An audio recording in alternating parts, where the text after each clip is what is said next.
Bisa mulai ya? Sudah, Prof. Okay. Good morning, everyone, and welcome to today's webinar, Global Best Practices in Academic Promotion, Pathway to Professorship.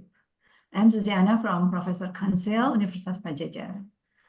We are honored to have distinguished speakers and participants with us from across the globe, and we are very excited to hear from our speakers about best practices in academic promotion from countries like Australia, New Zealand, and Malaysia, and we look forward to a dynamic Q&A session.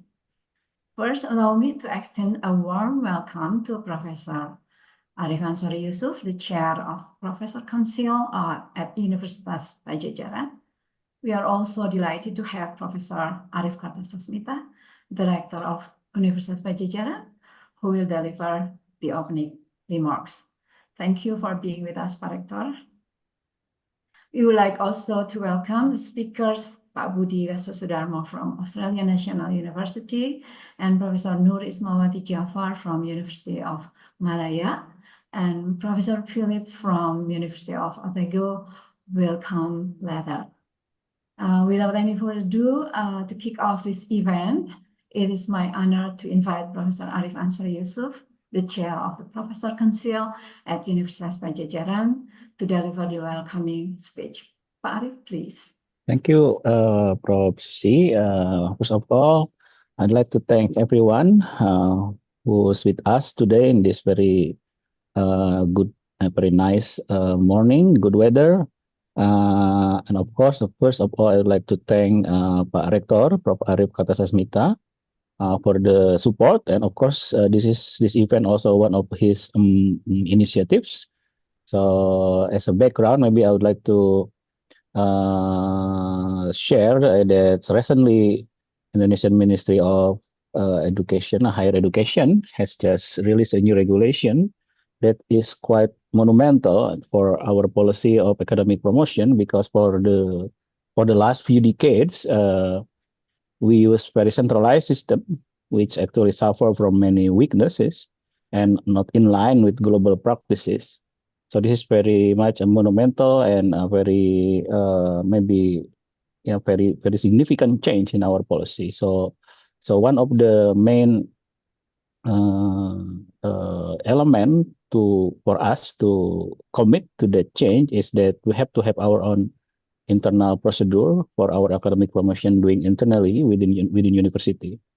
So because this is nationally very monumental, we also not only invite our colleague from our university. I can see from the audience and also the registration that this event will be attended by many academics, maybe with very important positions in their university from all over Indonesia. So in this regard, I really like to thank our speakers.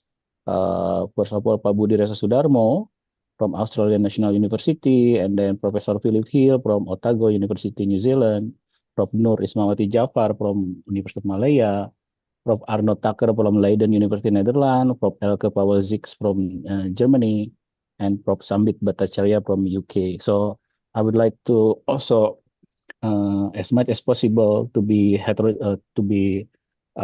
plural in terms of the discipline. So we have from medical, from economic, from social, and from also country-wise. So to be representative as possible. So today's seminar will be one whole day. Will be divided into morning session, and then afternoon session. Each speaker will talk in maximum half an hour, so I have plenty of time to share. And for all audience that is coming this morning, I'd like to remind you that there are also afternoon sessions. So today, this morning session will be from Australia, New Zealand, and Malaysia, and then the afternoon session will be from Europe. So I think that's all my welcoming remark. So I would like to return the screen and microphone to MC Prof. Susi. Thank you very much. Thank you, Prof. Arif, for your kind words. Next, I would like to invite Professor Arif Kartasasmita, Director of Universitas Padjadjaran, to give the opening remarks. Pak Rector, the floor is yours. Yes, thank you, Professor Susi. Bismillahirrahmanirrahim. Assalamualaikum warahmatullahi wabarakatuh. Our distinguished speaker, esteemed guests, college members of the Universitas Padjadjaran community. It is a great honor for me to welcome you to today's seminar, Global Best Practice Academic Promotion. And I think this marks an important step for our academic evolution in Indonesia as we come together to explore the global standards and best practices and academic promotion. I would like to extend my gratitude to Professor Arif Ansori and also to Dewan Professor and all of you for organizing this seminar, and to our distinguished speakers from, if I'm not mistaken, from Australia, New Zealand, Malaysia, and UK and Germany, perhaps Netherlands, if I'm not wrong, to sharing their expertises and experiences with us.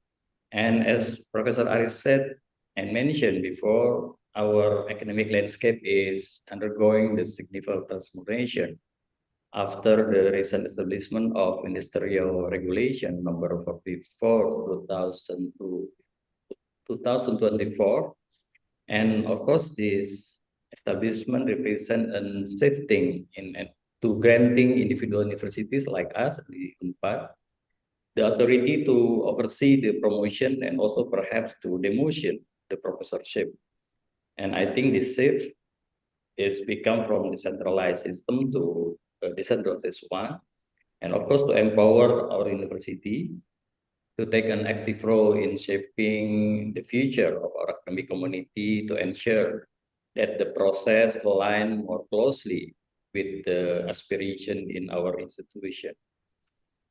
But however, I think with this new responsibility, of course, come set of challenges. Of course, it requires us to critically evaluate our policies, our society, establish clear and transparent criteria for academic promotion, and we have to adopt the best practice that meet our global standard.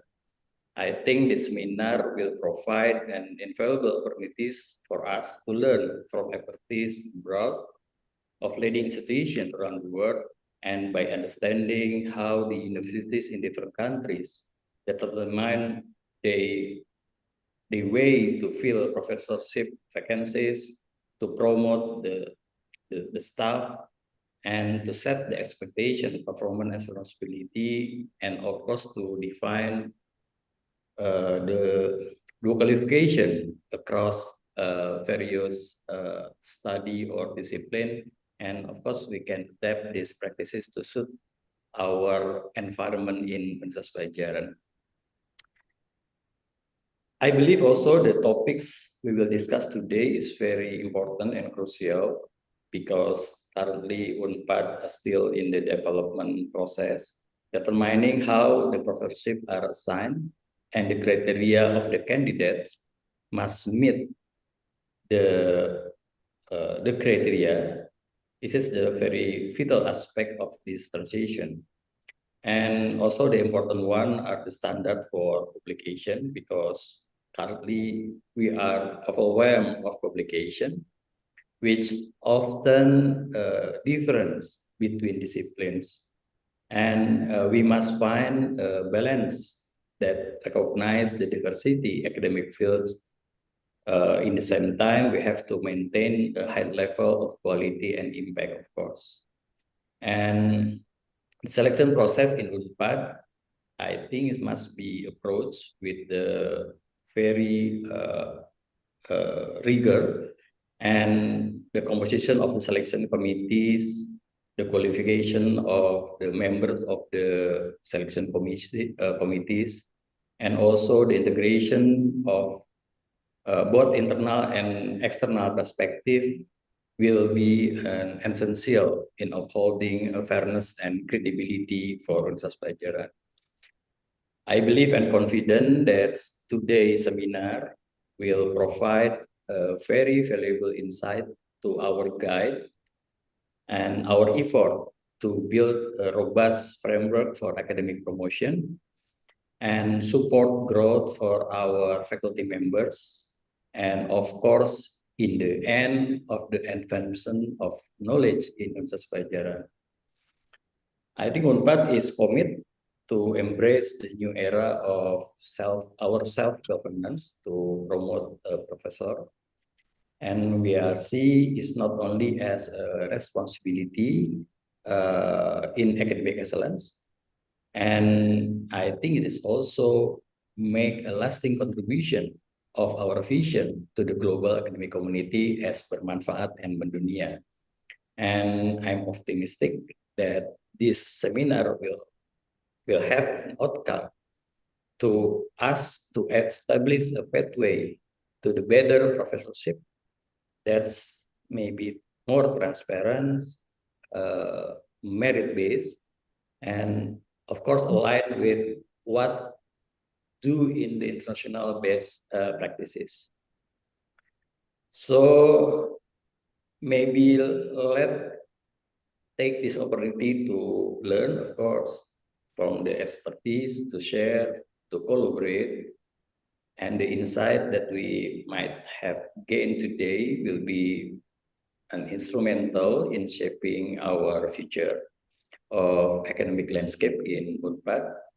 And I hope that in the future, the Unpad will be a leader in how we can perform a professorship in Unpad, and of course, will become a leader in higher education in maybe Indonesia and perhaps in the world stages. I wish you all productive on this seminar. So good luck and thank you for all your coming. Billahi taufiq hidayah. Assalamualaikum warahmatullahi wabarakatuh. Thank you, Pak Rector, for your inspiring remarks. And I would like to welcome our esteemed moderator, Professor Susi Dwi Haryanti, who will be guiding us through the panel discussion with our speakers today. Professor Susi Dwi Haryanti is a professor at Law Faculty of Unpad. She finished her PhD from Melbourne Law School a while ago, and now she is the head of the Department of Constitutional Law at Unpad. Over to you, Prof. Susi. Thank you, Professor Susi. Also, good morning for all of the participants and Rector, and also all the resource person for this today discussion. First of all, according to the rundown, the first resource person that will be deliver the presentation is Professor Budy, then followed by Professor Philip Hill, and then by Professor Noor Ismawati Jafar. And I'm very happy to guide all the presentation today until around 11:30. And I would like to introduce the first speaker, Professor Budy P. Reso Sudarmo.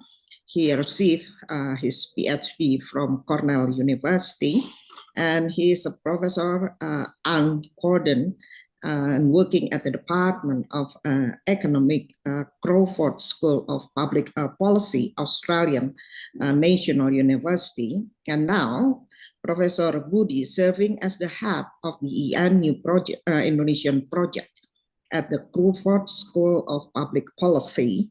And actually he has been working on development and environmental issue in Southeast Asia, in particular Indonesia, for over 30 years. So I believe that Professor Budy is a very important speaker for us today, sharing his experience and his knowledge. How about the promotion of professorship in Australia, in particular in ENU? Professor Budy, it's your time to deliver your presentation. Thank you. Thank you very much, Susi, for the introduction. So I understand that my slot will be until 9:45 Indonesia Bandung time, and really sorry that after that slot I have to leave the room. So what I'm going to do, if it is okay, within the 30 minutes of my slot, I will try to talk only about 20 minutes and allowing question in the last 10 minutes. So let me start by sharing my slide. Hope this slide can come up okay. Can everyone see the slide?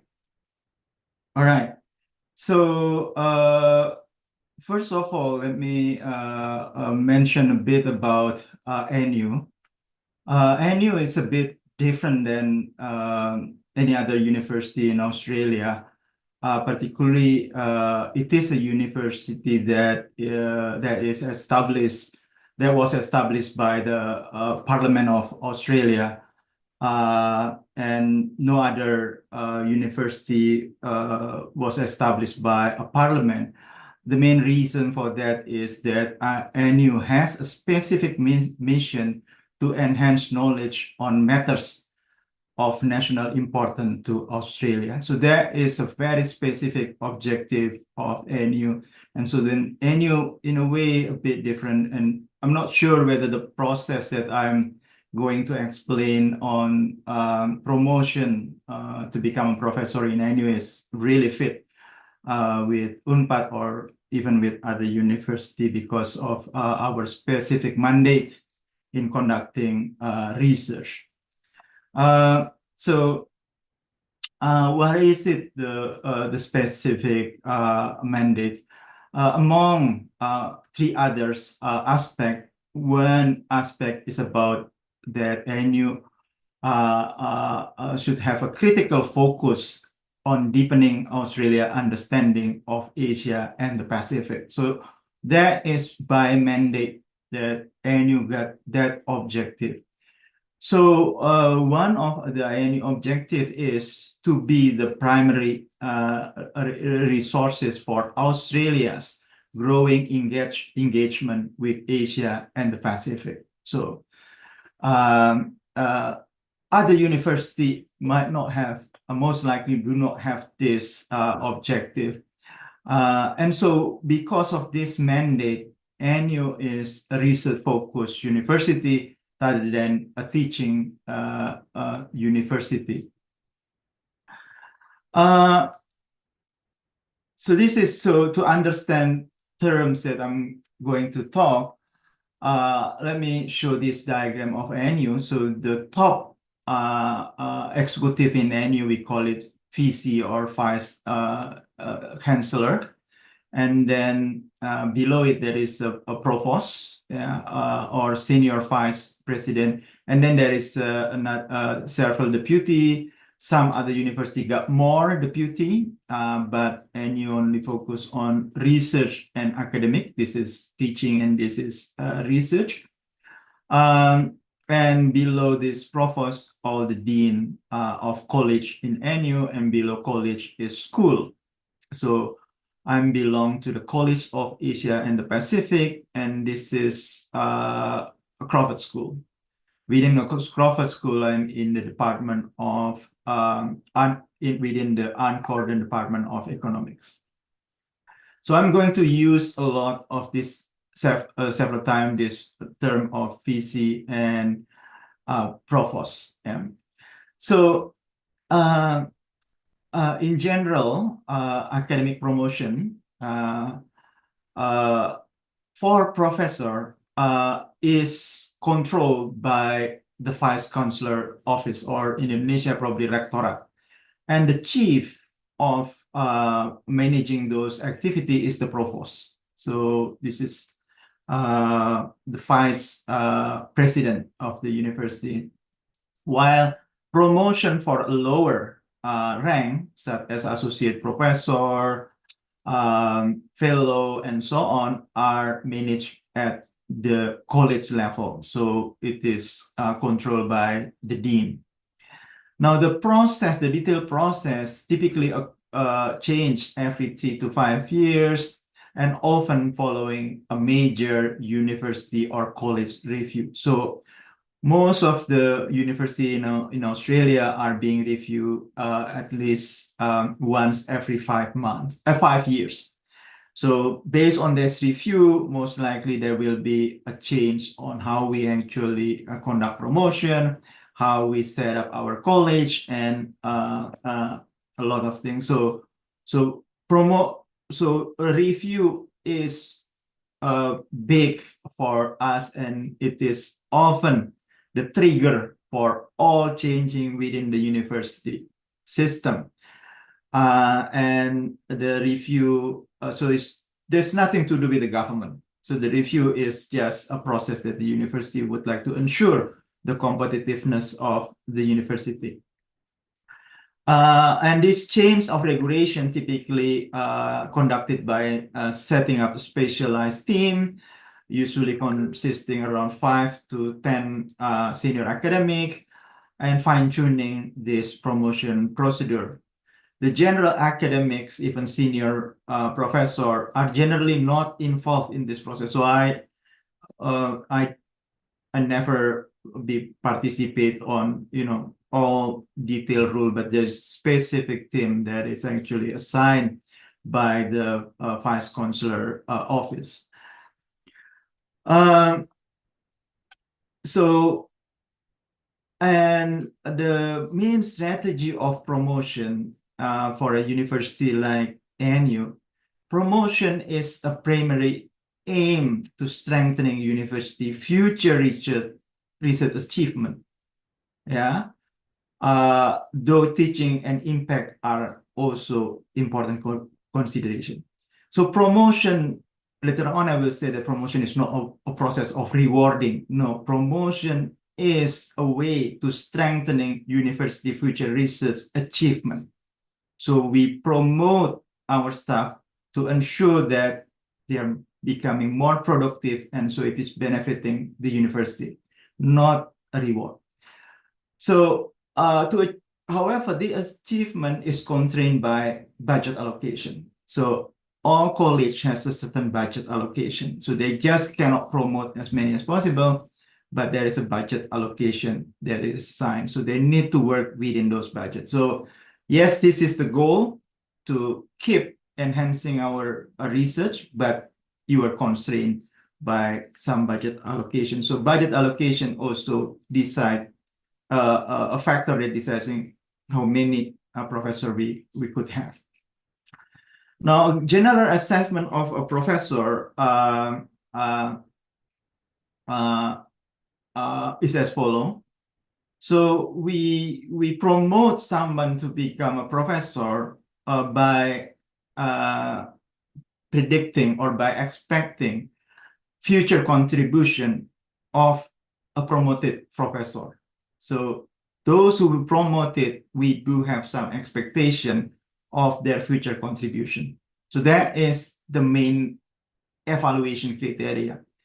And this contribution are, number one for NU is research excellence, leading research that attain international recognition, and attract external resources. So we do hope that somebody that we promote as professor will be able to publish as a competitive international publication, and as well as attracting in external resources. Not the fact that the person is already, the one is already is showing. When we evaluate this expectation, we look at past performance. But what we expect is their future contribution. The second aspect is social impact, contributing to positive societal change through impactful research and engagement. And third is academic leadership, demonstrating leadership in the field. So you become one of the person that actually direct the direction of the field. So for me is the economic of Southeast Asia, how we evaluate the economic of Southeast Asia, particularly Indonesia, including the ability to mentor and supervise junior academic, as well as contribute to teaching excellence. Now, these expectations are evaluated based on proven past performance. So you could say that you would like to do blah, blah, blah, but if there's no past performance, you cannot. But if you only have past performance, but the evaluators think that you will not going to achieve more than what you have, you probably cannot be promoted. So therefore, promotion at the university such as ANU is less about rewards. You were rewarded based on your salary that you get, but you were promoted because you were expected to contribute more. So that is the general idea on promotion in a university like ANU. But also bear in mind, we are a university that focus on research. Now, in detail, more detail, who actually evaluate the promotion process. So for professor, the VC office set up a university promotion committee, typically consists of the provost, the deputy vice chancellor for academic and for research and innovation, chair of the academic board. So academic board is representative of member of faculty that is chosen by voting. So typically there's only 6 of academic board. Not all are professor in the academic board, so everybody can be in the academic board. And then for Australian university right now, there always be the vice president of First Nation portfolio. For professor, any professor, so this is internal ANU, rotating on a 3-year basis, and professor outside of ANU. Yeah. This team evaluate all professorship application from various college. So this is a multidisciplinary process. So that's why the 4 professors typically come from different field. Now the timeline of the process of promotion are relatively stable in ANU. In April, typically already have an announcement of the procedure. If there are change of procedure, it will be announced over here, timeline. And so everybody website is set up during this period. And then in May, there are 3 in-person information session for all interested applications. So for all the one that want to apply. 2 are for general and 1 dedicated for women who would like to submit for a promotion. June, July is the period of submission. August, September is desk review for the UPC. And then November, December is interview process, and January will be the decision come out, usually early January. Who are eligible? So the one that eligible are candidate that must provide evidence demonstrating that they have consistently exceed the college and university minimum standard. So college, most of college has a minimum standard, but the minimum standard is not, just by achieving the minimum standard, then you can go eligible for promotion. You need to consistently exceed those standards. So for during associate professor in the last 4 years, you were associate professor. Within that 4 years, you consistently exceeding the minimum standard. But if you just achieving the minimum standard, most likely the head of the department, the director, or the dean would not be agreed that you submit a promotion, and then you cannot submit a promotion.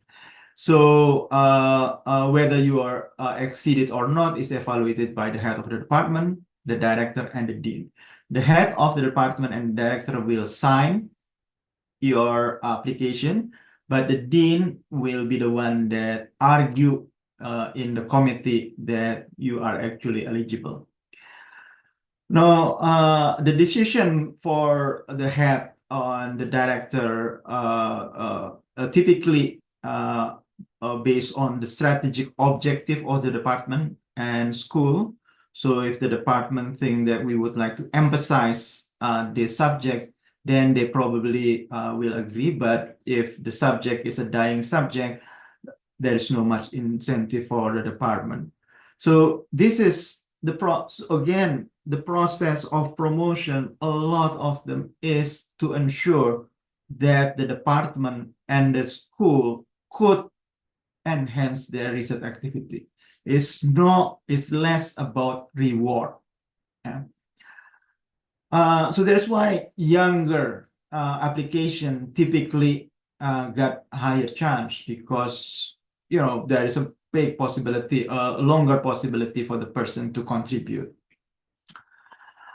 The submission material consists of several. One is the letter of the director, so the director of school has to approve. There is a promotion form. One of the, I will talk specifically, is the statement of contribution. This is only maximum 4 pages, including supporting evidence. You need to submit 6 to 8 referee name, someone that will give you a letter of support. Only one can come from NU, so the rest should be from outside. 3 should have an international reputation in the relevant field. And none of them have a conflict of interest. So I will talk about conflict of interest. Even we submit these 8 names, the UPC has the opportunity to ask others' name. So we submit 8. University typically, the UPC, the committee typically choose some, and they very possible they choose other. So so we do not know exactly, the applicant do not know exactly who actually giving the reference, and then we need to submit a curriculum vitae. So conflict of interest is important. So these are who can give you a letter of support and which name that you could suggest to give you a letter of support. Cannot be relative, cannot be close friend. So someone in the same department or someone in the same school, probably not effective, because it is considered close friend. PhD supervisor, so your supervisor during your PhD cannot give you a letter of support. Or your student, your HDR is your PhD student, ex-PhD student, or ex-master student cannot give a letter of support. So co-chief investigator, if you have conducting research, so your co-chief investigator, your research partner in the last 5 years cannot provide you a letter of support. Close working associate, long-term collaborator cannot. So most likely your co-author, somebody that often becoming your co-author in writing a paper, cannot be your referee. And then parties that currently have an executive position in the university cannot be also giving you a letter of support. So the letter of support, in general come from somebody that do not really know you. So the way that they evaluate is only based on your curriculum vitae, not friendship at all. So that is the main idea, that no conflict of interest. And then the second important thing is statement of contribution. So you need to write an essay, provide an argument outlining what an applicant could contribute if promoted. So what I can contribute if I promoted to strengthening university research, to strengthening university impact, and to strengthening university academia. explain the significance of this contribution, support this argument with evidence from past performance. So that is where the past performance matter. Importantly, in this argument, don't say that because I already did this and then you should promote me as a promoter. No, it is less about what the applicant already accomplished, but it is about what the applicant will contribute. And there is a standard of curriculum vitae. One of the important thing is a list of 6 best, most significant research publications. That is, if that 6 is not in the international journal, international competitive journal, then you do need to argue much more. Yeah. You could publish one, a lot, and this publication, the 6, majority of them is during your current position. So you, for example, if it is published while you were still assistant professor, it has a less weight. But what is published when you were associate professor, because after associate professor you become professor, that is the period most of these 6 best publications should be in that period. Yeah. And then you need to show leadership in significant strategic initiative, meaning research and impact, appointment, research output, and so on. Interview, there's 2 steps. The first one is the dean will be interviewed first. Basically, the dean argue why the person is actually important for the college.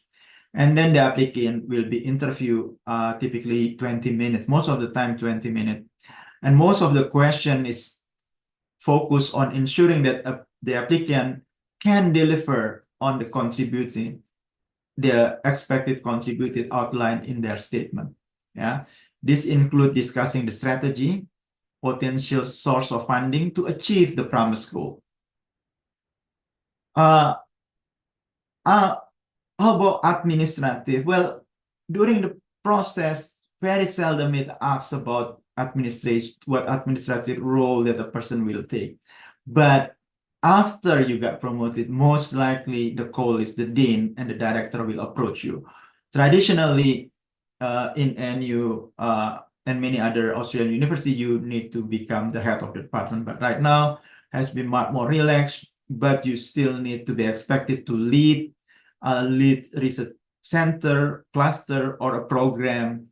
And it's very essential that you need to organize a major research project with external funding, because as a professor, generally not eligible anymore for internal research funding. So if the university get funding, it is typically distributed to lower than a professor. Professor could not apply for that, and if they apply, they typically rejected.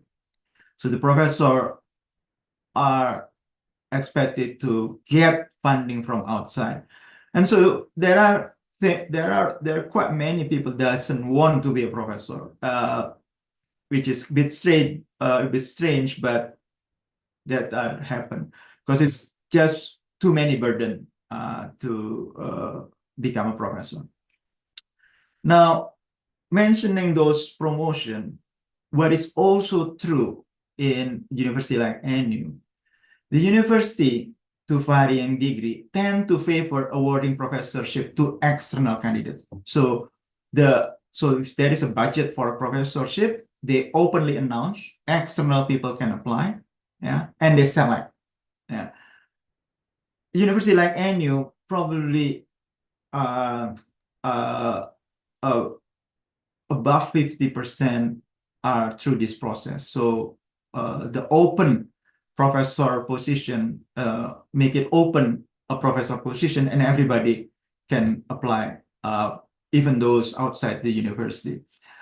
University in the US, probably most of them, even majority of professors are through this process, through the open competitive professor, everybody could apply. And this is one weaknesses in the process in Indonesia. Indonesia university almost do not have this process. Yes, there are rules that start to come out to allowing this situation, but in general, this is not happened. And in competitive university, this is actually the major process of having a professor. Only some specific university that all the top people already in the university, then it is most likely internal. But even that, very seldom that it is more than 50% that actually internal.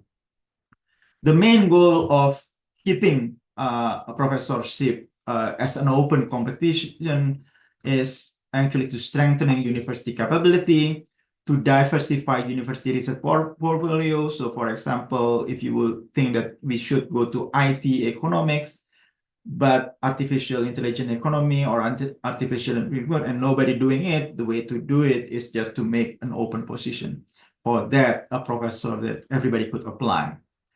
And this is also to ensure competitiveness among the academic staff, yeah, because when that is open, internal academic can also apply, and very possible also internal academic is actually selected, but that is competitive, and it is competitive with competing with external candidate. And to ensure the internal promotion process is actually a competitive process, yeah. Because very possible that university actually get professor from outside. And this is also the way to attract external funding and enhancing university impact. So I close my session by that. Thank you. Yeah. Thank you very much for your presentation, Professor Budy. It's very interesting for us because currently we try to absorb a lot of information in regard to the promotion of professorship for the future policy that want to develop by the Dewan Profesor of UNPAD. And now we move to the question and answer session because Professor Budy will soon leave this discussion. And first of all, I give the opportunity to Professor Chai Asdak. Please, Professor Chai. Thank you, Mrs. Chairwoman. Professor Budy, thank you very much. It's very concise, but yet interesting. Since you are Indonesian to me, yeah, and now has been in Australia for a long time, with the strong academic tradition, as mentioned in your presentation.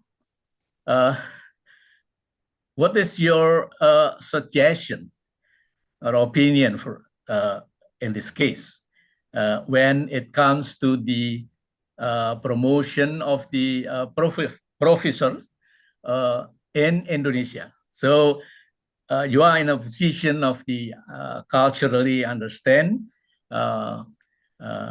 where you are, and Okay. academically very what you call strong and solid about that one. Thank you. Yeah, so I will say it bluntly, although I know probably it's impossible. So the last slide is the most important thing. 50% of professor allocation for each field should be open competitively for external candidates as well. That is the way. So the internal process will be competitive. Otherwise, there will be a lot of mafia within the internal process. So, but whether a university like UNPAD, I know already is there enough to do that path is because by that then you have professor from outside, and so then within the internal they will push you to become competitive. Otherwise, it's all collegial things, and we do not want to do that. In a university like ANU, yes, we all friends, but when we evaluate somebody's performance, it is based on a competitive evaluation. Thank you. And next, Pak Hendra Manurung, please. Thank you, Professor Susi. Good morning, Prof. Susi and also Professor Budy.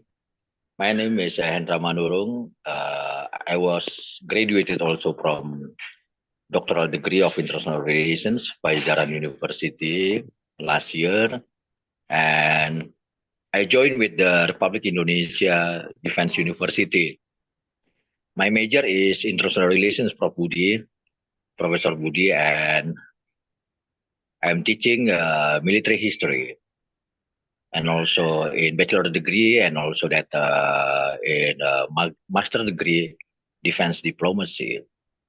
Meanwhile, in Indonesian Defense University does not have any bachelor degree of international relations. Well, to be honest, humbly speaking, that I want also to become professor. Kindly do apologize, but instead of, we know that Indonesian government also will give the authority to each of the university to recommend any potential and candidate of the lectures or senior lectures, or in Indonesia, you know that like a lector who wants to become a professor, full professorship, and also that assistant ahli or lector kepala. But back again to my questions, do you have any input, Professor Budy, regarding to, well, we know that my current positions, job, that teaching in a different department, which is not based on my major international relations, but military history, sejarah militer.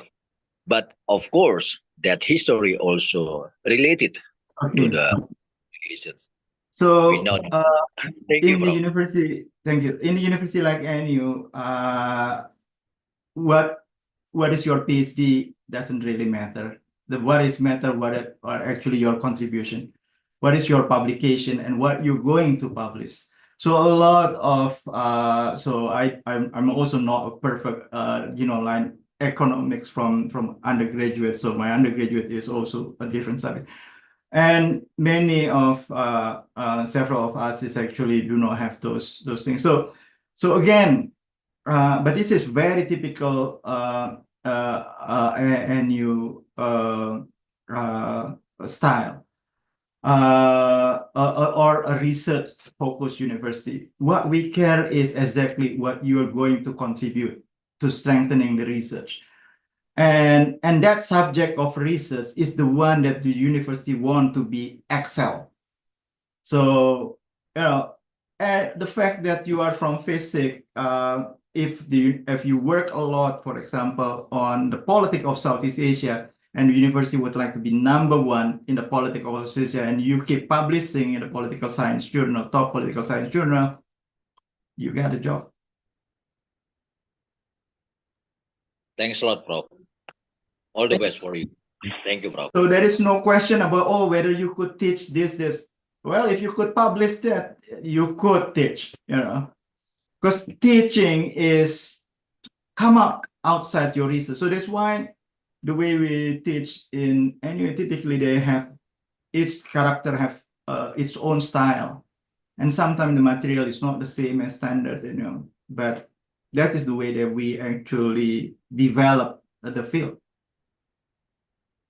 Okay. Thanks a lot, Prof. So the keywords, I think that for professorship promotion at NU as the future contribution, less reward, as Professor Budy mentioned before. Yeah, so the keyword is the future contribution for the university, not what are you expecting after got the position to become a professor.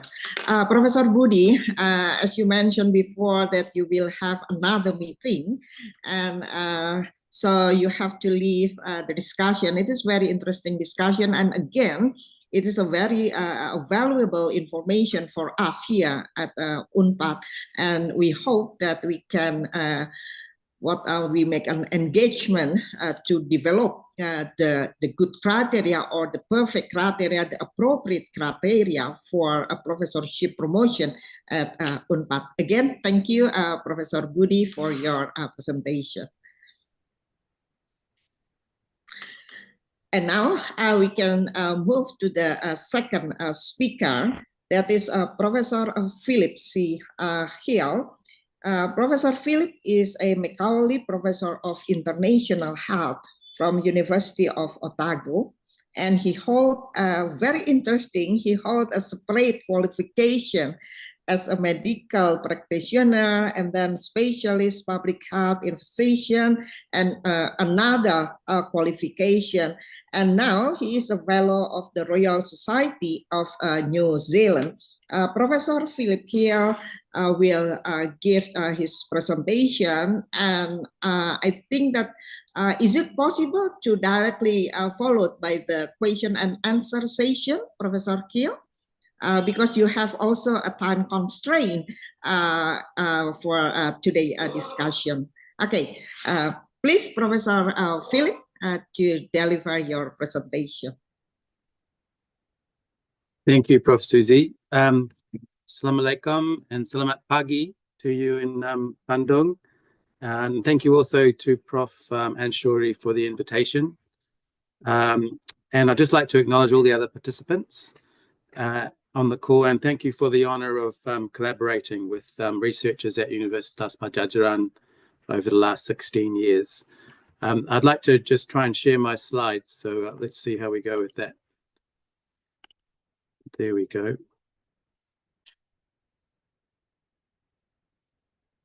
So is that showing for you? Yes, Prof.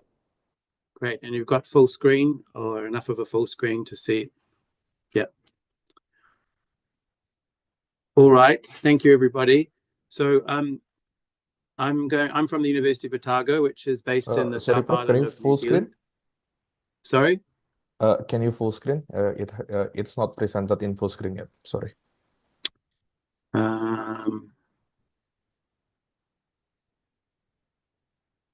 Let's have a look.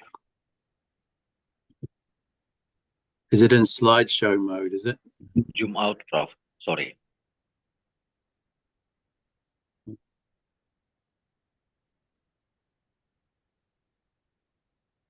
Maybe I will.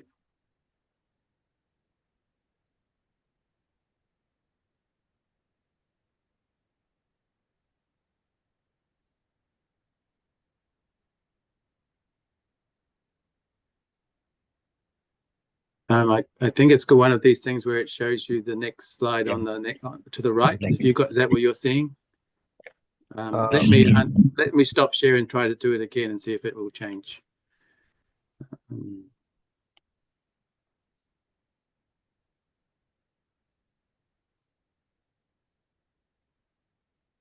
Okay.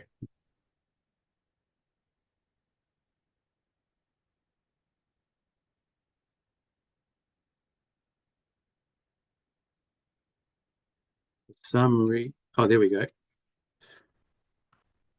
All right. So is that clear? Is that full screen now for you? Yes, Prof. Thank you. Great. All right. Thanks for that. Thanks for letting me know.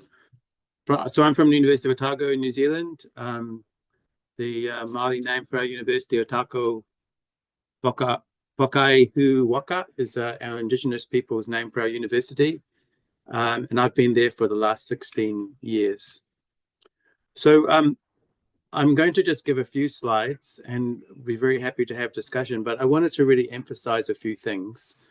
The first one is that for us, professor is about being an academic leader. And leadership is the big question with respect to having a professor title at our university. And it's generally regarded that you need to have leadership in at least two of the following three things: teaching and curriculum, research, and service to the university and community.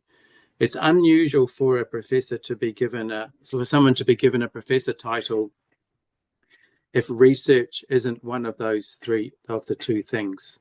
So in other words, it's usually research and either of teaching and curriculum or service to both the university and community in leadership.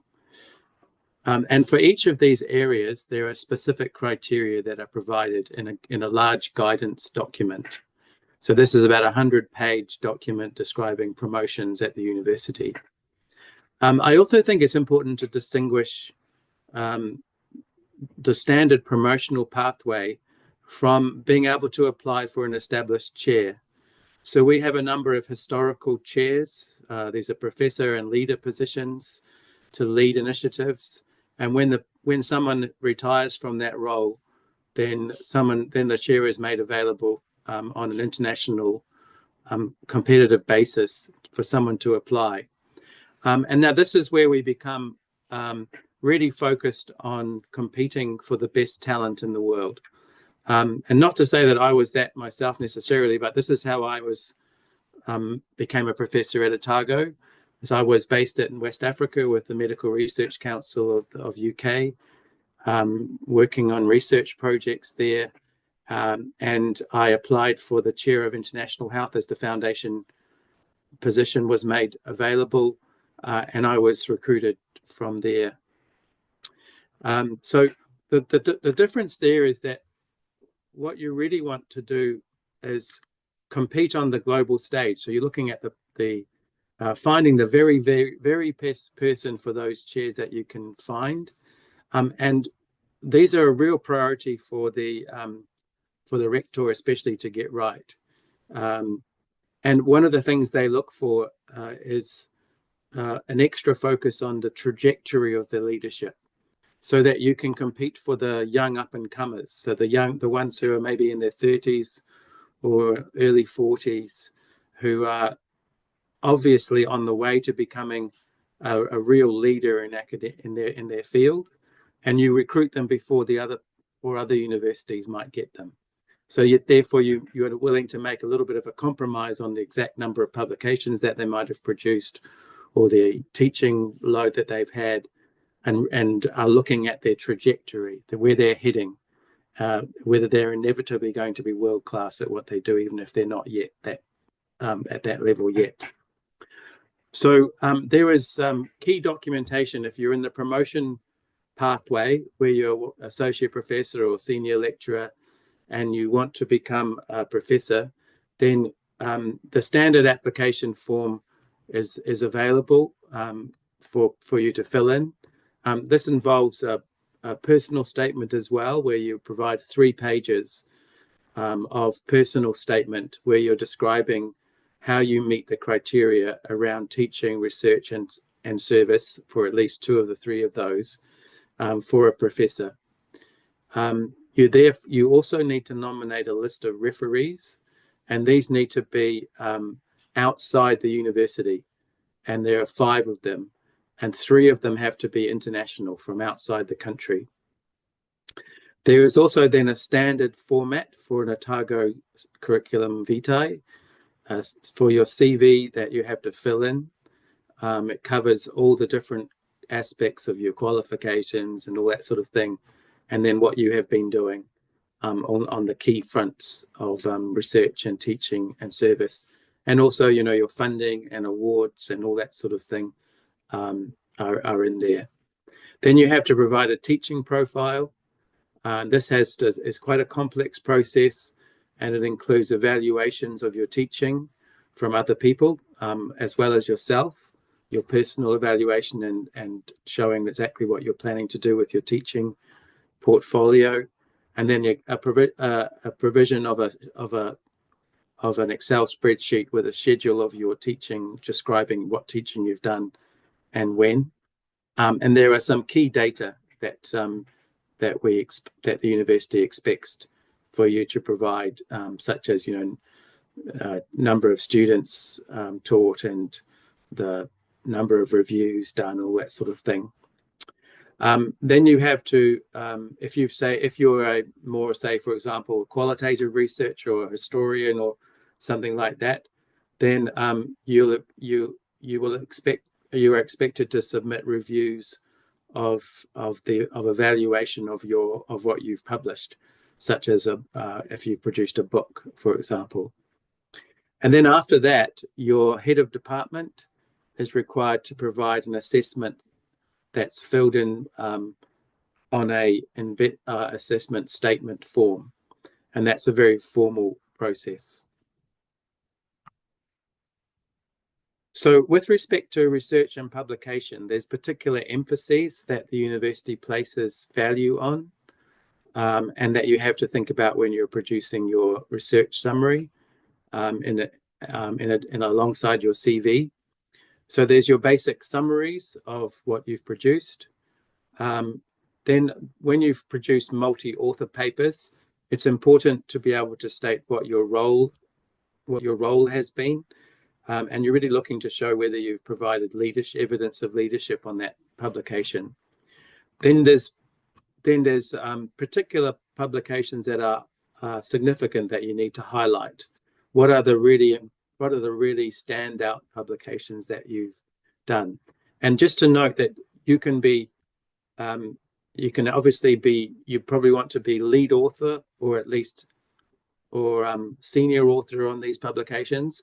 And as we assess leadership more and more as important for professors, then we expect quite a significant number of these publications over recent years, to have been as senior author, the last stated author on the publication. I remember when I first worked with researchers in Samoa in the Pacific here, I wrote to the main collaborator there as we produced a publication, and I asked him if he would like to be the last author.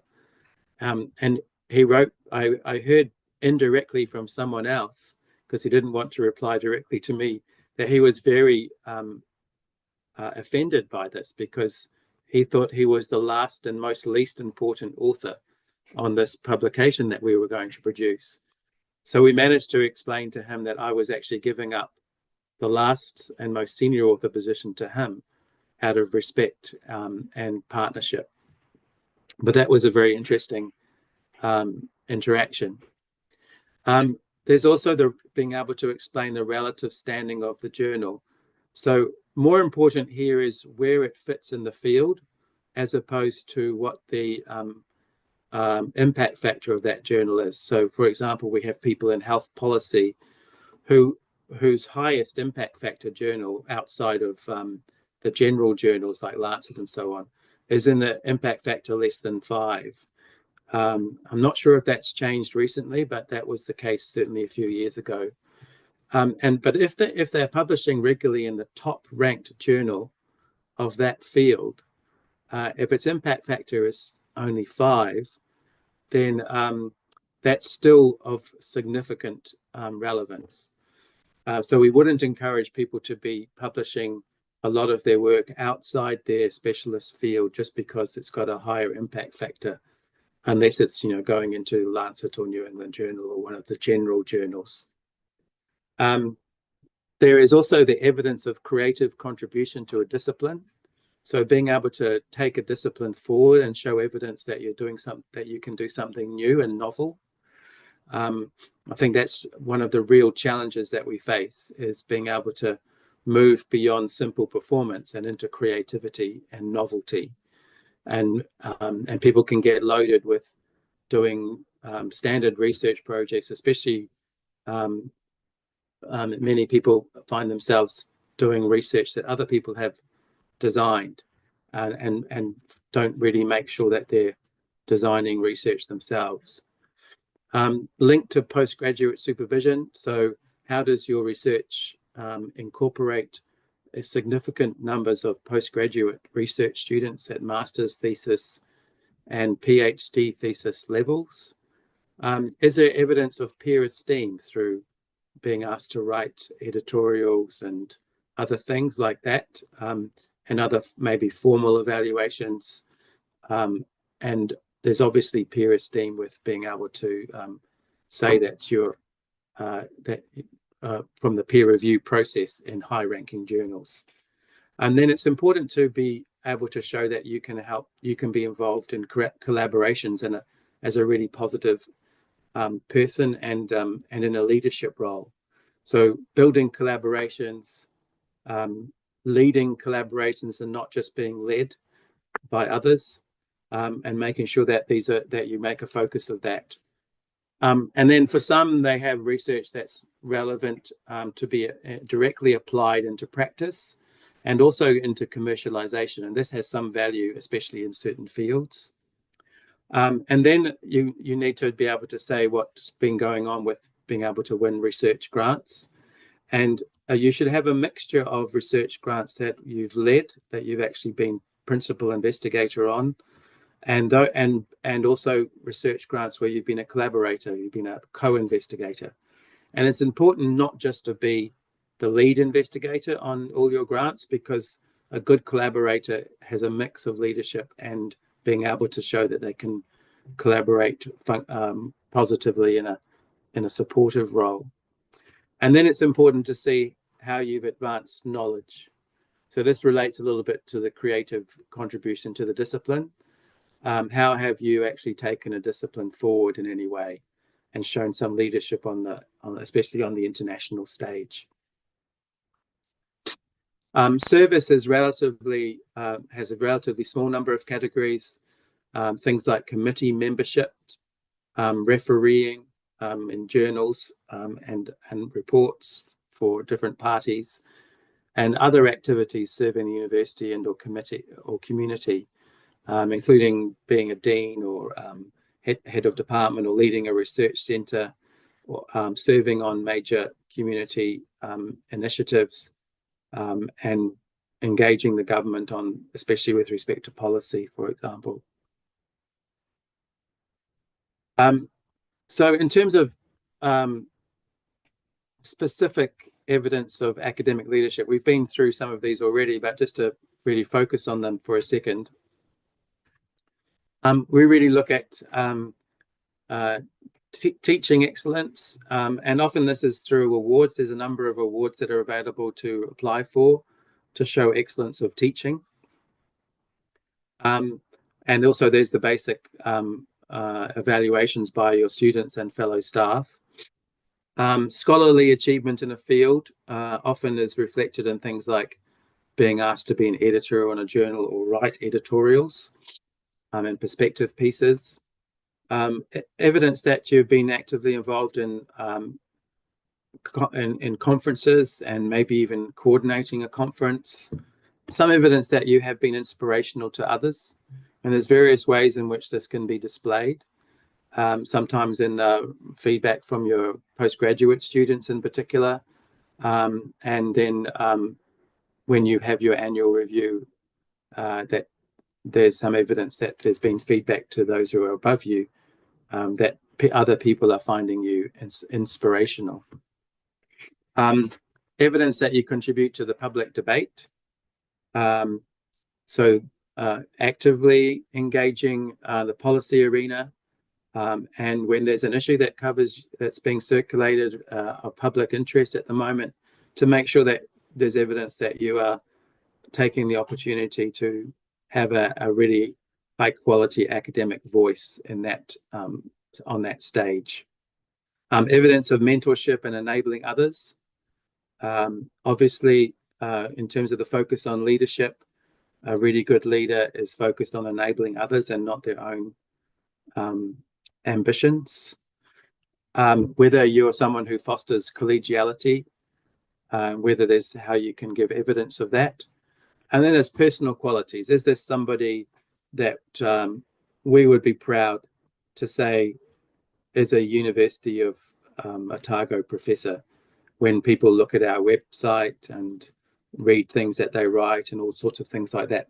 Have they got the personal qualities that we value in leaders of our institution?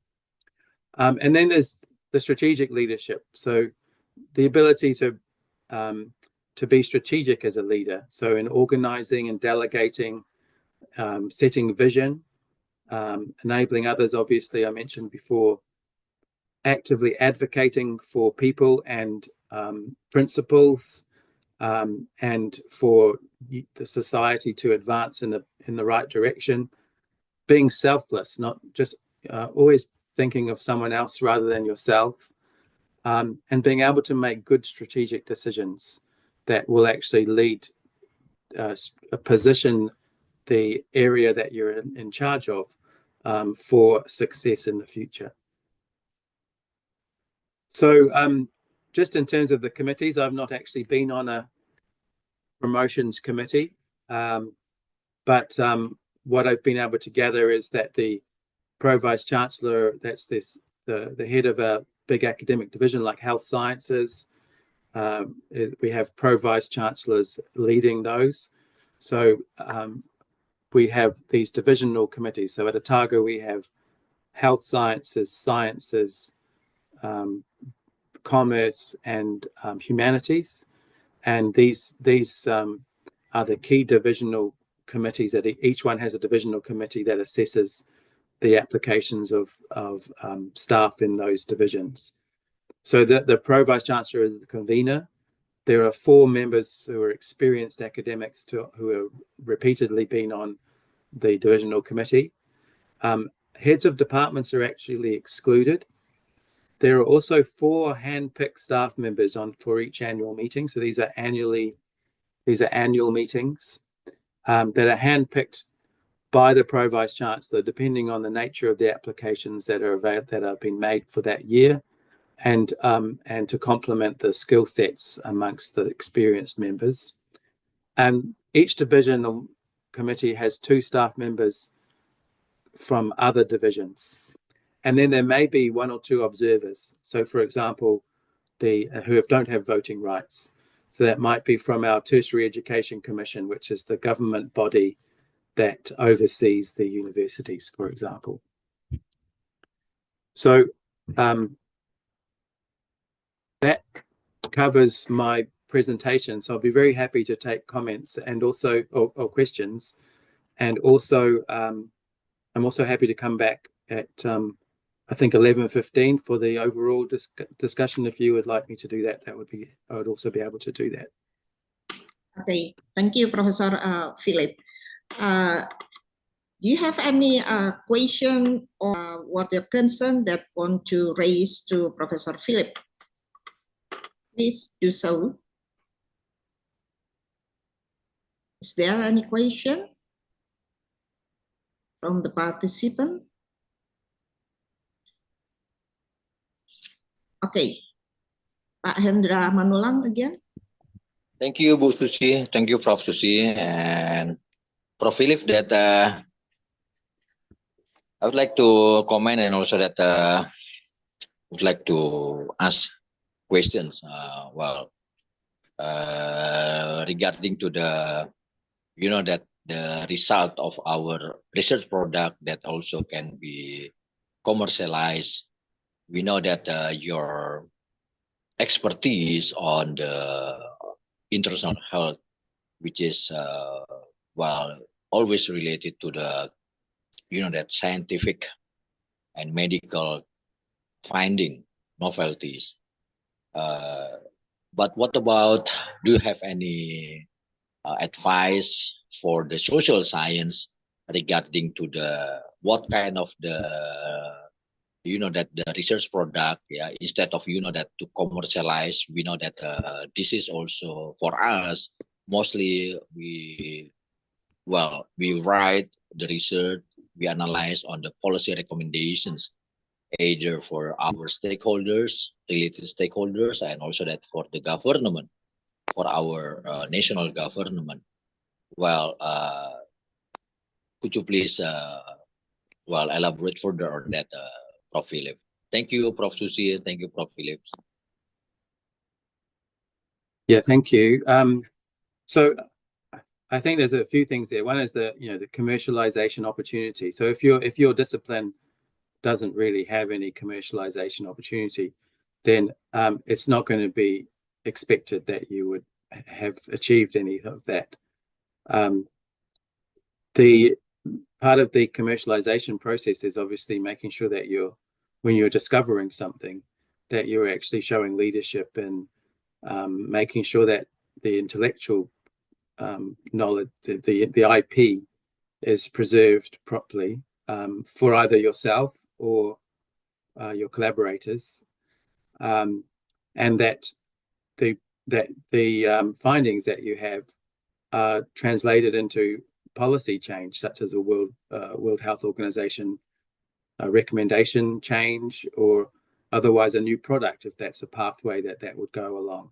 If you've repeatedly ignored the opportunities on this front, when you have been discovering things, and and everybody agrees that there was opportunity, then that will count against someone probably in terms of their leadership capacity as an academic leader.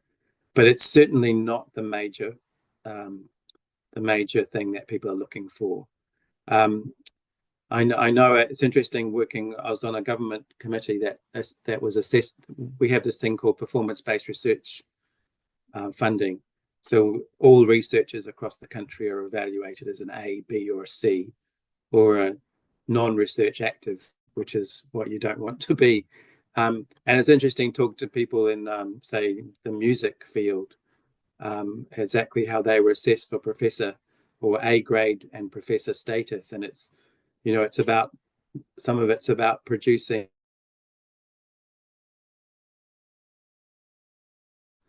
that's regarded by peers as being world-class.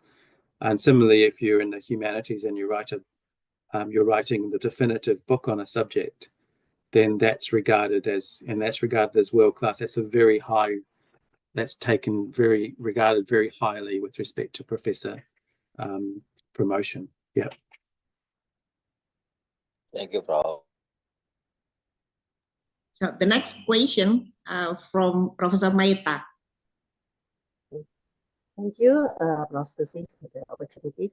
And Prof. Phillips, that's quite interesting presentation and information. I'm Maita from, I'm a pediatrician, medical doctor. It's very interesting that, can you hear my voice clearly? I'm trying. I'm here. I think I am, but Prof. Susi may have to help me, but we'll see how we go. Okay, Prof. Susi, maybe you, if can you hear my voice clearly, Prof. Susi? Yeah, keep going, and we'll see how we go. It's not quite clear for me, so I think that it's better for you to write your question through the chat room. Okay, but I think that maybe in a brief, but as academic leadership that you mentioned about three aspects of teaching, consists of teaching, publication, research, and service. Should all fulfill for the professorship, or there is a proportion for that three of aspects? Maybe Dr. Siti, that's all my question. Yeah, Professor Maita tried to ask about the specific evidence of the academic leadership. Is that right? So let me summarize. I think that you're talking about the three areas of research, teaching, and service. Yeah. So for each of these areas, there's an understanding with criteria and judgment on whether somebody has shown leadership at the level that's required in that area. And then you're required to have shown leadership in at least 2 at that level. You can show leadership in 3 if you like, and quite a lot of people do. What I said also is that it's unusual for research not to be one of those. So it's usually research plus one of the other 2 would be required for professor elevation, promotion to professor. But you have to be regarded as it's a level for each one is required. Leadership is a little bit of a judgment call based on multiple of those criteria brought together as an understanding of what a leader looks like. But it also is reasonably obvious whether somebody is showing good leadership across the criteria.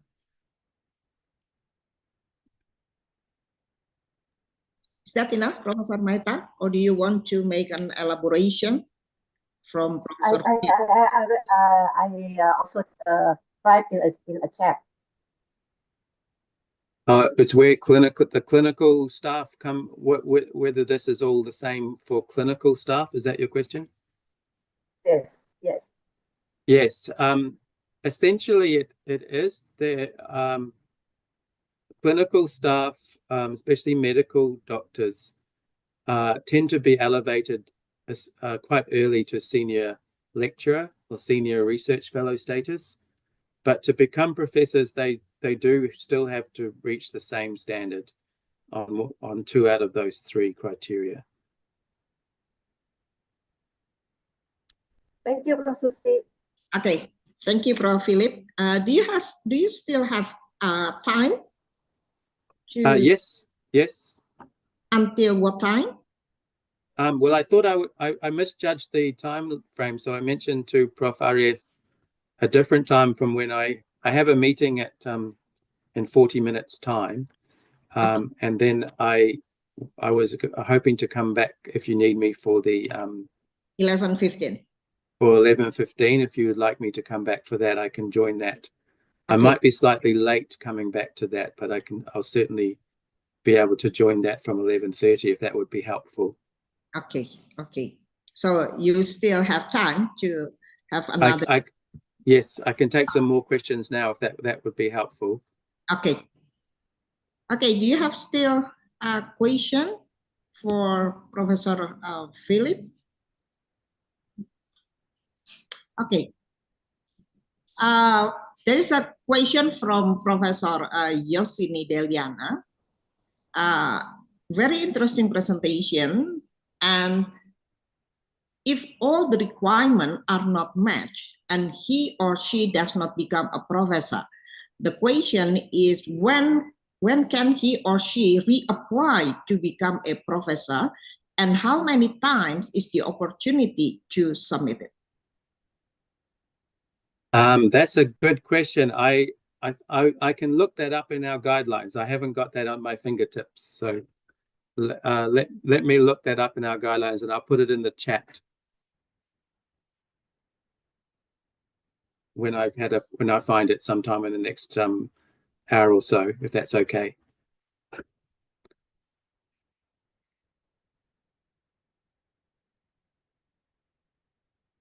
You're on mute. Yeah.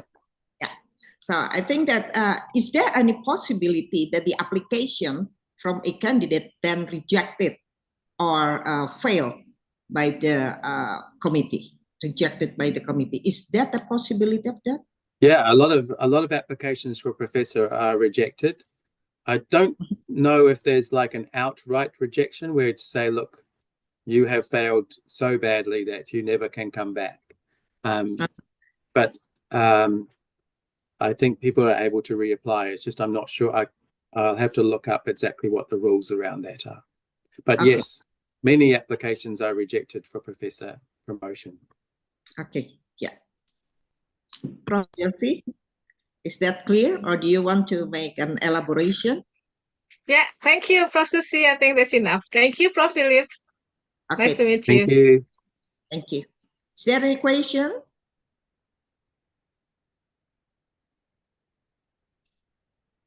Okay. If there is no question, perhaps I want to raise a question because in comparison to Professor Budy explanation, I think it is my opinion that the nature or the focus of the university will give a different type or different mechanism or different requirement for professorship promotion. Do you agree with that statement, Professor Philip? So the promotion of professorship will heavily depend on the focus of the university.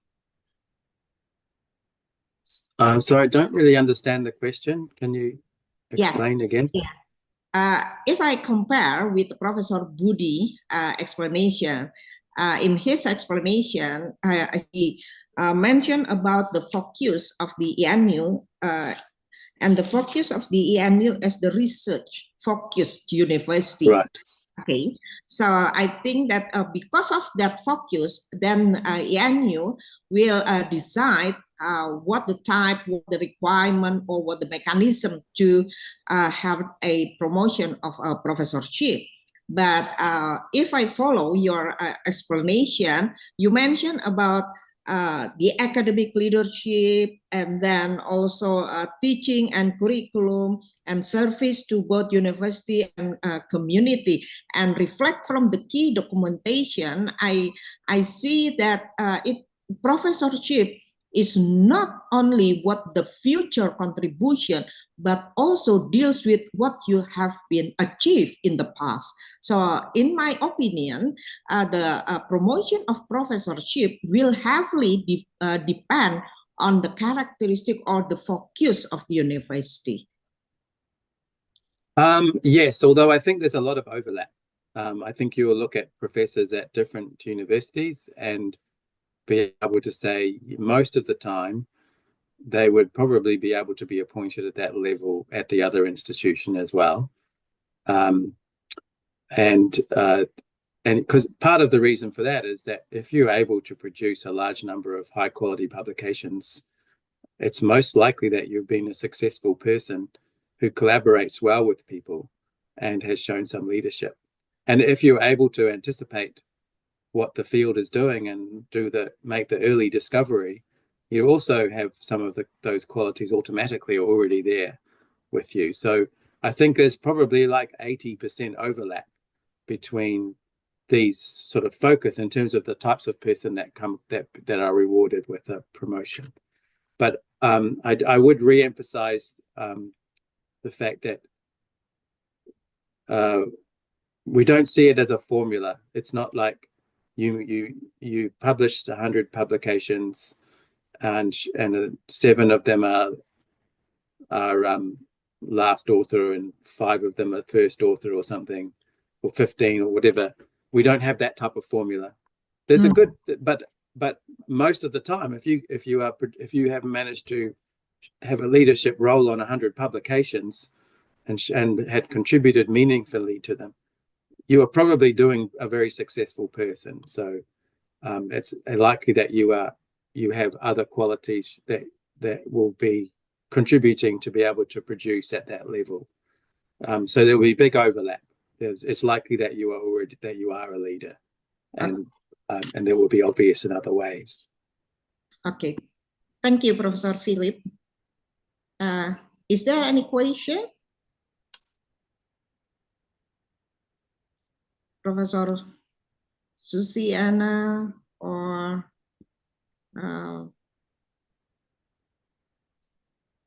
Agung, Prof. Arlat, or Prof. Other participant? No? Okay. If there is no question, I think we have to end this session, Professor Philip. Again, thank you very much for your valuable information in regard to the promotion of professorship in your university. And we believe that it is a very useful for UNPAD in an effort to try to develop the criteria for the future professorship in UNPAD. Thank you, Professor Philip. Have a nice day. Thank you, everybody. Yeah. Thank you. And now we move to the third speaker. That is, I also believe will present valuable information for us. And our third speaker is Professor Noor Ismawati Jafar. She's a professor in information system at the University of Malaya and the Department of Decision Science, Faculty of Business and Economics. And she's currently holding the position of Director, Graduate School of Business. Before we start the discussion, Professor Noor asked Professor Arif Ansori whether it's possible to use Malay language, and we are very happy if you use that language, because it's very familiar with us here in Indonesia. Please, Professor Noor, it's your time to present your presentation. Thank you very much, Prof. Susi, for the brief introduction. Assalamualaikum warahmatullahi wabarakatuh, and a very good morning to everyone who are still in the session for today. I am very happy to share some of the insights and information with regards to the topic being discussed in this webinar. Okay, let me first share my slide. Let me know if it doesn't work. I was informed by Prof. R just now that the session should be santai and relaxed, but it looks like everybody is so quiet, so so formal. So I was like, okay, now it becomes formal rather than informal. So I'm not sure whether we can actually crack a conversation or even laugh in this session, but the way that I'm moving forward is going to be like a more cheerful kind of presentation. If you have any questions, you can actually ask me, stop me in between also. I'm fine with that, yeah? Okay, because we need to have some vibe. We need to have some sound in the session. Anyway, okay.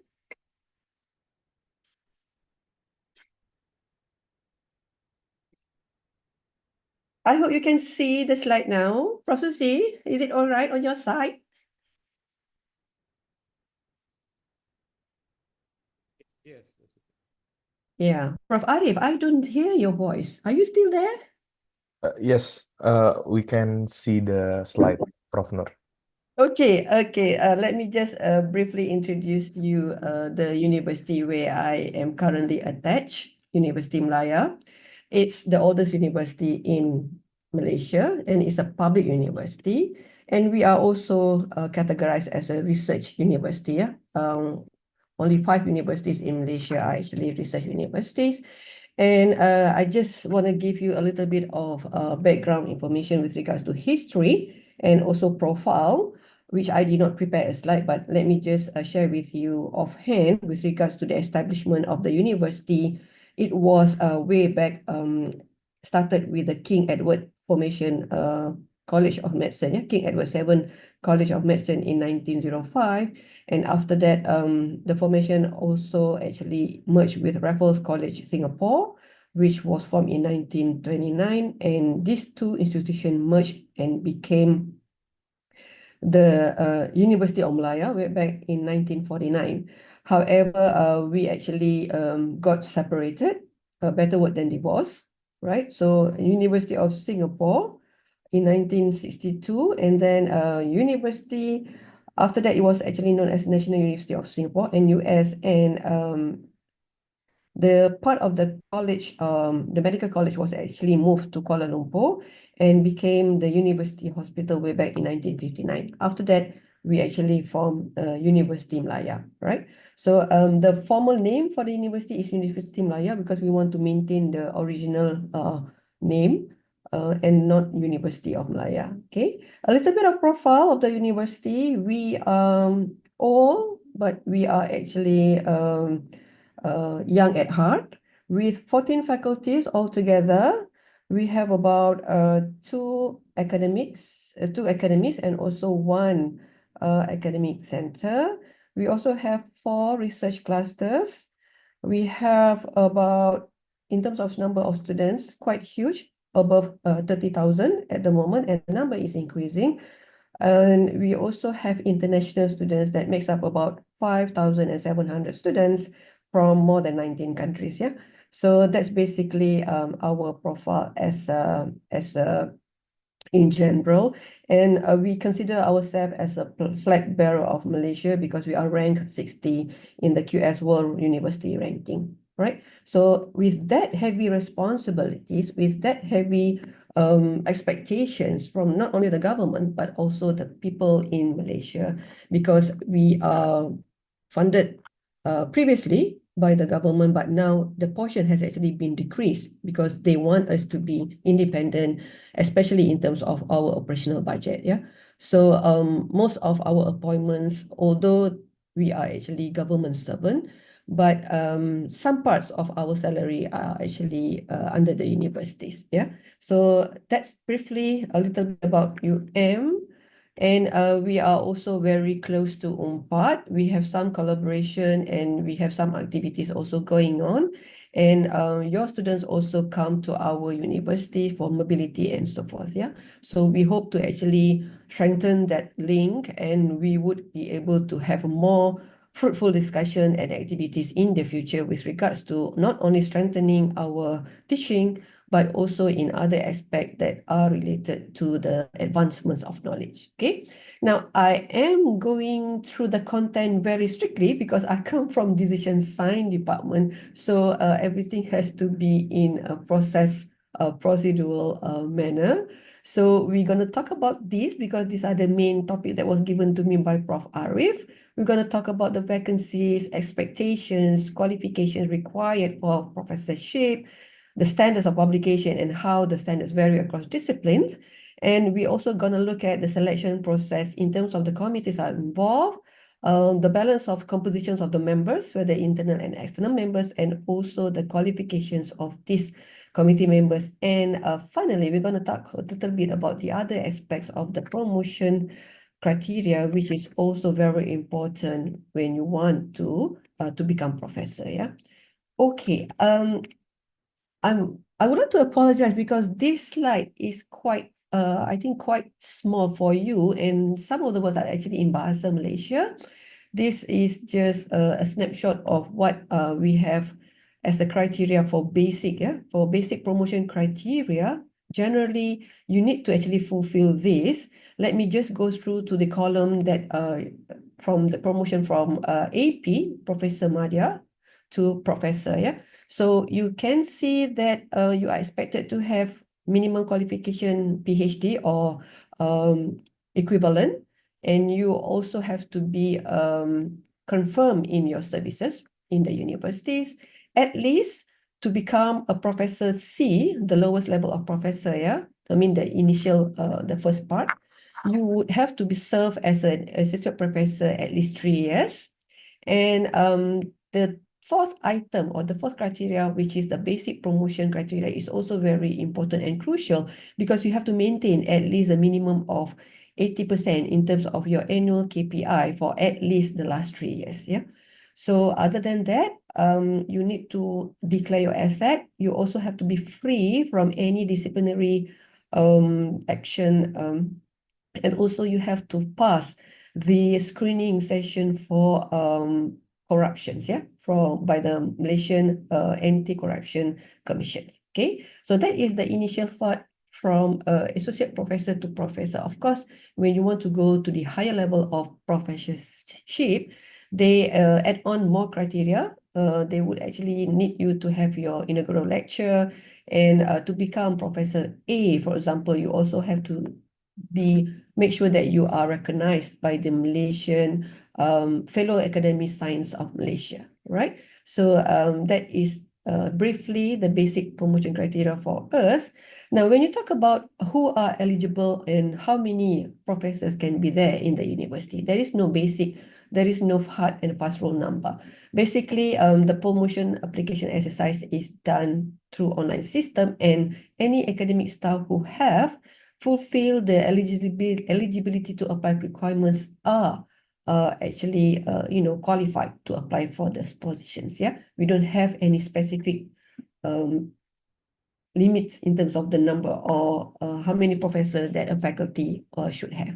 Right now, normally when you talk about promotion to professorship in University Malaya, it is actually jumping from your AP, which is DS54, to another higher grade, which is called the Public Sector Superscale Special Grade C or B or A. Yeah? So this is actually a grade VK7 or 6 or 5, right? Now, of course, if you want to be B, you need to be actually promoted to C. And similarly for A, you have to be Professor B. Yeah.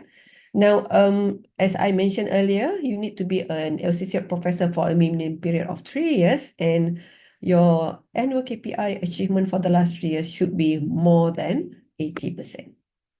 Okay, now let me touch a little bit on the KPI breakdown. This is our annual assessment with regards to our achievement. Because as research university, we also put a great emphasis in terms of our achievement for research. you can see that the demarcations or the breakdown is like teaching and supervision 40%, research 40%, and services 20%. Yeah. So at least I am sharing with you my annual individual KPI at the moment. On top of that, we are also holding administrative positions, and that has to be taken into consideration for your performance as a whole, whereby only 60% come from your individual KPI, which are above, and 30% actually come from the administrative positions. Yeah. We also have what we call the peer evaluation, which consists of 10% of the total marks, and the percentage of your administrative position depends solely on the level of the what we call the tier, yeah, the positions that you are holding in your administrative post. Some people have higher percentage because they have a higher level of tier. Yeah, for example, the deputy vice chancellor would actually have a higher administrative percentage as compared to myself. Okay. Right, moving forward, expectations to become professors. Of course, once you are promoted, you are expected to hold administrative positions either at the faculty or central level. You also need to perform your duties as chairperson for viva voce sessions and any of the examination committee at the faculty. You sometimes are selected also to be Senate members. You have to become representative of your faculty in the Senate meeting, which hold every month. And as a professor, you need to be in a committee for selection of academic appointments, screening committee for promotions, and many other administrative positions. Yeah. Now, on top of that, being a research university, as professors, you have to read research groups, and sometimes you also need to hit the consultancy job, yeah, or work that is being offered, especially when you deal with the ministry, because the clients, especially ministries, would actually want the team to comprise of senior academic members, yeah. And at the same time, once you become professors, you are expected to mentor younger academicians. But on top of that, when you look at the basic promotional criteria, we have what we call the basic or entry-level promotional criteria. But when it comes to the interview at the central level, we are expected, to actually perform higher than this, the entry level for eligibility for applications. Yeah. So at the central level, later on, I will share with you what are the processes and the committee that are involved. You need to perform during the interview and showcase what is your, uniqueness, what is your contribution to not only the university, but the society and also the industry, especially your areas of specializations. Yeah. Now, I am also sharing with you the current practice of what we call the standard academic performance target. And I have been asked to actually look at, whether they are different with regards to the discipline. Yes, it does. In our standard academic performance target, SAPT in short, for promotion actually differs whether you belong to the sciences. Even the sciences have two groups, and also whether you belong to the non-science. Yeah. So this is just briefly the criteria. I would like to actually share with you mine so that it is actually more relevant to me and I can entertain your questions later on. But to just share with you, yes, we do have different promotional criteria for different cluster or different faculties, yeah, in the universities. Yeah. So you can see later on there are slightly differences in terms of the numbers or the minimum expectation with regards to grant, becoming principal investigators, or even books. Yeah, some field do not require authored book as part of their promotion, but for people, especially for the non-sciences, you are expected to publish some number of books for your promotions. Yeah, so I'm just going through, but I will share in detail a slide that actually is relevant to me. Yeah, so this is, we have science 1, we have the science 2 category, right? We have the non-science, which is humanities. And we have also the non-science for social science, which is mine. And just to go through a little bit, we also have for the non-science who are coming from the clinical part. Yeah. Okay, let me go back to the slide. This is with regard to the social science. This is where I'm coming from, although I'm from the Department of Decision Science, but our faculty is the Faculty of Business and Economics, which is part of social science. Yeah. Now, you can see that there are a few category of promotional criteria that we have to fulfill. For example, you need to show how many PhD that successfully graduated under your supervision. You also need to show your master by research or equivalent number of students that graduated under your supervisions. You need to show how many numbers of publications are published in Scopus journals. And out of these, how many are actually you were actually the first or even corresponding author. Yeah. In terms of citations, although we refer a lot to Scopus, but we actually regard Web of Science publications higher than Scopus. Yeah. We have the citation criteria. We also have the H index. We have the book criteria. We have a number of grant that will need to actually be fulfilled. We have a number of minimum number of grant that you become the lead or principal investigator. We also need you to show your achievement at national and international level. Yeah. So if you look at the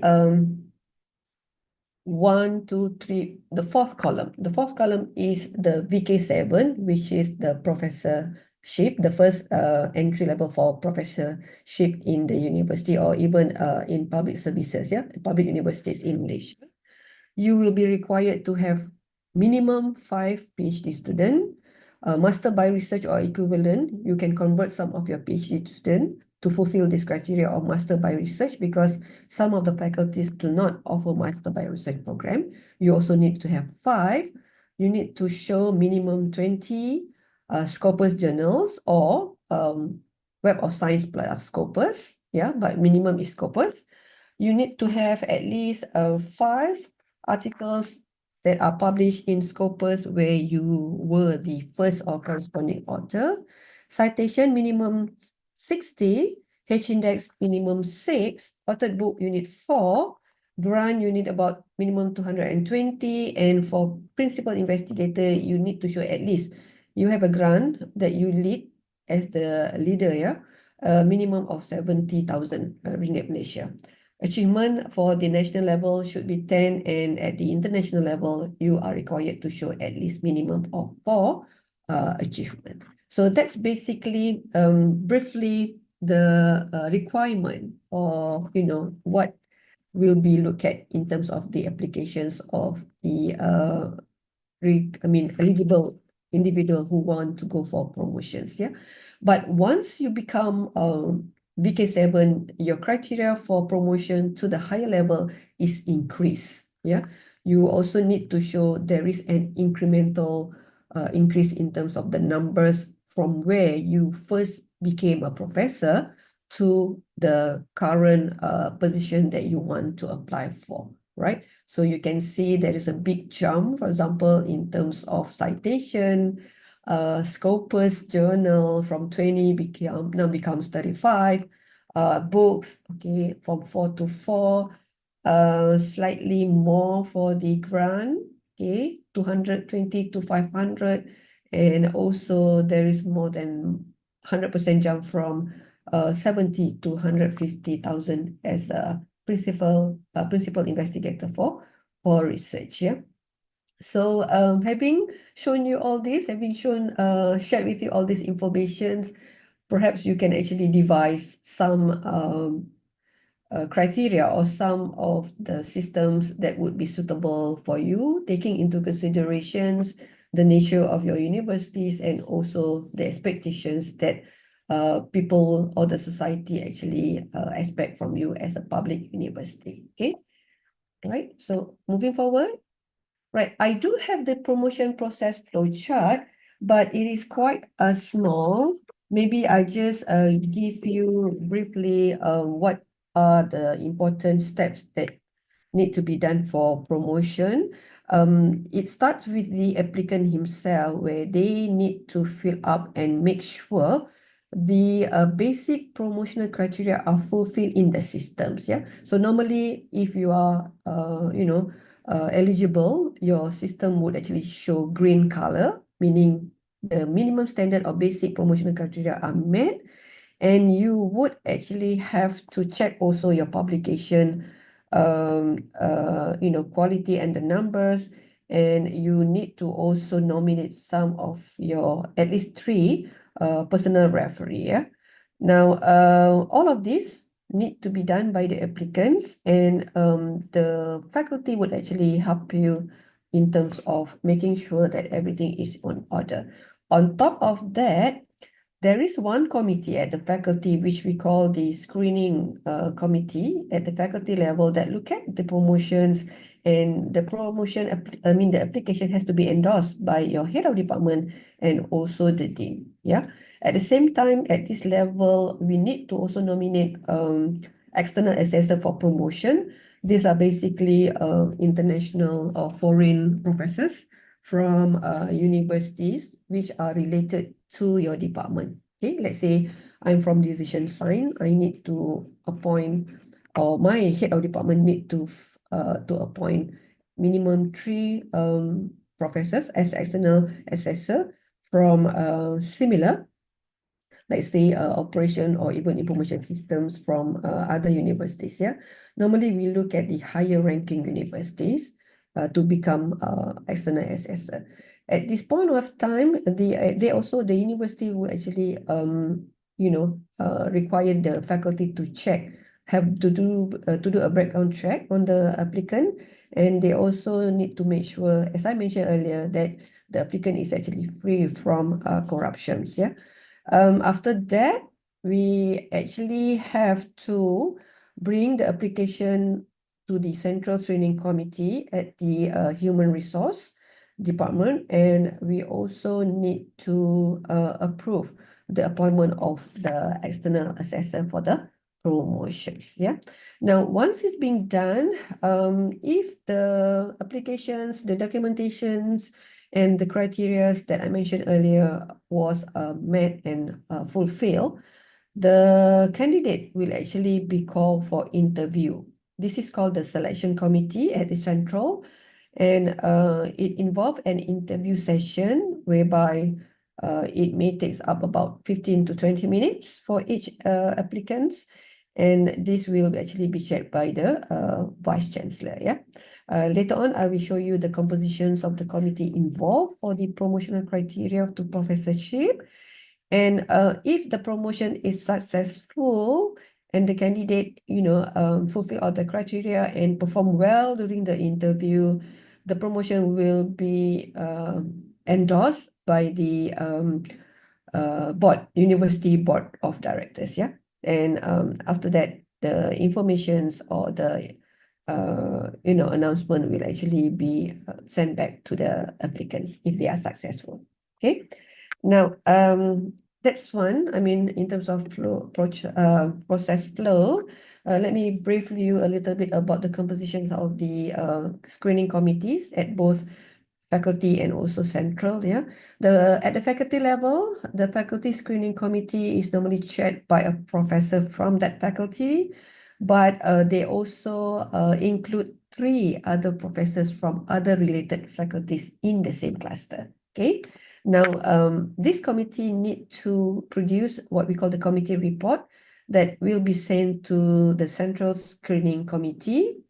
At the university level, we have the Central Screening Committee, normally chaired by the Deputy Vice Chancellor for Academic, also comprised of 2 Senate members, the Dean, and a representative from the Human Resource Department.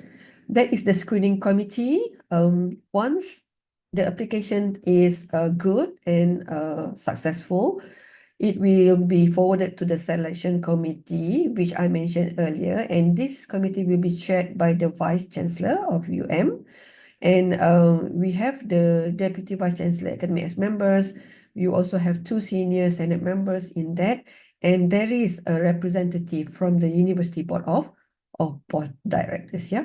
And the head of department and also the dean will also be called by this selection committee to present about the candidate during the interview. Okay. Now, during the interview, normally the committee would actually ask the applicant to present what is their plan and how they want to move forward with regards to their contribution. And to some extent, they also need to show their novelty or contributions to the society that is distinct or even unique, whereby it make impactful, research and, whatever that they actually do is going to be used by the society or industry as a whole, yeah. So that is actually the most difficult part, whereby you have to show your involvement, your engagement with industry, your engagement at the international level. How do you actually mentor people from other universities or even among your colleague or collaborators in terms of coming up with research grant, collaborative work or activities, and basically they can ask you anything that they feel you need to actually justify and defend, yeah. Now, if the candidate is successful in the interview, the approval of appointment will be done by the University Board of Directors, and there is a formal letter to actually offer for the appointment as professorship at the university. All right. Okay. Moving forward, let me just touch a little bit on the other aspects. Even though the application for professorship can be done through the system, but it is actually important endorsement from the head of department, especially and the deans, yeah, with regards to your applications. And when we talk about research-focused universities, we pay a lot of emphasis on publications, and there is a thorough checks by not only the faculty but the library as well in terms of your genuine and originality of the publication that you presented in your applications. So we go through this quite a thorough exercise, and we also need the candidate to nominate personal referees, which are 3. And in terms of external assessors, we have to get the report from external assessor for promotions. 3 external assessors from normally universities which are outside of Malaysia, and these professors are actually in the areas similar to the applicants' subject matter experts. And there is also one important aspect that the applicant needs to do for the promotion application, whereby he or she needs to put up his case for promotion, basically similar to ANU is doing with regards to the statement for promotion. Why? I think Otago also actually have the same kind of exercise. The applicants need to show why they need to be promoted and also what achievement have they achieved for the last 3 years. Okay, what would be their unique contribution that requires the university to give them the professorships. On top of that, there is one more exercise which an applicant for professorship needs to do. This is what we call the benchmarking, whereby you need to benchmark yourself with 3 local and 3 international professors in the same area as you, especially from universities higher than your universities. So we need to show as a professor in okay, and you need to compare with the achievement of a professor in, let's say, NUS or even the other higher universities from So we do have to look at that. And one of the things that they will ask you maybe during the interview is how many years do you think you can actually achieve the publication numbers as Professor A in University A, for example, right? So once you actually will be called for the interview, they will be asking you this kind of questions because they need to know what will be your strategy in terms of strengthening your output and also collaborations and internationalization activities and so forth. Yeah. Okay, I think that's all from me, Prof. Susie. Thank you, Prof. Noor. It's again very interesting explanation. So we have three comparison, yeah, and it is again very valuable for us. And now it is time to raise the question that directed to Professor Noor. Do you have any question? I believe that's maybe some question. Okay, Prof. Susiana. Yeah, thank you, Prof. Susie. And also thank you to, sorry. Prof. Noor. Yeah. You said that actually, I think that your requirement for proposal requirement, yeah, I think it's not different with Indonesia, yeah. I mean, not really different, yeah. But it actually more, I mean, like more, like, sorry. Is it similar with UNPAD? Ini nggak kedengeran ya. Suaranya hilang. Sorry. Bu Susi mungkin yang lain dulu deh. Ini suaranya kayak hilang. Okay. Because there is a technical difficulty from Prof. Susiana. Do you have any other question? Okay, Prof. Susi, I try. Okay, Prof. Yossi. Yeah, thank you very much, Prof. Susi. Thank you very much, Prof. Noor. It's valuable information. What I want to know is is there any other social criterions from the committee steering, such as if someone's candidate, if candidate, maybe he is a plagiarism, or maybe he get the other violence. Is there any sanction from the university, and what kind of sanction, and how long the sanction, and what should the candidate for the future? What should the candidate do for the future? Okay, thank you very much. You mean if the university finds out that you are involved in plagiarism, those kind of things? Once you get Yes. Professor? Yes, or maybe the other violence. Okay, thank you.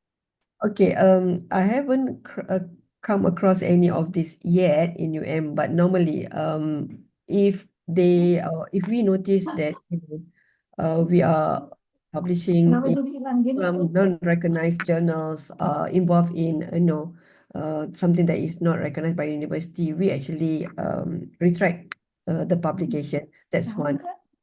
In terms of plagiarism, because we're quite stringent in the sense that even if you publish with your student, we have a minimum similarity index, yeah, that is to make sure that your output is not plagiarized from the other sources.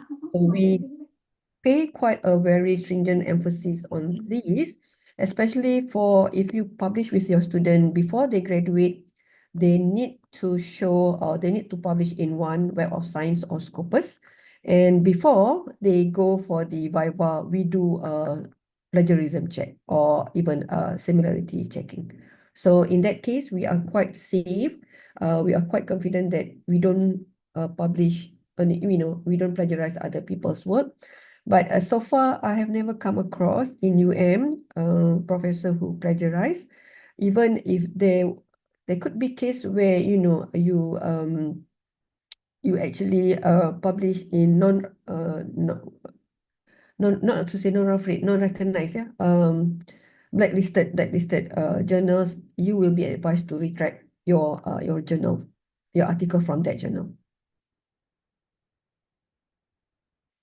Thank you, Prof.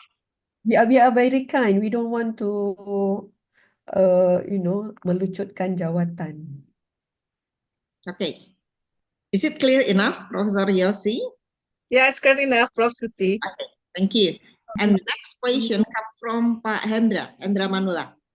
Pak Hendra ini sering bertanya ya. Yes. Okay, Pak. I think he's muted. He's muted. Pak Hendra, you are still mute. Yes, sorry, Prof. Good morning, Prof. Susi and also Prof. Noor. My name is Hendra Manurung. I am from Defense University and also graduated from Unpad, Padjadjaran University. Well, I would like to comment also and ask questions to you, Prof. Noor, regarding to the requirement. Like in Indonesia, we have the obligations for doing Tridharma perguruan tinggi, from teaching, doing research, and also that this one is about the activities on society.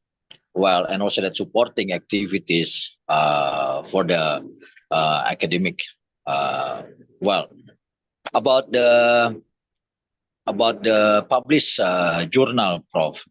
We know that in Indonesia also it needs a requirement, not only Scopus but also published in Web of Science journal, and also that national journal Sinta.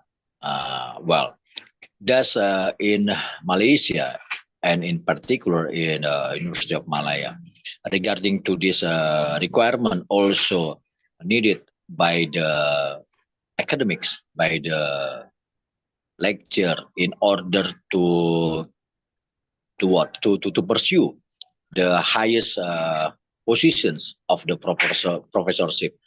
We know that in Indonesia also that now we have at least 3 years not only doing teaching, doing research, but also that PKM, pengabdian pada masyarakat, that is public service activities and supporting activities. Does in Malaysia also have the similar thing for the requirement needed by that should be done by the academics? As a lesson learned also for us as a lecturer. Thank you, Prof. Noor. Thank you, Pak Hendra, for the questions. I have shown earlier the basic key performance indicators for annual key performance indicator that is applicable to all academic in the university, which comprise of teaching and supervision, research, and also services. The services is actually also include if you have community services or even activity that is not related to teaching and research, you can put it under services. And this service also include your administrative position as well, if those especially that has not been appointed by central. People like me, we are appointed by the central. We have another KPI, as I mentioned earlier, 30% of our our marks for the year actually comes 30% from the administrative and only 60% from the individual KPI. So you can see that if you don't hold any position, the chances of you getting higher score is better than you holding administrative positions. With regard to your question, whether it's the same, I can say that at the moment, at the entry level as a professorship, we pay a little lesser emphasis on community services. But of course, when you talk about going from C to B and A, you have to demonstrate the incremental values of your professorships. That includes your contribution to industry. Let's say if you are very close to industry, right? Because I'm from business and economics, so normally we deal a lot with people from industry. You also can show your commitment or your contribution to the society. Let's say who would be beneficial from the output of your research, whether you want to increase the level of awareness about financial literacy or academic or even technology literacy, for example. You have to show what kind of activities that you can do to the community that use the findings of your research. So this will be actually additional thing, but again, during the interview, it is actually the deciding factor. you can come with two candidates. Okay, let's say the two candidates come during the interview, but one have a higher level or higher numbers of contributions to society, and you compare with another applicant who have a lesser number, although they meet the basic requirement, chances are the higher number of activities for the community, the applicant with that would actually be chosen or would be successful in the interview. So the interview is also a very important exercise because we want to know the candidate, and we actually ask them, if we give you the professorship, what do you plan to do? Because we do not want to promote people just for the sake of becoming professor. We also want to promote people to make sure the university will benefit from their professorship because they hold the image of the university. We are also, very influential to the society or the people of Malaysia because we are the first ranked university in the country. Thank you, Prof. Noor. Most welcome. Thank you. And now we back again to Professor Susiana, please. Yes, Prof. Susi. Okay, thank you, Prof. Noor. I have two questions actually. I'm sorry, my laptop suddenly freeze. I have two questions for you. The first is that you said that the candidates should have publication that will be checked by both the faculty and the library. And how does this step ensure the quality and integrity of the promotion process? And if I'm not wrong, for publication, you say that something about that the publication is also have to belong to the specific publishers indexes like Scopus. I think it's like it is required for Indonesia's professors promotions. And you also said about H index, right? Yes. What is the basis for determining H index? If I'm not wrong, it is 7, right? Yeah. Okay, and then the second question, it is interesting that one of the basic promotion requirement to become a professor is that, I don't know, it's in Malaysia, yeah, telah mengisytiharkan harta. Yes, asset declaration. And lulus tapisan, I don't know, keutuhan suruhan, something like anti rasuah ya, in Malaysia. Right. What does it mean, and why is it so important to become the requirement? Okay. Thank you. Let me, because you have quite a number of criteria that you are asking. So I think with regard to publication is quite standardized, even though we put, there are two categories because people in the sciences actually publish more in Web of Science. And for the non-sciences like us, we actually were expected to publish in Scopus. But however, people in the social science like me also publish in Web of Science. So in terms of marks for the annual KPI, if you publish in Web of Science, you get a higher mark. But because social science people from the social science were found to be struggling in choosing publication outlet, that was the reason why the university decided that for the non-science, you go to Scopus. Even though you can publish in Web of Science, and that is welcome because it has higher marks, right? So it is the same. I think in Indonesia, you also pay emphasis on Scopus. And with regards to H index, yes, we also look at that in terms of how many people actually refer to your work, right? So you want to be impactful. This is one of the criteria when we assess impactful research publication. We don't want people to publish just to get the number, but we also want them to show that their work is novel so that people look and refer to their work. Yeah, so it is very important also to increase visibility of the professor, of the person, and also at the same time, the university benefit in terms of visibility at the international level. So H index is also looked at, but there are certain category or cluster that do not actually pay emphasis on H index. We do We do, as I think in the sciences is very much applicable. But maybe at the social science is a lower, but we still have want you to show at least minimum certain number of H index. Yeah. And then what is the next questions? The two criteria, right, Prof. Suzy, with regards to asset declaration. Now, as government servant, because I am working in a public university, so I'm considered as a government servant. We have to declare our asset.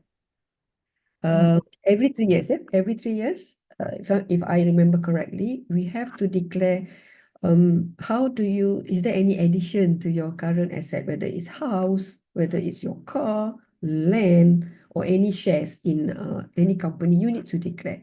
And if you dispose, you also to say, you need to also tell the university that, okay, I have disposed this asset within the last 3 years, yeah. Because as a government servant, you shouldn't be seen as having too much asset that's not within your means. Because, you know, as a government servant, we have certain range of salary, right? And suddenly, if tomorrow I drive to driving a Porsche, maybe they will be asking me, with a salary of a professor, you get to drive a Porsche? Okay, so they will start querying. So, but you have to declare, oh no, the Porsche actually come from my royalty husband, for example, right? So they have to do that kind of background checking of the candidate. And the other criteria is with regard to bribery or corruptions. Yeah, we have the Malaysian Anti-Corruption Commission. This is, you know, is quite sensitive in a sense that we have to do a background check of the application, that they are not involved in any proceeding or even any case of corruption that happens or currently under investigation. Okay, so we want to make sure when you appoint a professor, that professor carries certain values and hold certain level of integrity as a person as well, not only looking at the publications or research or having done a good thing to the community, but at the same time, we have to make sure that person is highly integrity. I mean, have a high level of integrity as a person. I hope that answer your question, Prof. Suzy. Yeah, thank you, Professor Noor. Yeah, I think that's very interesting experience from Malaysia, because of lecturer is a government servant, so we have to declare our asset in order to prevent what we call the corruption, bribery or corruption here.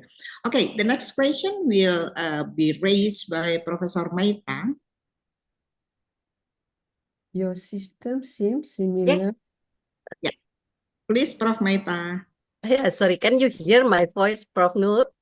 Yes, I can. Yeah, good. Yeah. As you said that we make it relax it, yeah, Prof. Noor. I also seem so unrelaxed till this morning. Maybe I can speak also in Malay also and also in English. Yes, it's very I agree with Prof. Suzy Anna. Yeah, Teh Uci, we call that Teh Uci, that the system is almost similar within here in Unpad or in Indonesia, Prof. Noor. There is, but sorry if I make mistake. In my opinion, it seems that the system more quantitative, yeah, lebih kuantitatif than qualitative of the how to memberikan penilaian ya terhadap candidate. Are you agree with that, or maybe you have any other opinion? And do you agree if the team do the special interview for candidate of professor? Thank you, Prof. Noor. Okay, thank you very much, Meta, for the questions. Okay, let me answer your question with regard to the interview. Yes, we have an interview for the promotion exercise. The candidate will be called for the interview at the central, which is being chaired by the Vice Chancellor. And I have mentioned earlier also the members of the committee comprising of the Deputy Vice Chancellor Academic, 2 senior Senate members, and a representative from the board of the university as well, and the dean and the head of department will be called during the interview as well to actually defend their case. So that's one with regard to the interview. To answer your question with regard to the criteria in terms of it is more quantitative, yes, you can say that because the the screening criteria, look at the numbers and so forth, are very purely quantitative. That is to show whether you have, that is the minimum, yeah, that is the minimum in terms of eligibility. But when it comes to the interview, that would be the area where the qualitative criteria would be assessed, I would say. And there have been cases where all the candidates actually fulfill all the requirements, but they do not do well during the interview and their application was turned down. So there have been cases, yeah. Not necessarily when you pass the screening committee selection at the faculty and also at the central level, you will definitely get it. No, there have been cases, at least a few that I heard of. They will ask you to reapply or even they give you some time to improve on the areas which they feel you are lacking. For example, let's say you are lacking in terms of international collaborative work, yeah, or research. So you are given, let's say, maybe 6 months to work on it, and you have to report your progress to the dean to make sure that you are doing something with regards to that particular criteria. So there have been cases on that, and where in such situation, maybe you do not need to reapply, but you just need to tell what you have done to strengthen that particular criteria. That is also possible because we do not want the candidate to go through the hassle of nominating a referee, getting external assessors report and so forth. And we can, at the same time, make sure this candidate is working towards achieving the, whatever the committee at the central requires. Yeah. So that's very important in terms of the qualitative part. Now, there is also, maybe I want to share if UNPAD wants to do, because we are more quantitative in nature. Perhaps when you go and look at the publications, yeah, or output of the application, you can actually look at in terms of the quality of the publication output or journal. Certain number of journals are highly ranked, and these are very, very good journal, and they are difficult to enter or to be accepted to be published in there. So maybe you can give higher marks for those who have managed to, publish in, let's say, the basket of 10, because I come from IS Information Systems. We have the basket of 10 journal, which are very difficult to go in. And, if your candidate managed to go in that, you can have a special criteria to reward or to, to make sure this person actually qualifies. I hope that answer your question. Good. Thank you. Thank you, Prof. Noor. Thank you. And next question from Pak Muhammad Imansyah. Okay, thank you, Bu Susi. Right now I'm visiting the as well. I'm inquiring about the system in or in Malaysia. How is to make the report, research report, if we have research grant from the government? Because in Indonesia the report is very complicated, especially the financial report. It's more difficult to make a financial report in Indonesia rather than to make a article. The report, the research report. That's because most of the research is to make a publication and also to make our promotion because of the research article. What I'm to know is how the financial report in Malaysia, if they can get research grant from the government or the university? Because I heard that there are two options, research grant from the university and also from the federal government. Thank you. All right, thank you, Pak Muhammad Irmansyah, for the questions. This is with regards to reporting. I think it's the same in Malaysia. It's also difficult, quite daunting task to actually report on your progress report, especially for grants that have been given by the ministry or even the government. Yeah. So let's say we have FRGS, Fundamental Research Grant Scheme. But that again, we have a system in the university to actually or even for that particular grant, yeah, the FRGS, that we have a system that actually can monitor the progress and also the expenditure of our grant. So thank God. But in terms of the forms, there is also some form that we need to fill up. I think the process is not that much different from what you are doing, but I know in Indonesia it's more rigorous. It's a very, very detailed kind of thing. You need to report every single expenditure. You need to note down what you do, and you have to get somebody to compile all the information. Yeah. But I think it's not as complex as that, but we do have a system to do the reporting.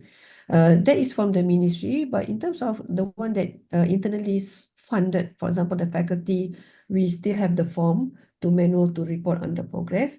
And the good part, I think, with because we have what we call the RGMS, Research Grant Management Systems, where each researcher would be able to monitor the expenses, how much you have spent on your research, and this can be reported and be generated by the people at the university, so that they know your progress in terms of the balance and the funding. So that's what a good thing for us. Maybe UNPAD have a system on that, on reporting research grant and the financial, or what we call the RGMS, Research Grant Management System, that have the component of financial progress.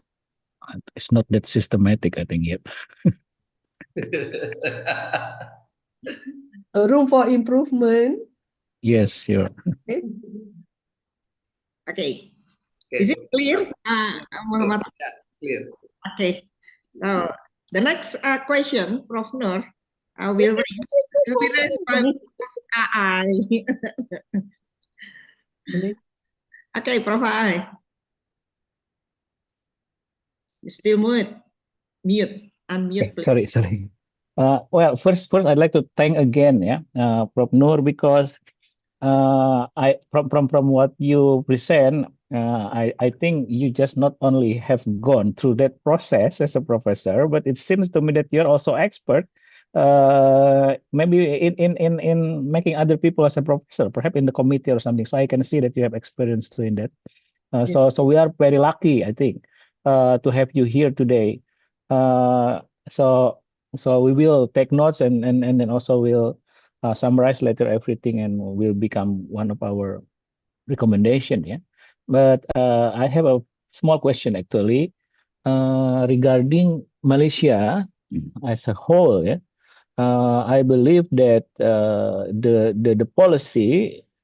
But please confirm me if it's not right that the policy between universities and the quality of universities in Malaysia, and I think it's the same in Indonesia too, is quite heterogeneous, yeah, but very right. So I think maybe the policy, the strictness of the standard, yeah, of the university may be different. So is that the case? And also that's what my first question, Prof. Noor. The other question is, suppose that when you have a vacancy, Professor, I just want to confirm that can anyone apply even outside Malaya and even outside the country? For example, I may be interested in applying for a position in the University of Malaya and make friends with you there more closely, for example. So is that possible? So and how often it happens? So that's, I think, my two questions. Thank you, Prof. Noor. Okay, thank you, Prof. Abri, for the two questions. Okay, the first one, with regards to whether the quality varies among universities, yes, it does. So there are situations where you can compare. You are a professor in UM, for example, and you compare yourself with a professor in University Malaysia Terengganu, for example, yeah, another public university but located in the East Coast. There will be some of the concern or frustration sometimes because you can see that a professor in UM, you are expected to do this, or the criteria is as I shared with you just now. But you look at another candidate or another friend of yours, how many they have published, what position they are holding, and so forth, and yet he can be a professor also, and sometimes that person runs faster than you. You are C, he becomes A sooner than you, okay, faster than you. So that is the most frustrating part in the system, because being the first university, the number one universities, the expectation is very, very high for us. I think for the other research universities also, like UKM, USM, UPM, is the same, because they expect a lot of the people to publish, they actually manipulate you to fulfill all the requirements, yeah. But then again, because it is something that is internal, right? Because your approval comes from the board. I mean, it's an internal process kind of thing. So if the committee actually agrees and the university have set a lower standard than UM, what can we say? Because that is their university policy. So it varies among university. I think in Indonesia also, right? There is no standard that if you want to become Professor C, you have to fulfill all this, and the number is the same across university. No, it's not. It differs. I've gone through some of the application for professorship or associate professorship for other university as well, and I've looked at the criteria, and sometimes I compare with what I'm doing to my colleague in UM. I said, oh my God, I've been very cruel to my colleague, but at the same time, I have to maintain the level of standard that that are required. Okay, if you don't fulfill one criteria, I cannot actually endorse the application. Number two, whether we have open I would say appointment. Meaning we do have, but I would say very, very few, unless you are very, very extraordinary. Okay, unless you can show your distinct scholarship to the field, what the other professors in UM cannot do, and you do have that quality. We do actually appoint from external. Yeah, but I would say most of the appointment of professors come from within internal process. Okay, but there have been also people from outside that applied for professor in UM. But of course, we expect more. The external candidate should have more higher qualification than the existing professor in UM. Okay, thank you, Prof. Noor. That's Is a it very, Prof. Arif? it's very informative answers, and thank you so much. Is there any question? If there is no question, then perhaps my turn to raise the question. I'd like to take this opportunity, even though that I'm a moderator. Professor Noor, you mentioned about the benchmarking with 3 local and international professors in the same area of expertise from university higher or equivalent. So yes, this is a very interesting requirement that even from the 2 previous speakers, I have not yet heard about this requirement. Could you explain a bit further about this requirement, how the UM evaluate or assess this benchmark, and what is the exact criteria? Please. Okay, I can share that with you because I was asked to do that. I was the first batch of professor to actually being asked to come up with a benchmarking. I compare myself with professors from I can't remember, but I'm sure from UNSW, University of New South Wales. The other one was, I think, from Hong Kong, HKU, if I'm not mistaken, or Hong Kong University. And the other one, I can't remember, from, I think from the US, okay? When I was asked to do this, I was like, I need to know first, who are the people in my area, right, that have the similar. So luckily, I have this bunch of network where, when we go to conference, we make friends, right? So these people, I constantly in communication with them. I ask them to be my examiner and so forth. And of course, their CV is impressive. So I actually contacted them and I look at their profile, I look at their publication, I look at the number of PhD students that they produce. I look at also in terms of similar criteria that we have for the promotion that I presented earlier on. So we were supposed to come up with an Excel sheet and we compare myself, Isma, and Professor A, Professor B, Professor C from the foreign universities. That's one. I don't have much problem with that, but I had problem with comparing myself with the professors in Malaysia. You know why? Because we are number one. We can't compare. We should be comparing with universities higher or equivalent level. But because we are number one, we need to go a little bit lower, right? So luckily I have someone in UKM to reach similar area.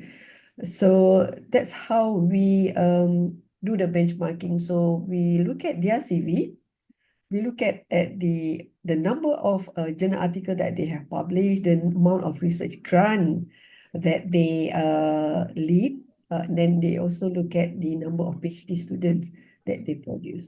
Okay, so we have to present this information to the central committee, even before we were called for interview. So that's one of the things that I had to go through. During my time, I didn't have to do the case for promotion kind of essay, the one that I mentioned earlier. But after that, after my batch, any new applicant for professorship, you are supposed to come up with a case for promotion. It's like an essay of, there is no minimum number. Just asked with a friend just now. She wrote about 9 pages for the case of promotion, highlighting her achievement and also what's her, why she should be promoted, right? So, Susie, do I answer your questions with regards to the criteria? Yeah.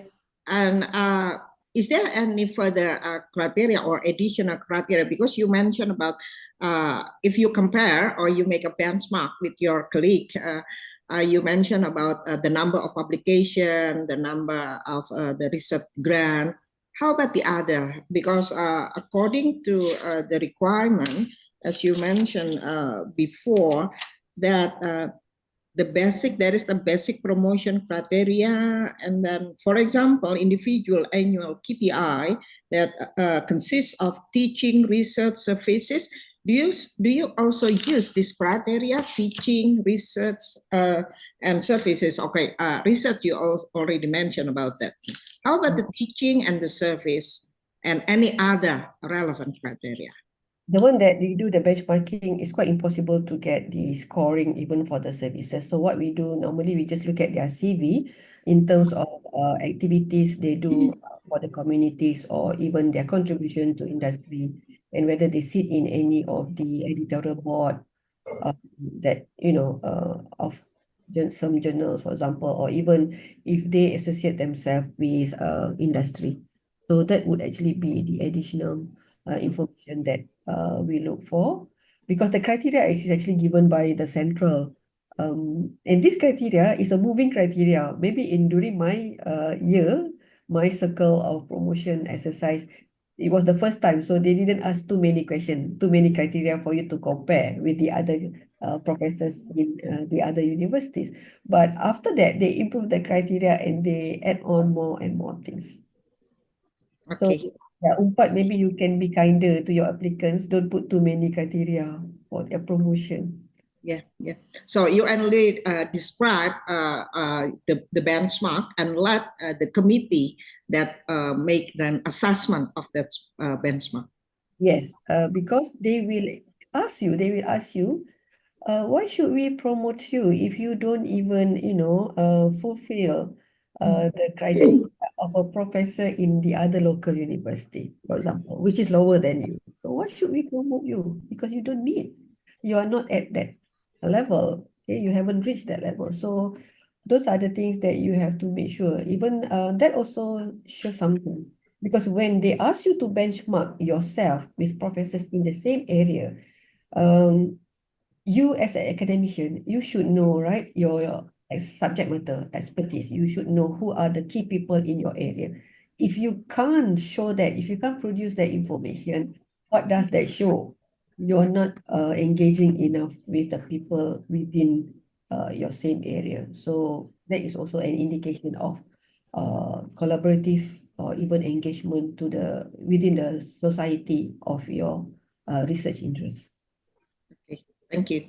Is there any question? Any other question? If not, perhaps I will elaborate more to Professor Noor. Teh Susi, Prof. Philip udah ada, we have Prof. Philip here, so if anyone want to ask question to Prof. Philip also can have a chance for that. Maybe I can say hi to Prof. Philip. Hello. Sure. Yeah, maybe thank you again, Prof. Philip. Nice to see you. Yeah, nice to see you. I think it's the second time I see you. I saw you in Bandung back then. Yes.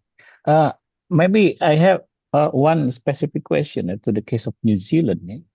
My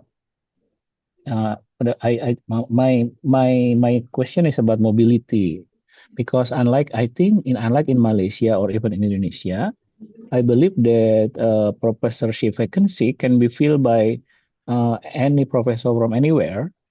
I just want to confirm on that. And then secondly, there are aspects. It is interesting to know that even though you are required to have three aspects of the teaching, research, and service, you are not that strict. So I think at least two of the three. So in case in Indonesia, we have to have all of the three. So that's interesting to note. But my question is, there are. So I believe that unlike in Indonesia or even to some extent Malaysia, in New Zealand, is not too much quantitative, I believe. So it's more qualitative assessment, which is I think ideal for the case of this assessment. But the drawback of being qualitative is subjectivity of the reviewer, of the reviewer. So my question is there any strong case where is there any concerns about subjectivity because being too qualitative? So there's two questions. So first, mobility. I mean, how open you are to professors, to a candidate outside the university? And second is there concern of subjectivity of reviewer because it's qualitative, is relevant or not in the case of Otago? So that's my two questions to Prof. Philip. Thank you. Yeah, thank you, Prof. Yeah, I think so. The mobility thing is really about the established positions of a professor or chair of a center or a department, a historical position, either historical or a new endowment or something enables you to create a position. And then you want to get the very best person around the world to that job that you can get. So you have to be looking strategically for people who might be interested in coming to your university. Say for us, it's like New Zealanders who are overseas or whatever, even those who are local. The very best person in the world in that field, and see if we can attract them to that position.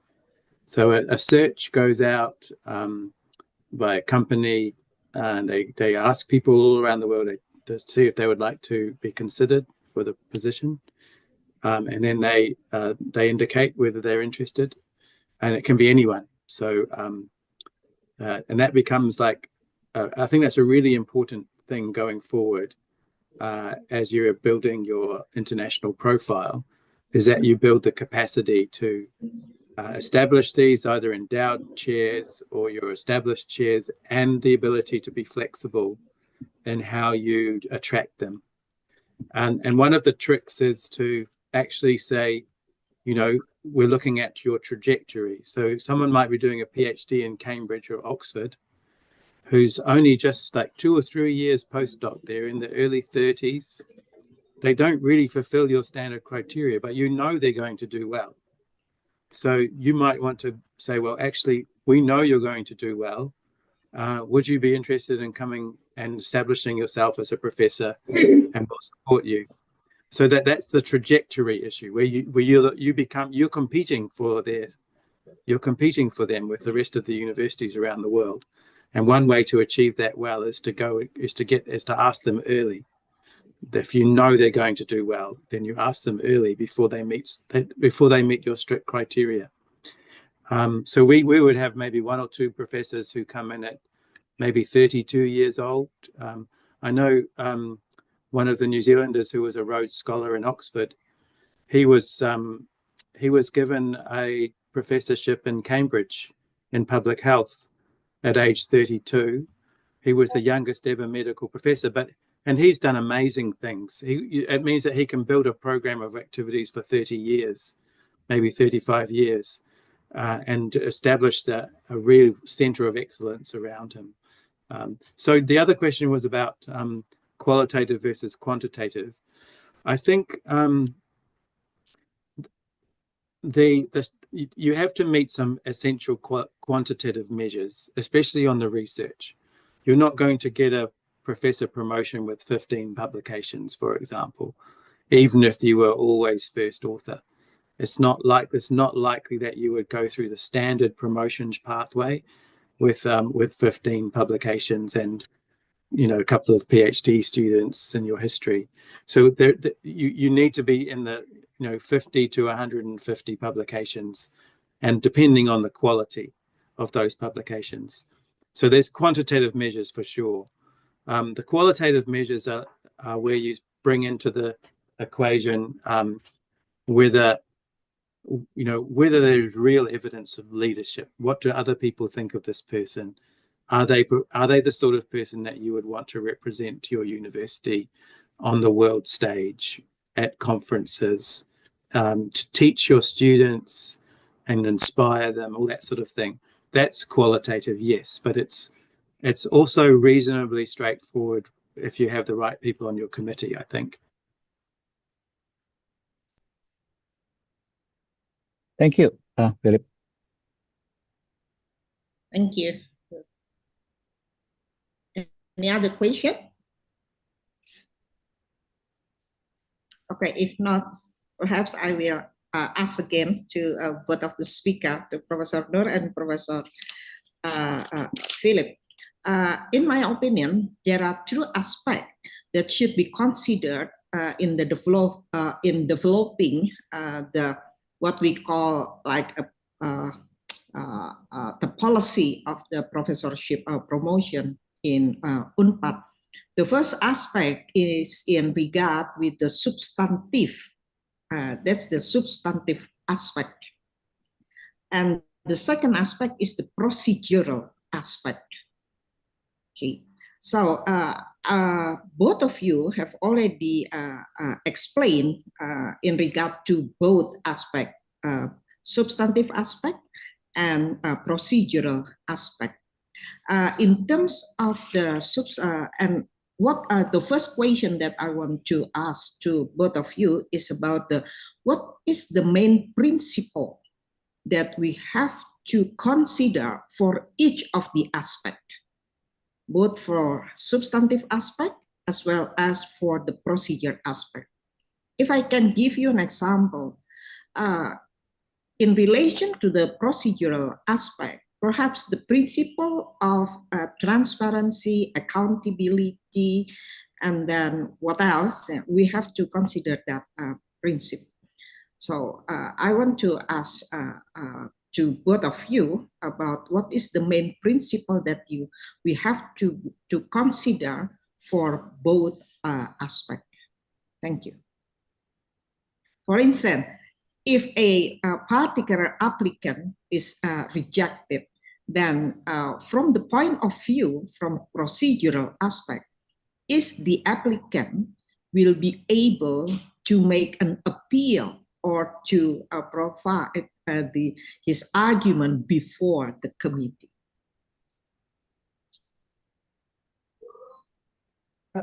Okay, who shall start? Ladies first. Philip, can I start? Okay. Please, yes. Wow, that's a very quite hard question to answer. But anyway, I try to understand it a Well, little. Prof. Susi is a lawyer. Ah, that's why the questions are very. Okay, let me maybe relate it to the situation way back here in Malaysia, right? If an applicant is not successful in her application or his application for professorship, they will be actually allowed to reapply after at least 1 year. So that's one. Or I mentioned earlier, there have also been cases where the candidate just did not fulfill certain aspect of the criteria. It's not that they didn't fulfill. The committee was not satisfied with the explanation or even their justifications on, for example, their contribution to the society, whereby the question will be posed by the committee members during the interview, sometimes quite challenging and sometimes it can be out of the box also, yeah. So there can be a situation where they are given, as I said, 6 months to look at their strength and focus on the area that they are lacking during the interview. So that would also be possible and a fairer process to the applicant, if I can relate to the question of your procedural aspect. And the other aspect that is important for us in the university, in UM, is the integrity. We always look for integrity, making sure that if you publish, that's really your contribution. I mean, that is really your publication. If you claim that you are the first authors of the journal, we want to see the evidence. Yeah. So that's the reason why we ask, the background check, the disciplinary action check, and also the anti-corruption checking that we actually have to do. So we want to make sure that our candidate has a certain level of integrity as well. So I hope that answer your question, Prof. Susi, from that perspective. With regards to the substantive aspect, this is more on the, I would say, criteria or the content of the applicants during the interviews. So we do a lot of checking, and when it comes to the promotional criteria or promotional exercise, it can be quite lengthy actually. I was very lucky in my case. It took me about 8 months to be to come up with the result of the promotion. But for some people, they actually have undergone longer period, up to 1.5 years. So there are many challenges, obstacles. For example, the external assessors were not being able to submit the report on time. So those are the things that you really have to actually look for also in terms of the duration. Because in UM, there is no specific date for application. You can apply at any time as long as your system is green. I mean, we have a system and we have all the checkpoints there. If you are green, then you are good to go.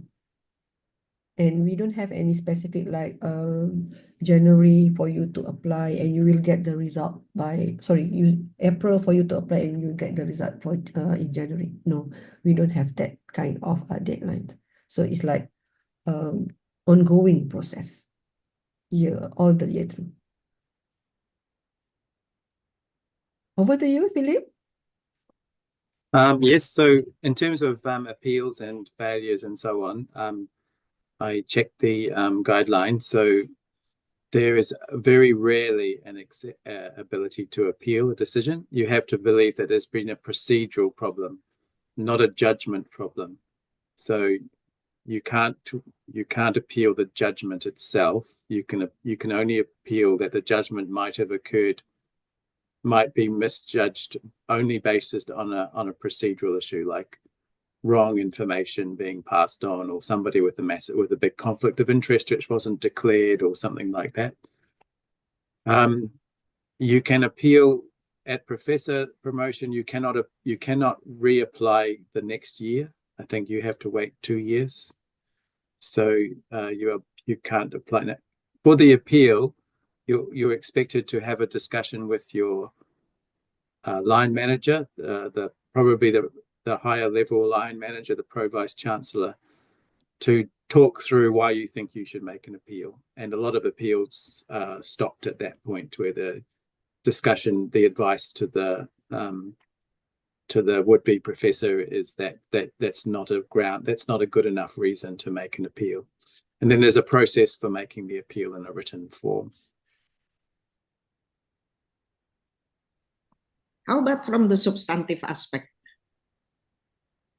Do you have any? Yeah, I don't tend to use the word substantive on promotions in my own head. So maybe you could give me an example of a substantive example. Yeah. For example, in regard, mostly substantive aspect deal with such a very important or very fundamental requirement. So perhaps the principle that we have to be consider is the principle of the merit system, or the accountability, the principle of merit system, accountability, and etc. So deals with the very basic requirement material. But in terms of procedure, as you mentioned about whether there is an appeal mechanism or not, because like Professor Noor said that the integrity is very important for the promotion of professorship. Integrity, and what else? Yes, at Otago you cannot appeal on the basis of a judgment, as long as the judgment is made on the grounds on the information the information is there before them. If it's robust and there's no appeal around the information that they've been given, it was, maybe they gave some of your application was not complete because of a administrative error or something. But in terms of if the information is correct, you cannot appeal the judgment. Okay. Yeah. And perhaps this is the last question from the moderator. Professor Philip mentioned about the guidance, the guidance for a promotion. But Professor Noor has not yet mentioned about what is the basis, what is the legal basis. Here in Indonesia, we often use the legal basis for a particular base for conducting an action. For example, Professor Philip tell us about the use of guidance. But Professor Noor, do you have any specific legal basis for a promotion? For example, perhaps in UNPAD, we have to issue or we have to establish the regulation that made by the Vice Chancellor or something like that. So how about in Otago, guidance issued by the Vice Chancellor or by other organ, university organ? Let me just get the question right. Are you asking me about about the legal basis for doing the promotion process? Any relevant matter in regard to the promotion of professorship?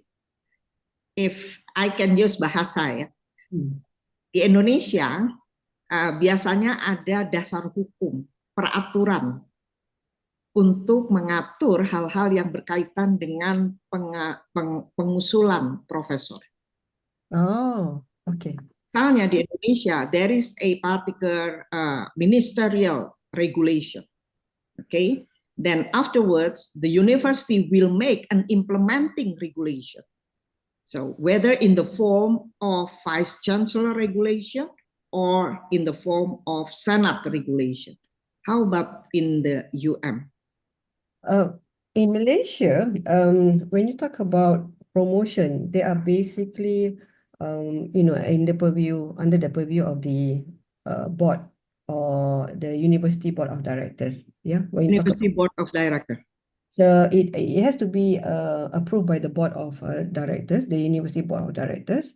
And we do have guideline, but we don't tie it with the legal kind of thing. So there should be a guideline on the professorship promotion. And even during the interview, the representative of the board will be present during the interview. So when you talk about any particular guidance, Yeah, guidance. Who issued the guidance? Who issued the guidance? Normally, this is actually HR matters. It comes from the human resource. There is no specific like act or even a document that really govern or really look at the appointment of professor. Yeah.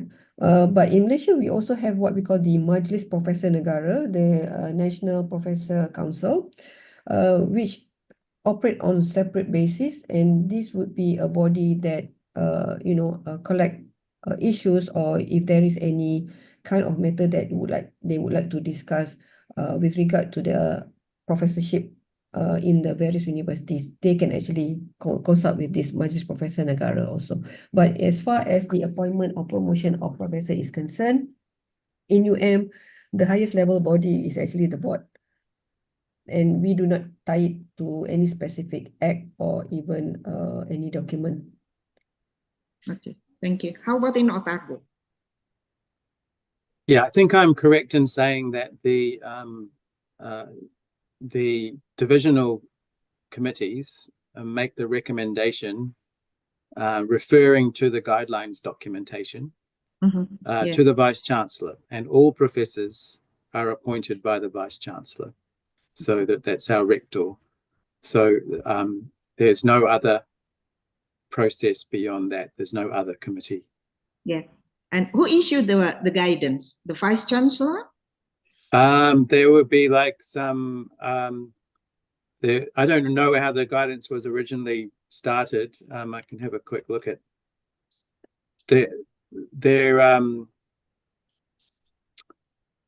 it's administered by the Human Resources Division, but it wouldn't have been created by them.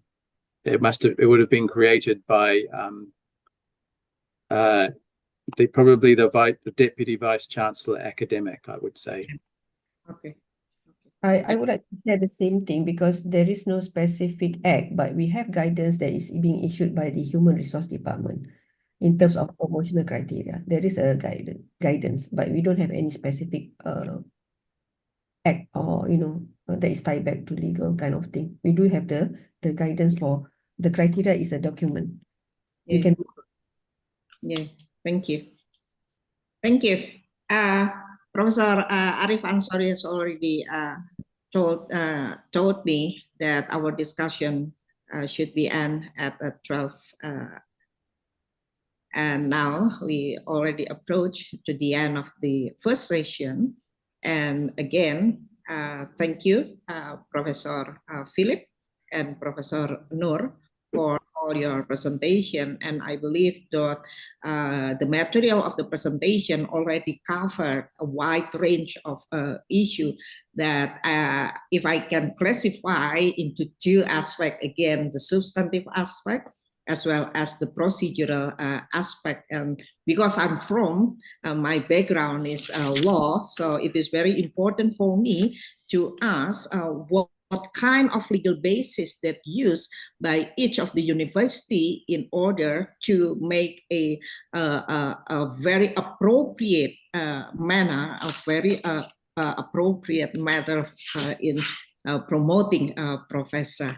Again, because Indonesia is tend to use a written rules rather than unwritten rules, because that's dealing with our legal system. Again, thank you very much, Professor Noor and Professor Philip. I hope that our discussion not end at the end of the session, but perhaps can be follow up on the other discussion. Thank you. And again, as a moderator, I will not give a summary of the session because I will give some of the notes to Professor Arif Ansori, and he will give a brief summary at the end of the session for today's discussion. Again, thank you. And I give back to Professor Susiana as a Master of Ceremony. Thank you. Thank you, Professor Susi. And actually, that concludes the first session of our webinar. Thank you to all the speakers, moderator, and participants for your active engagement and insightful questions. We hope you've gained valuable insights on academic promotion pathways. Please don't forget to join us again for the second section this afternoon at 2 p.m. Western Indonesian time, where we will continue discussing best practices from the UK, Netherlands, and Germany. Thank you and see you later. Giving the time to Aquarini. So everyone, friends, colleague, welcome. While we're waiting other people to come, let's just start it. So first, of course, thanks for agreeing to come to this seminar. It is a very important moment, not only for Padjadjaran University, but for Indonesia as a whole, because we just recently changing the regulation that has been running for decades about the promotion of professorship that is decided by the ministry in Jakarta. Now is decentralized to each of the university. This is a very not surprising. We expect this, but when it happens, it seems to be a bit I don't know. It's a bit puzzle. Many things to think about. Yeah. So I turn to the seminar as one of the important moment for benchmarking, because we are not expecting to creating something from scratch. We believe that it is best to just draw some lessons learned from you guys that has been doing this for generations. So again, thank you for coming here. Really appreciate. And of course, your interventions won't only benefiting us only Padjadjaran University, but I think the rest of the country. So I really appreciate it. And then of course, I really do hope that next time I will be inviting you physically here, so we can hang out or something. So without further ado, I would like to give the time and screen to my colleague, Professor Aquarini Priyatna. Silakan, please. Thank you, Prof. Arif. A good afternoon, everyone in the southern hemisphere, and good morning for those participating in the northern hemisphere. And in Indonesian, we would also address greet in different religious faiths. So, Assalamualaikum warahmatullahi wabarakatuh. Shalom, Om Swastiastu, Namo Buddhaya, greetings of virtue, and hoping everyone is well and healthy and ready for the upcoming very exciting discussion. Don't think I should repeat what Arif has just said. We are indeed going through this new regulation regarding professorship, and of course it has also created a kind of mini earthquakes around the academicians, and this is actually exciting. So of course the promotion to professorship is a significant milestone in an academic's career, representing not only personal achievement, also the recognition of contribution to the academic community and society at large. And this process is also complex, and I think we are here today because we would like to learn from the experience in other countries. This morning we were talking about the practices in the Asian Pacific part. Now we are going to learn more in the northern hemisphere. So thank you again, and we are really deeply honored for your participation, for generously accepted invitation to discuss here today. So for the technicalities, we will be having 3 sessions and discussion. So the speakers, the first one will be for Professor Sambit Bhattacharya. You will be given 30 minutes, and then followed by Professor Arno Tucker from Leiden University, and then followed by Professor Elke Belzik. 30 minutes each, and then we will close the session with a question and answer, or question and discussion more appropriately, for an hour. So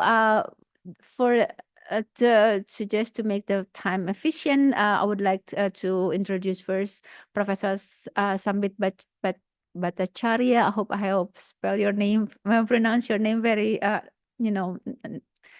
didn't make any mistakes about that. So Professor Sambit Bhattacharya is a professor of economics and head of Department of Economics at the University of Sussex. So again, Professor, thank you very much for your time. And I would like to now hand the floor to you for 30 minutes. You can start your presentation. Thank you. Thank you, Professor Priyatna, and thank you, Arif, for inviting me here, and very pleased to share the floor with Professors Tucker and Pawelczyk. And so, I mean, I have some slides which I think I should be able to screen share. So let me just do that first. Yes, share screen.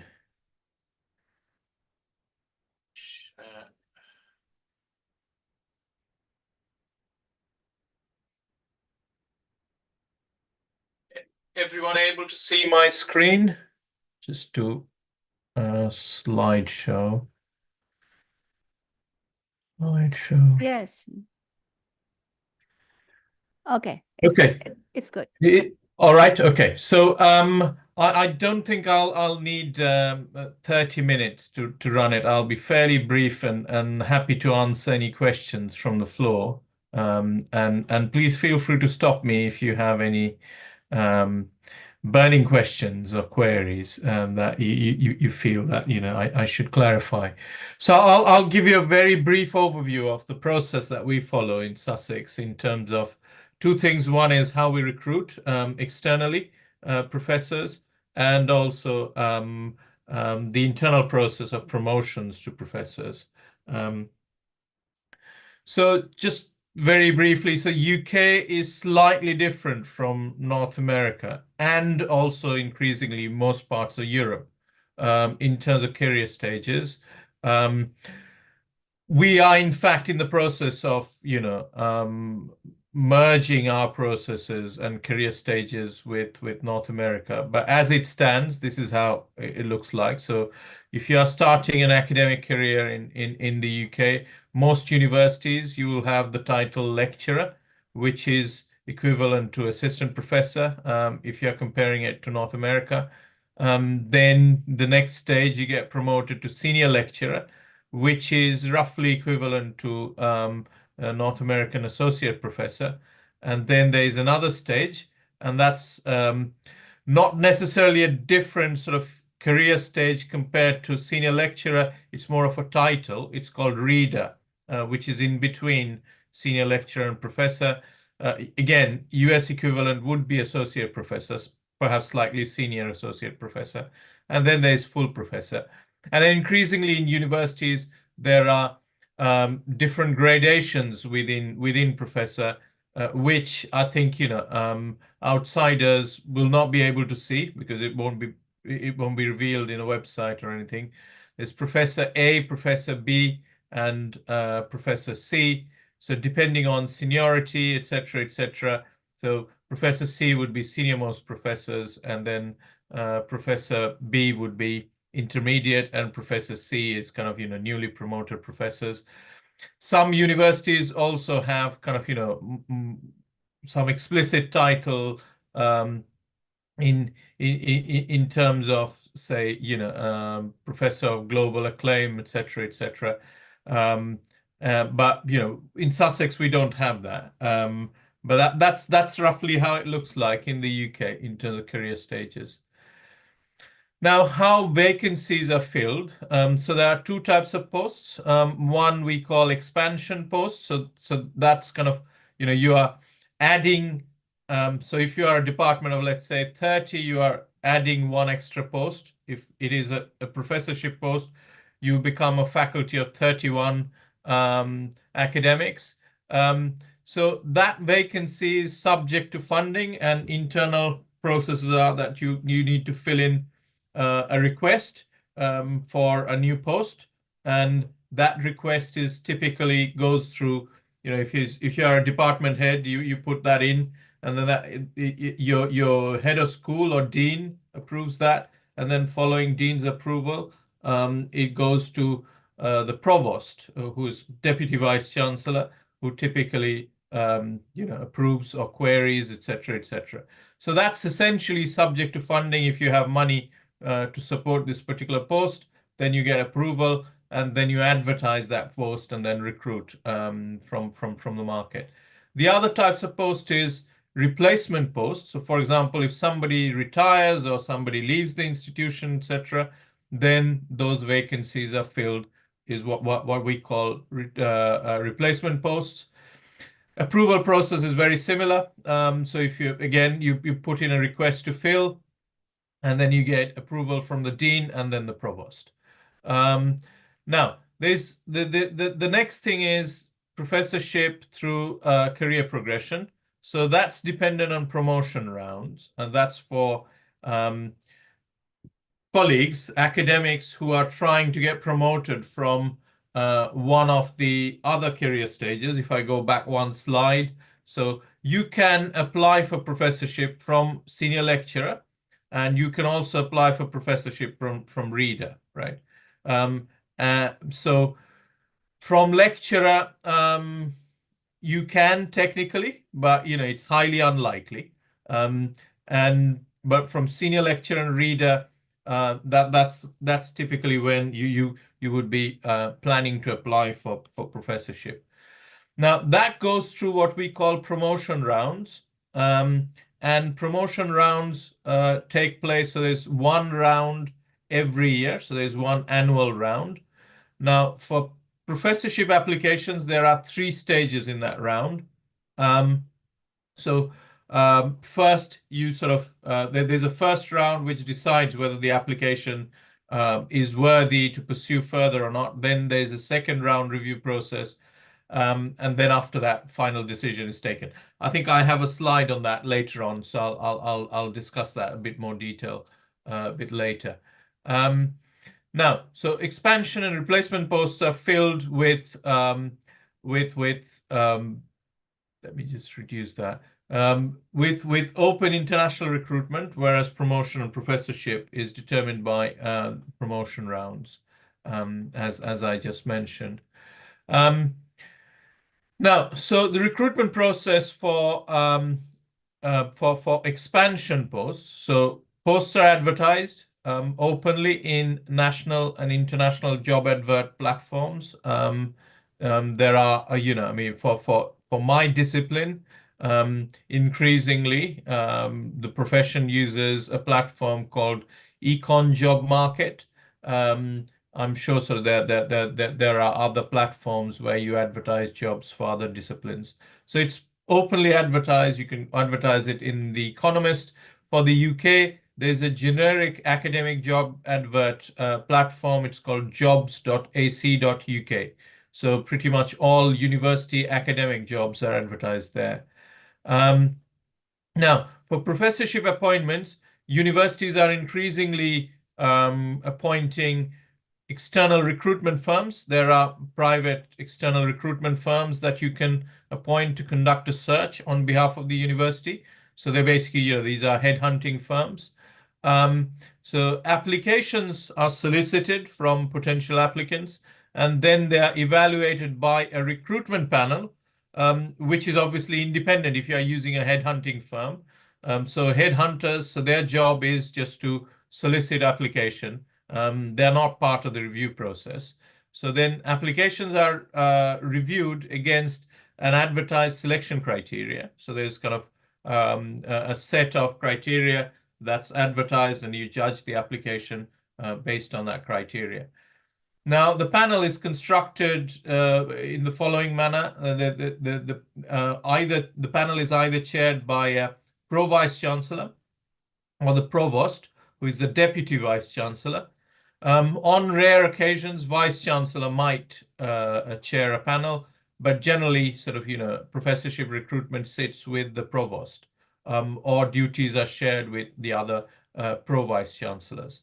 It's a 6-member panel and quite diverse in terms of representation by gender, etc.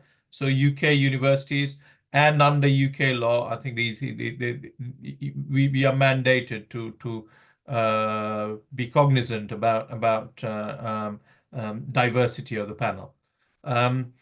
Now, panel typically shortlists and then interviews, let's say 4 or 5 candidates.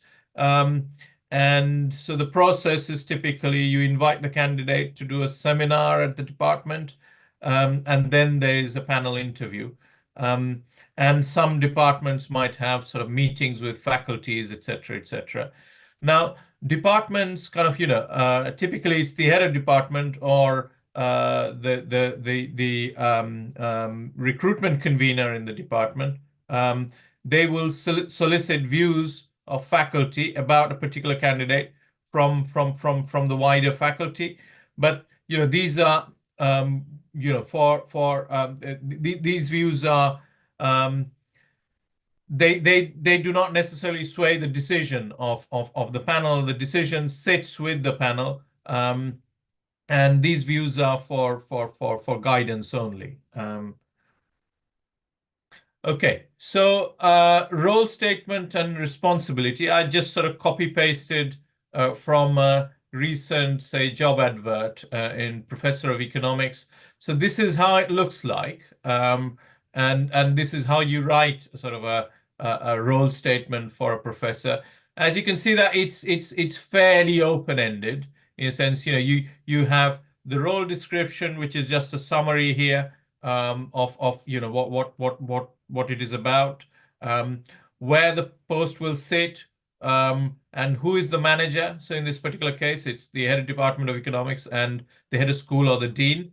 And then you write down what the principal accountabilities are.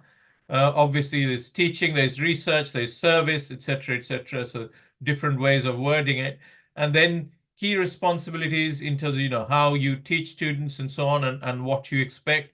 So that depends on the discipline and departments, and across universities it might change. But this is generally the structure. The other things that you typically write about in a role statement is on what are the expectations around research, scholarship, and enterprise. Contribution to school and university, so that's service. Then there could be some role-specific duties that you might want. You could include that under that heading. And then you could also signal what sort of typical performance criteria that you expect. Okay, so what is required to be a professor? Increasingly, I think it's now a given. I mean, especially with external recruitment, and internally as well. I think that generation kind of passed. So I think in academia, it's now difficult to get a lectureship job without a PhD. So PhD is absolutely required for a professor. And significant publication requirement, both in terms of quantity and quality. So that obviously varies across discipline, and that's kind of that's decided through peer review. And the panel is constructed in such a way that there is discipline voice. There's obviously the head of department and other senior professors on the panel. And also, as you can see, department views are solicited, even though they are not sort of binding on the panel in terms of their decision-making process. But obviously, the panel receives feedback from the wider faculty. Then there's scholarship and teaching requirement, which I mentioned already. Professors are expected to engage with the wider world through consultancy projects, etc., etc. So that's also looked at when we recruit. PhD supervision, so that's kind of doctoral training experience, how many students they have supervised, etc. So that's also very important. And grant income activity, how much funds they have raised externally and so on.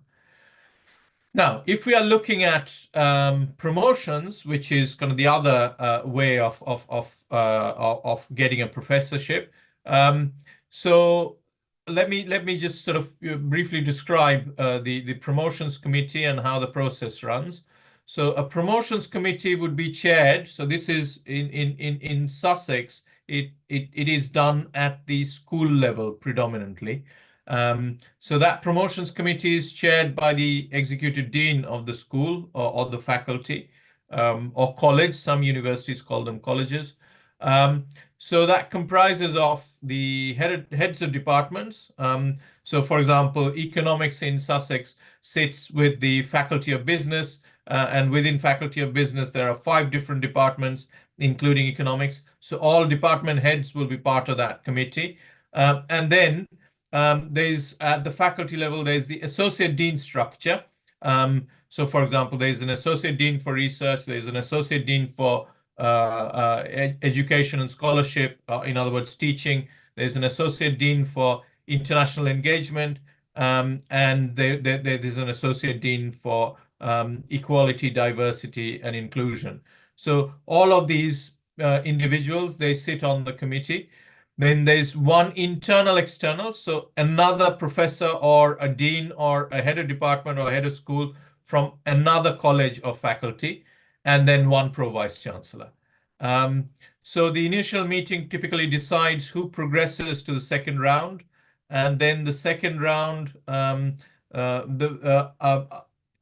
if you progress to the second round, then the panel would send your applications to external reviewers, and then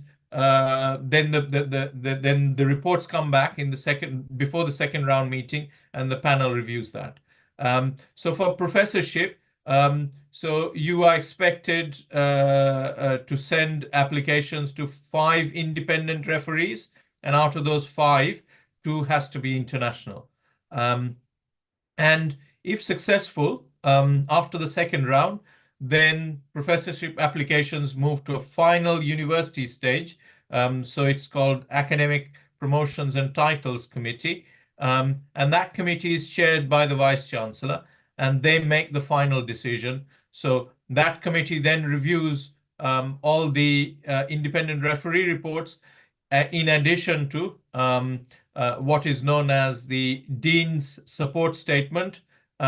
Now, effectively what happens is that the Dean's Support Statement is written by the heads of department, because they have a better knowledge in terms of, of the colleague who is applying for promotions. I think that's basically it from me. So I'll stop sharing, and I'll be very happy to take any questions that you may have. Thank you, Professor Priyatna. Oh, thank you very much. That's very sharp and very concise. You've only finished it 13 minutes. So I wonder, oh yeah, we have already somebody raising hands. Pak Arif, mangga. I didn't raise hand. I clapped my hand. Oh, you clap. Oh, I'm sorry. Must be my glasses. Oh, that's a good justification to think of buying a new pairs. Okay, any question, or do you think we should go forward with the second presenters? And maybe it's better to just continue with the handout, and then yeah. Okay, and in that case, I'm pleased to invite Professor Arnold Tucker, who is the Professor of Industrial Ecology at the Institute of Environmental Sciences, to kindly take the floor and now have your presentation. Yeah, I'm looking for the presentation, but I see all kind of, oh yeah, there it is. Okay, great. Share. Okay, I hope you see it. Is it visible for you? It's fine, it's great. You Yeah. just need a Okay, slideshow. Ready, good. And then ready just, to put it in a yeah, I slideshow? understand. Okay, well, Okay, okay, great. let's skip this. Yes. I have all kinds of positions. One of the positions, maybe that is interesting for this one. We have in the faculty what we call a permanent committee for scientific excellence. And that is the committee that actually in our situation was the kind of assessments that Sandeep indicated for the internal promotions. So that is, okay, let's skip Leiden. You probably know all the universities. Well, how does it go in the Netherlands? We have about 14 universities. They are all public or state funded in part. We have a joint representative office. It's called the Universities of the Netherlands, in Dutch UVN. And what they did, they developed a joint university function classification system. In Dutch, that is the UFO, the University Function organization system. And that basically gives in broad lines the criteria for the levels that Sandeep already indicated: assistant, associate, and full professors, and a number of, let's say, scale levels at these main levels. You have to understand that university funding works in the Netherlands roughly like this. We get direct funding from the government based on student numbers and the amount of PhDs we turn out and some other criteria. And that is the money that goes to my rector. The rector takes its share for maintaining her office. Then it goes to the deans. The deans take something for getting for maintaining their office, and then it went to people like me. I'm a former director of an institute for the maximum term of 8 years.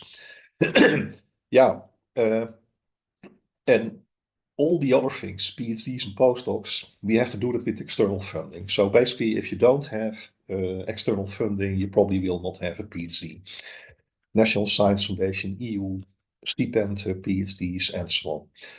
The universities, like apparently in the UK and like how it is going to be in Indonesia, they have the mandate to appoint staff in different scale level. And it goes roughly like this, that assistant professors, that is by the department or the institute. Associate professors, that goes to the faculty board. So we have a hierarchical system, we have the rector, we have faculties with deans, and we have institutes. And full professors, that is only the request of the department and the institute, but then has to go through the faculty board to the university level. The interesting thing is that the exact routing will differ by university and will even differ by faculty. My faculty has this permanent committee for scientific excellence, and maybe the law faculty doesn't have it, it does it slightly different. There are two fundamentally different systems. There is a system what we call the function plan approach. There you have a fixed organizational structure. You basically have made a plan that you say, okay, I have a department or I have an institute and I need so many professors in these kind of fields and so many assistant professors, so many associate professors, and so on. And that, of course, has a clear drawback. You only can become a full professor if someone retires, moves, or we jokingly say gets an accident. Yeah. Or if there is a decision to expand the number of professor positions because you do very well with education and PhD output and you get more direct funding. Well, this is a very clear system with clear drawback. I mean, even if you have excellent people that should basically operate at professor level, you often cannot promote them. Yeah. So I think all the universities or most of the universities now go to what we call an individual capacity approach. So you look at development of staff. We look if people match the criteria in the uniform function criteria system. And then we have a procedure to promote them. Having said this, what you also see is because we are dependent on government funding, and that depends on the amount of students you have and PhDs. And it's even so that the government funding, for example, for let's say the humanities and that kind of sciences is lower than from natural sciences. You actually see that plays a role in how many people we promote, because your budget is a kind of tight. Yeah, that could be. So I am, let's say, a senior professor. There are people in humanities that probably have status, whatever, that is at least equally mine, but they are not senior professors just because they don't have the budgets. You know, I'm very blunt now, but that plays a role. I see that happening. Well, then we have these levels. We have 2 levels for assistant professors. We have 2 levels for associate professors. Associate professors can, if they are experienced, granted what we call the EU's promovendi. So they can then independently graduate PhD candidates, which usually until 5 years ago was only allowed for professors. There always had to be a full professor in the supervision team.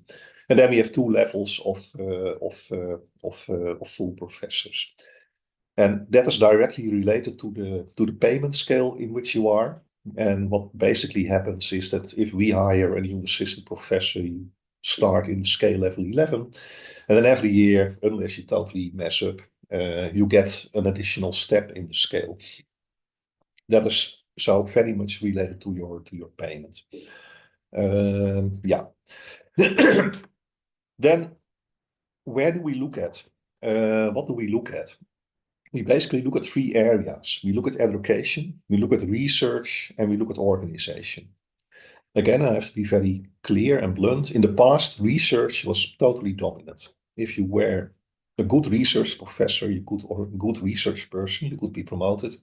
And if you were excellent in teaching or whatever, that was always something like, maybe at best associate professor, and that is where it stopped. I even have now in the institute that I led, we have a department head, a relatively young guy, managerial excellent, really much better than the former guy that we had, who was a full professor. But he still has only, graduated 2 or 3 PhDs, and he's actually at scientific level still an assistant professor. We had really big trouble in actually giving him a higher salary scale, what from a managerial point of view would be justified. He has a span of control of 20 people or something like that at least, without PhDs. So there's a key development in the Netherlands now, what we call everybody's talent counts, is that we really want to go to a more balanced kind of way of being able to promote. So also people who are really innovative in education, carry big educational programs, do an excellent job there. And actually for them, research is kind of like a secondary thing. In our committee where I'm part of, we see now that we see more and more applications for movements up to associate and full professors along these lines. And yeah, we're trying to deal with that. The other thing is that we have become much more careful with purely quantitative metrics. When I started out as a director, I came from an applied research organization. Yeah, so I didn't have a lot of papers written because the research organization didn't pay for that. I had done quite nice work. I was good in acquisition. I was good in management. In the end, it took me. But I think my age value at that point was 10. And my dean really had trouble with that. Yeah, because they had in mind that if you're an assistant professor, your age value is 10, an associate is 20, and a full professor at least 30 in Scopus. Yeah. We have seen that if you do it like that, you get all kind of undesirable side effects, like we know that unrealistic productivity, citation circles, that kind of things. And it's also not fair. I think, to speak for myself, I had done things that now made me highly cited research, quite fundamental stuff in sustainable business models and building input-output models. But I hadn't published a lot about it. It was impactful or whatever. So we try now to look much more to, what is the impact of that person? And can that impact actually be shown in a different way as just papers? So what we recently had is a guy that was in the drug research department. He had worked five years in industry. He had done very good research there. He had developed patents and that kind of things. But of course, his publication list was meager because he couldn't publish. And of course, he could not show that he had co-supervised 2 or 3 PhDs, which is the normal kind of criteria that we would say that you can become an associate professor. But then, it was clear that the person is very communicative, managerial, very good supervisor. The students really like him and that kind of thing. So he basically, in many ways, ticks all the boxes of a good associate professor. And you could see from his history that he had done very good research, just not in terms of papers.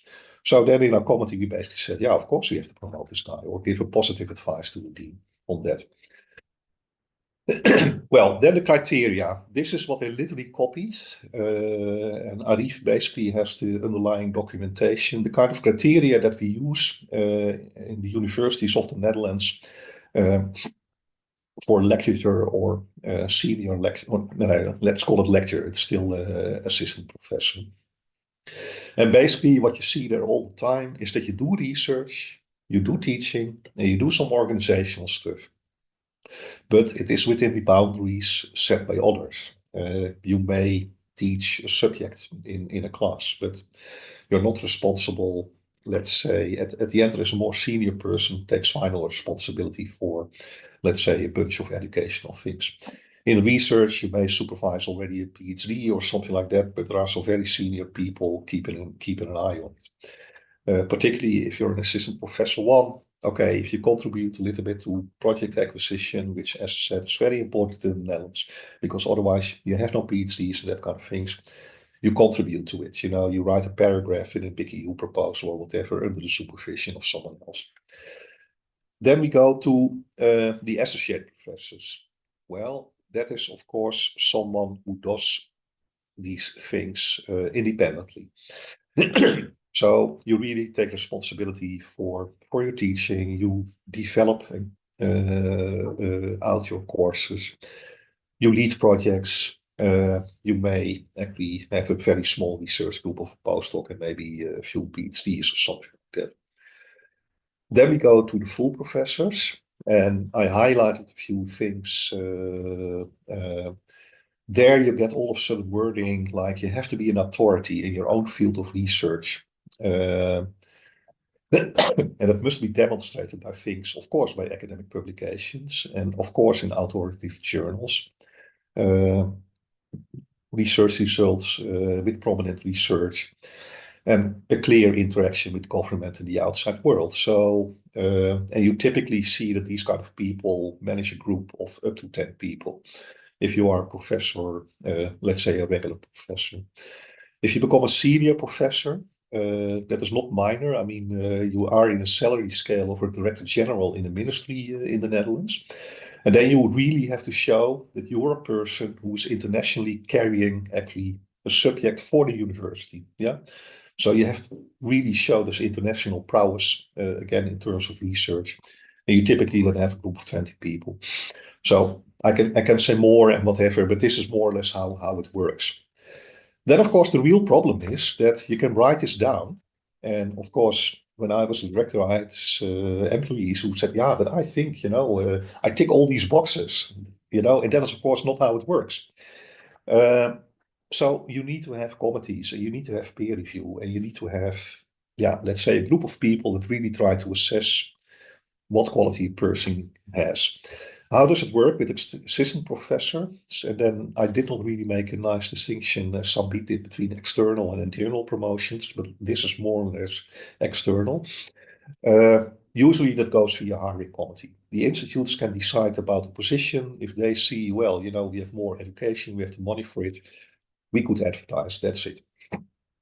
And what typically happens is this hiring committee just looks in the usual way, at CVs. They select a small, let's say 5-6 people. You evaluate them in a first round, and then you have maybe 2 or 3 left, and you make the decision. What we do for internal promotions is that we have every year, we basically have a review at institute level. And here, typically, Lionel would say, this is not organized at faculty level. In our institute, we do it like this. The next institute can do it slightly different. And I see institutes where actually, if you don't do it like that, then all of a sudden it depends if you have a good relation with your boss or your director or whatever, which all kind of things which you don't want. So what we did is that we said, okay, the whole management team, human resources, even more elaborated criteria for, let's say, qualification of how someone performs, and the potential that we saw in the people. And in these meetings, we actually made a decision about, do we think that this person can be promoted to assistant professor 1? Can that person maybe promoted to associate professor? If not yet, is that what does this person need? And then, of course, you have in the annual review, you talk with a person and you say, well, we think, please improve that or try to do that and that acquisition, and we help you with that kind of things. So, and full professors again. I mean, if we think that internally there is someone who can become a full professor, then of course there is a whole procedure, but the decision is made at that level if you have internal. Good. Then the external things is, oh, sorry, I forgot something, that the associate and the full professors always have to go through an advice of the scientific committee and so on, because otherwise the dean cannot make a decision on the promotion or actually give the dossier to the rector. yeah, that is roughly it, I would say. And then I think, yeah, and this is a whole step plan, you know. So let's say that we want to have a new chair, yeah, internally or externally. So the scientific director of an institute, of course, has to discuss that with the dean. And you basically have to create a chair. You have to say, okay, and there you have all kind of things. How many professors do you have already? Isn't it duplicating with what you have and that kind of thing? So there is a kind of like a function plan approach in the background, but we have much more liberty. Well, then you make a dossier for that as a scientific director. If you have already an internal candidate, then you make with the candidate also a dossier for the internal candidate. There is an advice by this permanent committee of scientific excellence, both for creating the chair or if you already have a candidate on the candidate. I come back to what the dossier has to be done. And then you have a first discussion by the faculty board. They decide on creating the chair under the condition that it is approved by the university board.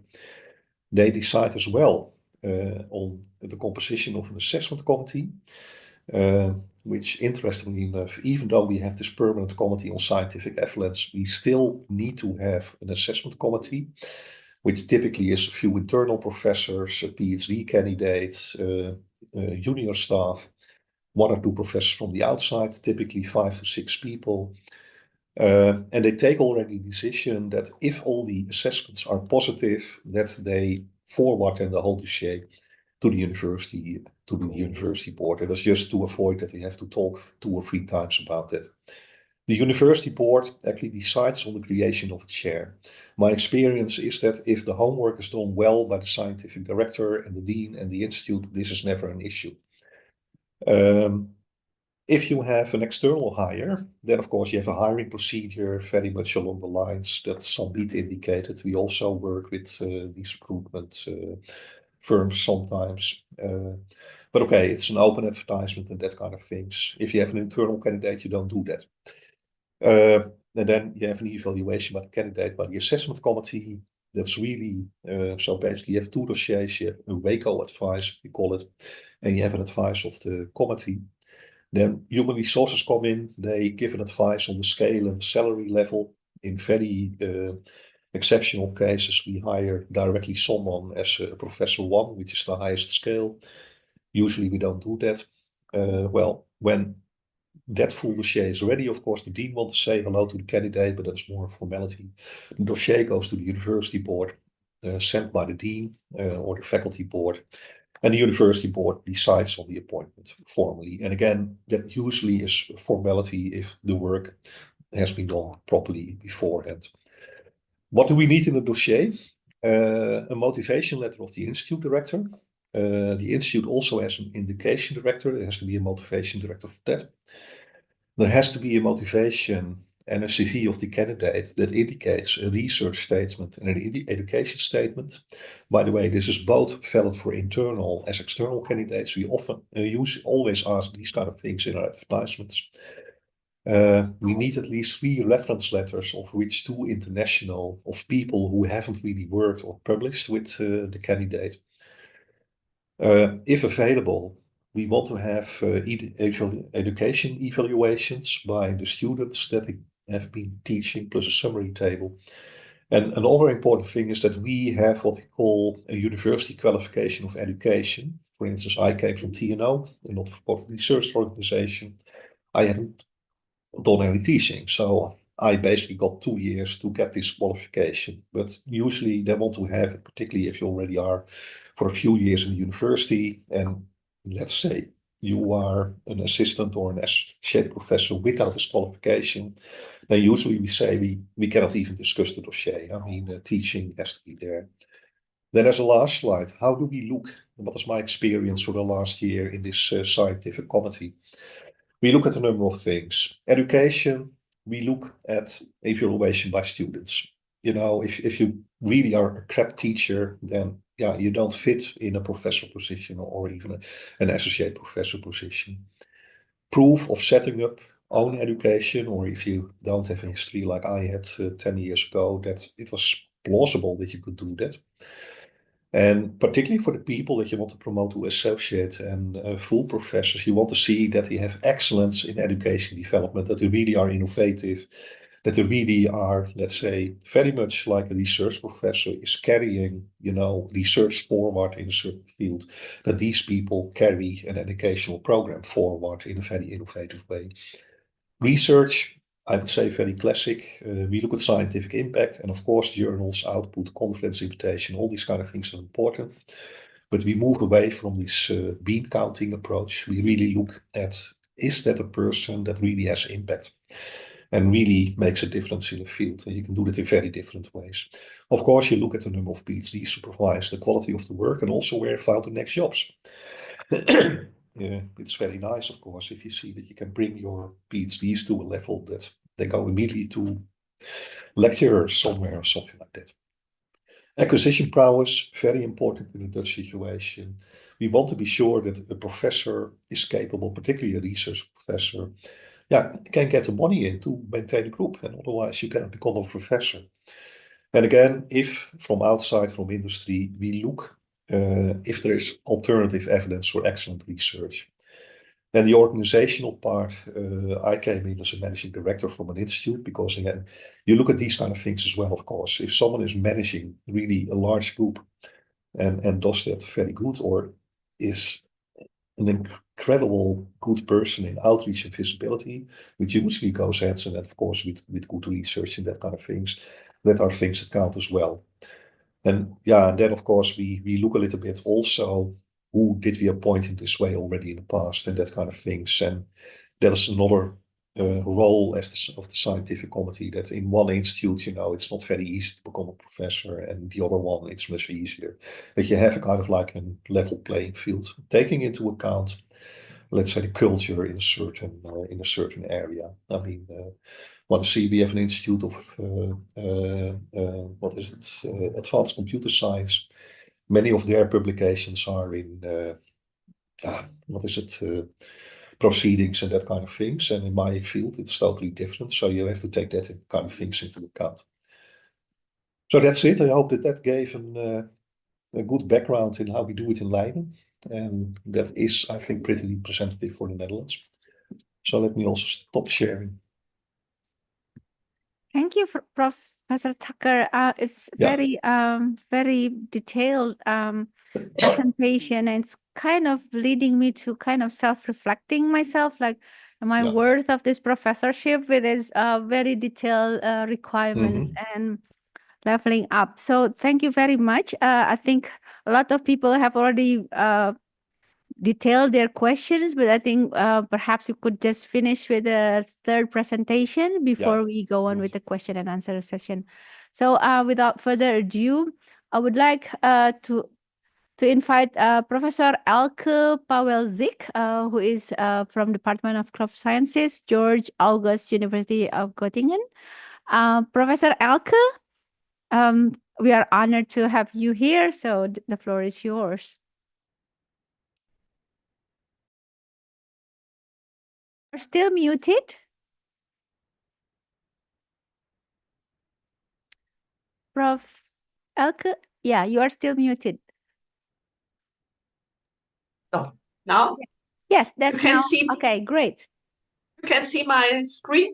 Yes, great. Good. Yeah, thank you once again for the kind invitation. Yes, my name is Elke Pawelzik. I'm now retired, but I'm worked almost 30 years at the Department of Crop Sciences of the Faculty of Agriculture in Göttingen University. I'm food technologist and agriculture scientist, and I'm working mainly about the quality of plant products. In my background, you can see a potato field. So the potato was one of the main crops I worked about, but also about vegetables and cereal grains. Yes, I was also 4 years dean at the Faculty of Agriculture, and at that time there were many vacancies of professorships, and that's why I can talk about my special experience at the University of Göttingen and also at the Faculty of Agriculture. Oh, now I hope, yeah. And I will give this overview from this point of view of the Faculty of Agriculture. And I used also inserted also some regulation for quality assurance in appointment procedures at the University of Göttingen. This is a brief introduction about some data in Germany. We have about 108 universities. These are also University of Applied Sciences. Almost 50,000 professors, and in agriculture, forestry, and nutritional sciences, these are about 1,230. You see also the percentage of female professors. This is a big issue in Germany to increase the number of female professors. The average across all disciplines is 28%. I added here also, to show you or to give you an impression about the situation, about the opportunities for places on appointment lists and final appointments in German universities across all disciplines. We had in 2022 81,600 number of applications for all announced professorships. Places on appointment list 8,000. An appointment list consists of 3 places. Normally could also be 1, could also be 2, but normally 3. And the appointment numbers were 3,700. That means on average, you have a chance of 5% of being appointed if you apply for a professorship. We have 3 types of professorships. This is W1. This is a junior professorship. It is a limited professorship. And 2 types of full professorships, W2 and W3.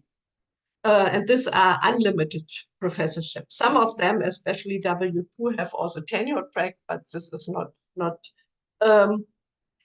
often the case. How professorships vacancies are determined and filled. I think my colleagues also talked about that.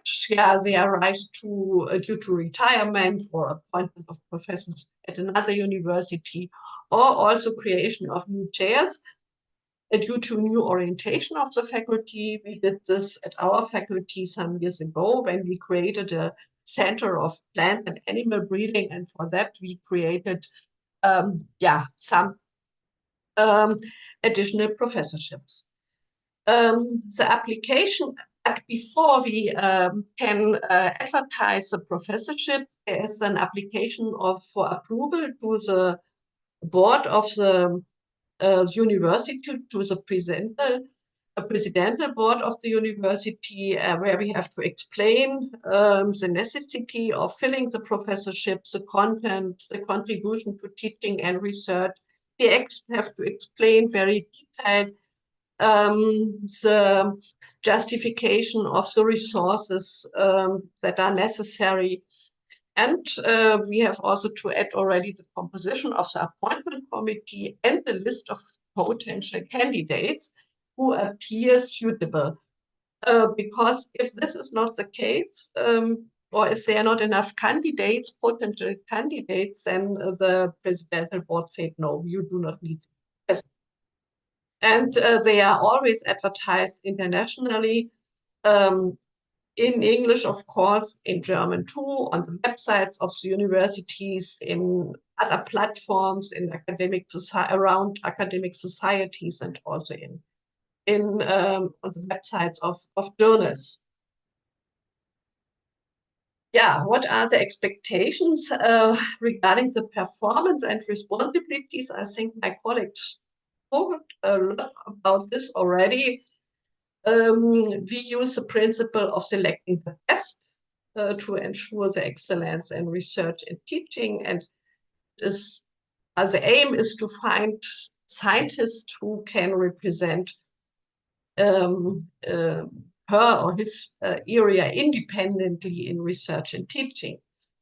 Yeah, the responsibilities are, of course, teaching. Teaching is on the first position. This is necessary because this is one of our main tasks at the university, to develop the academic and professional issues. Research, of course, you should be able to perform independent research projects. The publication of the research findings is necessary, and so on. But also very important is the administration and self-administration. So people should be interested and willing to contribute there. Finally, the academic supervision and advising is important, is part of the responsibilities. Mentoring is included. And of course, in the involvement, the active involvement in the academic community, that means also participating in academic associations and reviews and so on. What are the qualifications for professorship candidates? Of course, a PhD is a must. And in Germany, we have some specific issues. A postdoctoral qualification, or in Germany, the name is habilitation, or equivalent achievements. So this is habilitation is in Germany a specific issue, but if we also looking for qualified scientists from abroad, then of course they need to have a equivalent achievement through this habilitation. Habilitation means that you are able to teach independent on an academic subject, and independent supervise and examine PhD students. Yeah, the didactic competence, this was also mentioned by my colleagues, is very important. It is necessary to have a proof of the university didactic training, proof of evaluation of courses by students. You should be able, or the candidate should be able to provide the new impulses for research and teaching. They should be able to contribute to the faculty research priorities. Yes, we expect a special commitment to teaching, and of course management skills, in particular personal management skills and social skills. We take a strong look on that. Of course, experience in acquiring third-party funding, international experience is also expected, and of course the willingness and aptitude for interdisciplinary collaboration. There was one question during preparation of this slides about the publication standards. Yes, we expect that the candidates have publications in international journals with the wide reach, but as my colleague from the Leiden University already mentioned, this is sometimes also difficult to evaluate that, especially if we consider impact factors and age indices, because they are only parts, only to a certain extent suitable for characterizing is the quality of the publication, because in the different disciplines, the scientific community has a different size, and also their journals have a different number of readers and scientists who will cite their papers. Yeah, we consider that the quality is more important than the quantity. We also consider the different types of scientific disciplines. What is more common to write journal articles or monographs?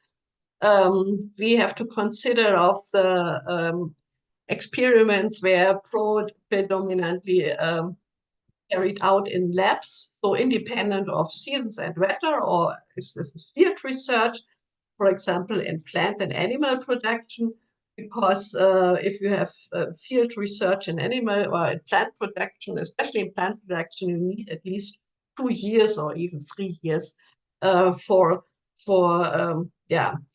serious results.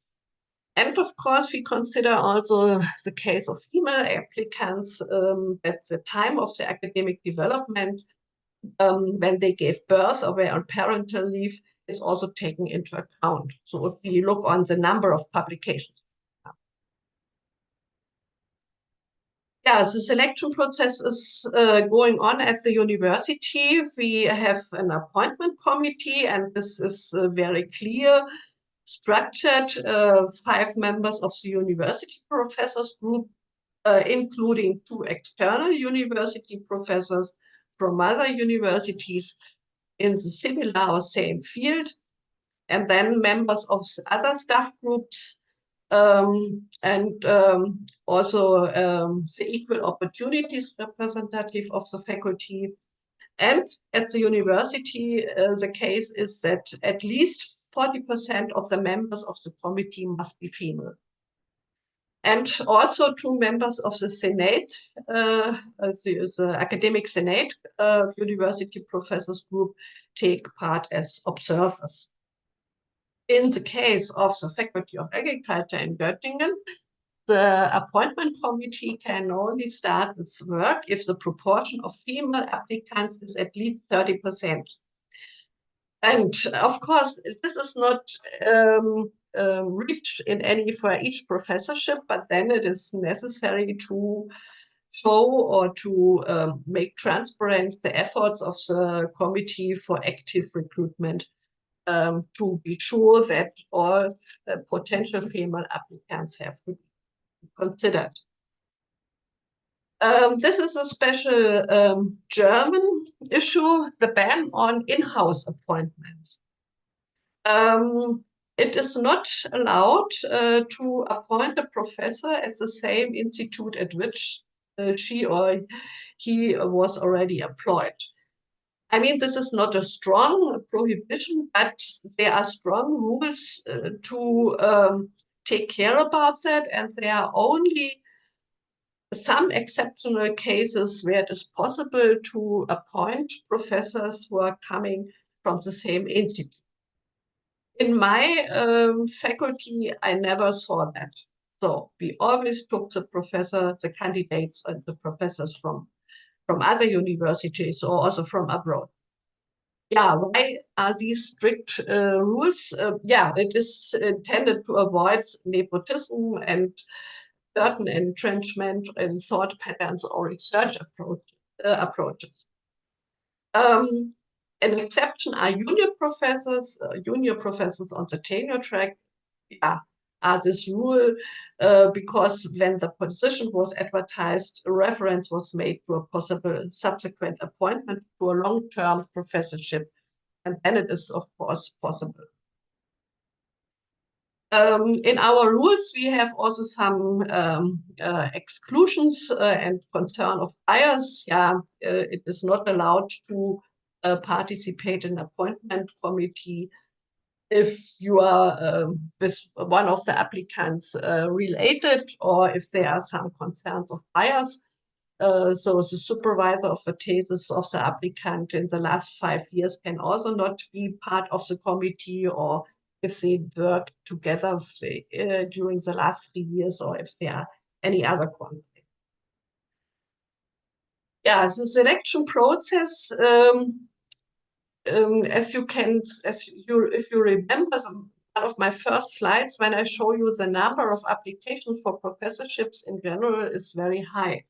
That means if we, in agriculture sciences, if we advertise a professorship position, the number of applicants is about between 20 and 100. And so there's a strong selection process, so the application must meet the required scientific profile, and we can say 50% of the applicants do not meet that. And we must not consider them anymore. And then we invite 6 to 8 candidates for interview, but they have also to present 2 trial lectures open to the university, one about a self-chosen scientific topic. Another lecture is a teaching test in front of students on a topic specified by the appointment committee. And then afterwards, the applicants have the interview with the appointment committee in a closed session. And all invited participants or candidates have to submit in advance their research and teaching concept, and this will also be discussed during this closed session. And then the appointment committee assess these person if they are suitable and have the required professional performance. And then after that, the appointment committee, create a short list of applicants for a comparative assessment by, at least, but better is 3 external reviewers. This can be national, but also international reviewers. But the international reviewers should be familiar with the German system. And afterwards, the appointment committee, when the reviews have been received, the appointment committee draws up a list, basis 1, 2, 3. Sometimes it is only one person on the list, sometimes 2, and mostly 3. This needs to be voted on the faculty council and the academic senate. The senate makes a final decision, and the president issues the appointment. So that's all from my side. Thank you very much, and I'm happy to answer your questions. Thank you very much, Professor Pawelzik. This is very interesting, and because I'm a scholar in gender studies, I always, of course, take notes of the very gender-sensitive procedure that is expressed in a very explicit way, which is very interesting to me. Okay, Ibu dan Bapak, this is the time for us to ask questions and to pursue with more,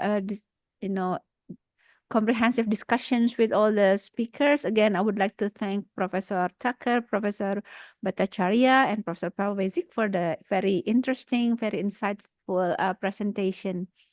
If anyone would be asking question, could you please raise your hand or just perhaps, Prof. Arif Ansori Yusuf. Prof Budy Nurani, dia ada nanya, mungkin bisa beliau duluan. Mana di mana ya? Oh ya. Oke, Ibu Budy Nurani Ruhiana. Dear all presenter, shall I just read it, or Budy would like to read this? Okay, let me just read. Budy say, dear all presenters, thank you very much for your nice presentation. Is there any requirements of non-academic to be a professor in the Europe? What is the subjectivity means of peer review? And should the candidate have a minimum credit point to get a professor? This is perhaps question to everybody, but I think anyone, I think Professor Tucker mentioned about subjectivity, right? Yeah. Perhaps you could start by responding to that first. Yeah. Let's go from bottom to top. Minimum credit points, we're very hesitant about that. You want to evaluate impact. And of course, I mean, if you never have published a paper, I mean, then it's almost impossible. If you haven't done a PhD, that kind of thing. So, but yeah, no, you really look at the impacts. And it's not like, I mean, in that sense, the system in the Netherlands is really different as in Germany, where you have to schadelijk touch shown, you have to write a book and whatever. And only then you have a good chance with, what was it, Professor Pawelzik? It was 5 or 10% chance. Of course, if you don't have an APLIF shown in Germany, forget about it. Yeah, but we don't do that kind of things. We look basically in the way how in Germany they hire foreign professors. You look at the quality and that's it. Of course, there is subjectivity always. I mean, like I said, I mean, we have these criteria set up by the universities, but how you deal with these criteria, that is important. And the point of nepotism that I heard from Professor Pawelzik, of course, that's an important thing to deal with. And that's why, and I think that is probably a vulnerability maybe in the Dutch system. For me, when I was a director of a very quick growing institute with young people coming in, that of course, after a few years, they were asking for promotion. That is not a decision that I should make. I mean, you're far too vulnerable, you know. So we organized it. We organized a group of people and we said, okay, you know, and we debate freely. We have human resources in. We helped with even defining the criteria. And I'm pretty sure we came to well-balanced decisions about that person is ready, that person has temporary contracts, and then one or two people we basically let go because we thought you don't fit here, you know, you don't do what we want. But that never was a decision of one person or two person or a group of friends. And that is the only way how you can do it. And you have to formalize, I think, indeed, something with committees. Sometimes it is very formal with like, again, in Germany, you see, apparently you have a rule of people from the Senate, a few professors, and one or two outsiders. We do it a little bit more flexible, but still the same principles apply. You want to have different staff levels in our case. You want to have a gender balance in the committee. You want to have external people, and you hope that by setting up a good committee, you can actually avoid as much as possible of this subjectivity. Then the last point, if you are a non-academic, well, actually I was a kind of non-academic when I was working at TNO. And what we see, we have a special type of professor that are, let's say, visiting professors or something like that. And particularly at technical universities, you see that sometimes you have people that have done their whole career in, let's say, in business, really have a good reputation in business, have worked there for 10 or 20 years, have achieved a lot. And that is good expertise for a technical university to have inside. And it can even be people that never did a PhD and didn't publish that much. But apparently the level of what they have achieved is a kind of like they're paid like professors and that kind of thing. So then they make these kind of things. But very rare they do that for full professors in a university. I know of one or two cases where they really wanted to hire a dean. That also was one of my former colleagues at TNO, a woman who did really good management, never had a PhD. She nevertheless got a job as a dean. But yeah, you know, and then of course she got the title of professor.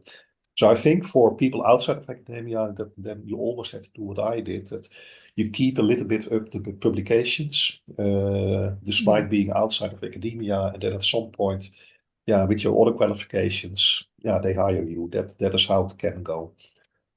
Okay, that's it. Thank you. That's very interesting. So basically, there is, while it is very small and limited, there is still possibility for the non-academic. But yeah, Professor Bhattacharya or Professor Pavelzik, would you like to add to that? I think in Germany it is not possible for non-academics to become a professor. It is not, maybe like a honorary professor. So, but not an academic professor. No, because of the criteria, it is not possible. Yeah, interestingly, the terms honorary professor is also very a hot topic here in Indonesia, and Prof. Arif will testify how he is very concerned about that. Professor Bhattacharya, do you want to add to that discussion? Yeah, I would echo what colleagues have said earlier. So in the UK, you can get honorary title if you are a non-academic. But on the academic track, so, you know, for instance, if you're working in the civil service, say in Bank of England or in the Treasury or any of the government departments, it's possible to become a professor. But, you know, as Professor Tucker was saying earlier, that, you know, that's dependent on you maintain your publication profile and so on, and you meet the selection criteria. And with regards to, you know, I mean, there's no credit point as such. So the UK system, you know, it's given its legal tradition, common law legal tradition, it depends on precedent. So the key decision-making body is a committee, and the process is peer review. And so, you know, you want to make the peer review process as inclusive and as representative as possible, from the point of view of gender and other types of diversity requirements, and then try and come out with the best possible outcome it's subjective by definition, but that's the only process that we have. The problem with going too far on the track of coming up with specific metric, I think Professor Tucker mentioned that earlier, is that creates its own biases. So and so yes, I mean that's the best tool that we have. Yeah, because in Indonesia, we do work based on what is called the credit point. So we are like scholars are, encouraged to collect credits point to get to the position of the professors. And yeah, I also like to highlight the term the peer review examination, which is very interesting. And I think, and the fact that all of you mentioned that it is working within the university and schools and faculty, they play the key role for that. Yeah, Prof. Arif, do you have a question? Okay, yeah. Thank you so much for the three of you. I think this is pretty much what I expected from your intervention, and I could start seeing some commonalities in what you guys have. Of course, there are some differences. I think Germany system a little bit stand out, having a 5% 5% rate. I think that's very amazing. So yeah, I have two questions actually for three of you. One maybe very easy one. The second one is maybe a little bit need more thought. Yeah. The first one is related to experience, because in Indonesia, for example, even this is new regulation, there is still old regulation that we carry over. We say that you cannot become a professor unless you have, if you haven't have 10 years experience as an academic. So that's 10 years experience. So I mean, is that, do you have something like that? That's the issues. And then related to that is, if you have experience, mostly people think of teaching. Yeah? So because if on research, it's quite easy to see the track record of publications, but in teaching or education, how can we justify someone has experience? So that's the first questions. Now the second one, this is a bit, because it's not really related to you guys' system, but related to our future system. So I would like to hear your opinion or expectation or anticipation, because when this new regulation come out, what everyone talk about is the same. There will be, because you decentralize to all university, then suddenly every university has freedom to have as many as professors as possible. So it's like a free market of having a professor. So there will be inflation of professors. I don't share this concern actually, not really, because I believe in free market, and one sooner or later there will be some kind of like tempering out of regulation, but it may happen because in Indonesia this professor is not only carry academic value, but sometimes also social value. People really want to be professors, and university also has more reputation in Indonesia if they have more professors.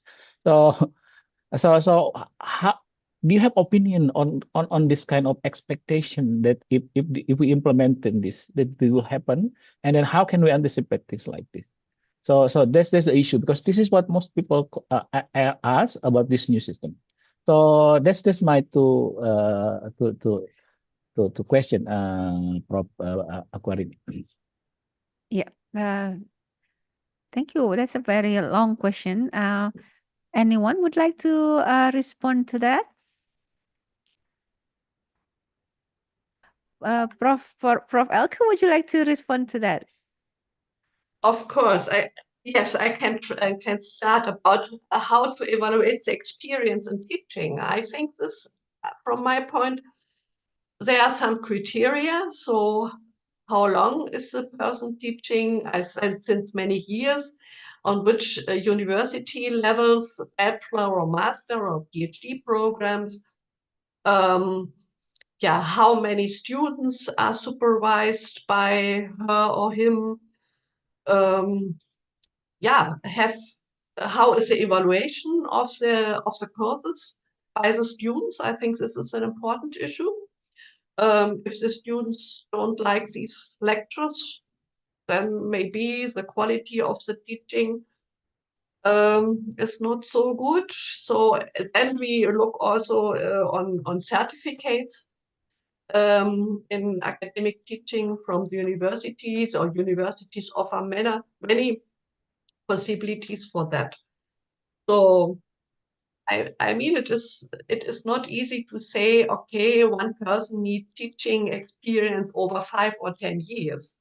No, it is necessary to see in which quantity and quality both the teaching was performed. This is my answer to the first question. Yeah, that's interesting. The quality of the teaching and how students have a voice to actually determine whether one is worthy of a professorship or not. That's very interesting. Would you like to add to that, Professor Bhattacharya? Yeah, we are in the UK. So what I didn't mention in my presentation is there are two career tracks. So one is called education and scholarship. So that's kind of teaching and scholarship track. And the other one is called education and research track, which is kind of the traditional one. So whereas education scholarship is a new track, you won't be able to see that from websites unless kind of universities specifically advertise that. But probably you can see that from publication profile. So you would see if you go to individual professors' publication profile, they might publish more in sort of teaching scholarship related journals, as opposed to scientific journals of the discipline and so on and so forth. So that's one type of contribution. Now, teaching experience, how it's measured, it's not just about sort of clocking up the number of years, how many years you have taught. So it's about your impact and contribution that you have made in terms of teaching. So what do I mean by that? So it could be you could make an impact by creating new courses. So course design, course development. So that will be one important issue. I think Professor Pawelczyk mentioned that you could get accreditation, membership, or fellowship of professional bodies. So, for example, in the UK, there's you could become a fellow of Higher Education Council and so on and so forth. Higher Education Academy and so on.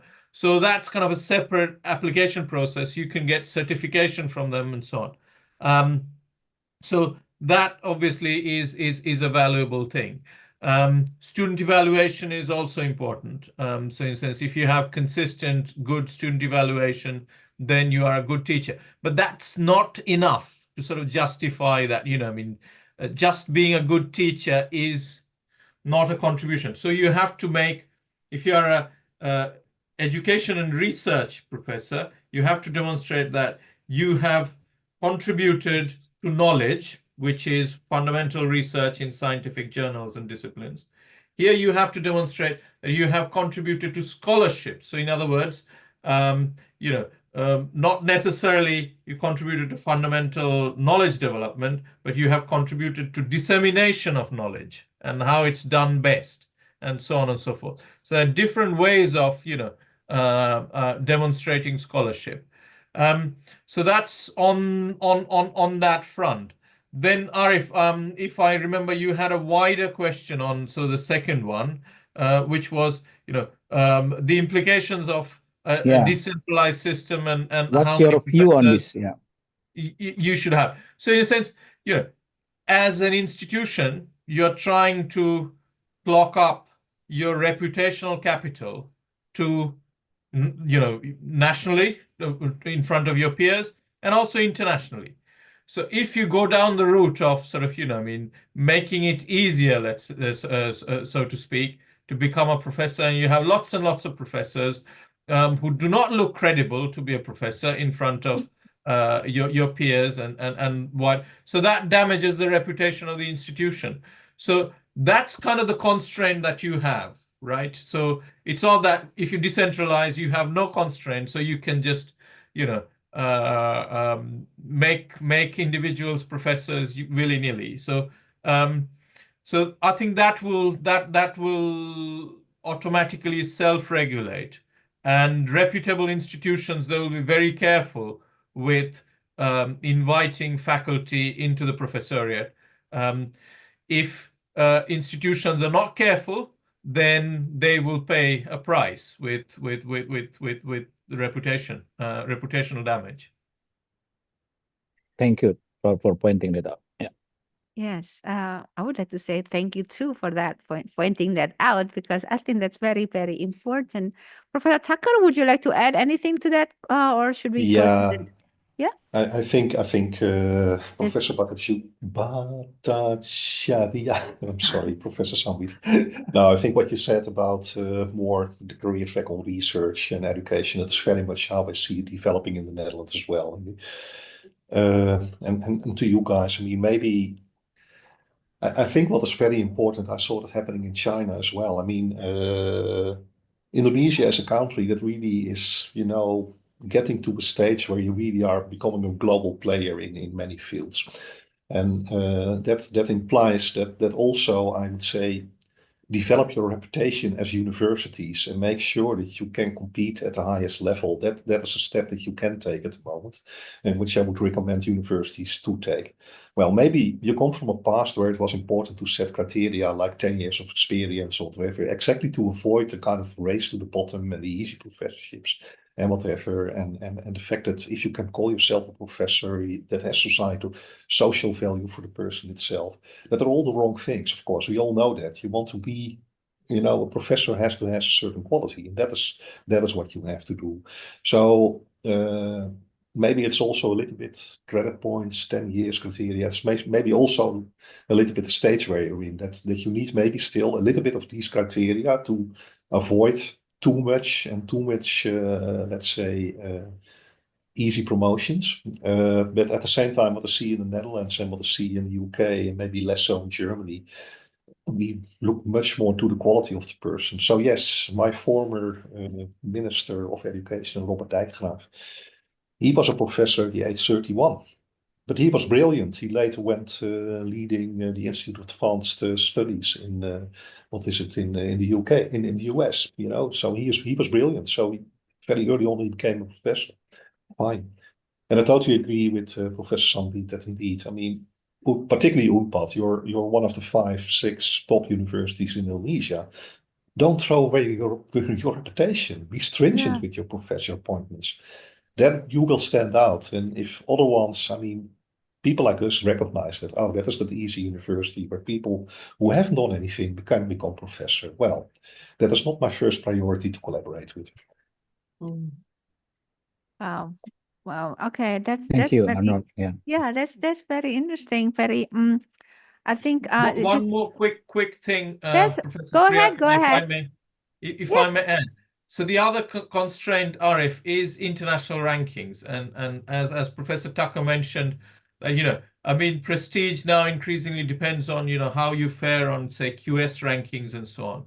So obviously the pedigree of your professoriate will influence that. So if you want to be a global player, then it's not the right strategy that you kind of expand your professoriate way too easily. Yeah. So having, like Arif said, like to have many universities aim to have more professors, but having more professor can have two sides. It can actually upgrade the university, or it can backfire. And if the professors turn out to be unworthy of the label. Okay, I'm moving on to the next question coming from Professor Susiana. She said the question is for Professor Arnold Tucker and Professor Sambit, because there's a fixed number for every level university position. I mean, in the case of that, for every level university position, so someone can only become full professor if someone retires, moves, or dies. Is that that's the question? And then doesn't this hamper the careers of people who are entitled to hold certain positions, including full professors?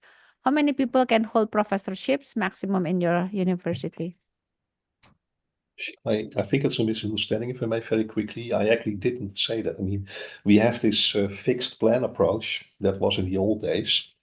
But I think every university in the Netherlands has dropped that. We look Okay. at quality of people, and then you can be promoted. And of course, it's clear. I mean, I led an institute that grew very quickly. We hired, I think, I don't know how many young people, 20, 30 maybe. It's obvious they cannot all become professors. At some point, you also have to encourage, maybe you look outside and whatever, and that happens naturally. So there is a certain limit, but it is certainly not fixed. And of course, I have seen at the Technical University of Delft that at some point they literally made a round across the whole university. What are our top talents?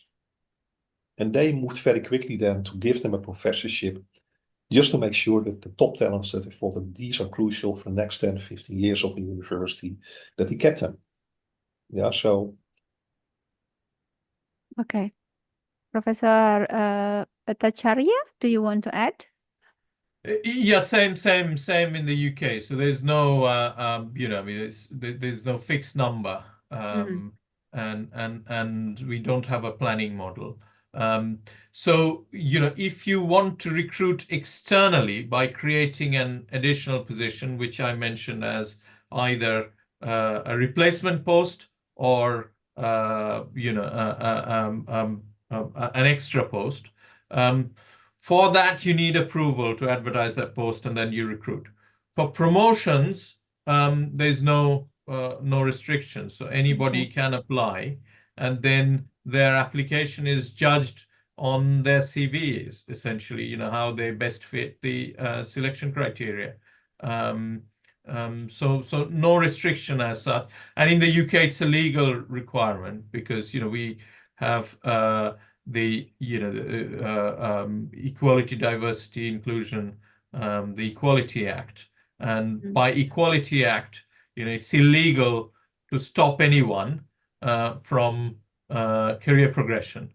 So it's a legal requirement for all universities. So we can't just sort of fix saying there's only a fixed number of people who is entitled to this and so on. So that won't work in the UK. Okay. I think that would answer Prof. Susi's question. Anyone else would like to ask questions or to have clarification or anything else to add? Okay, here we have one question. A question by Prof. Hendra Manurung. Question for Professor Tucker and Prof. Elke. Does any university have any specific regulation on professorship requirement and also quota for each study program or department?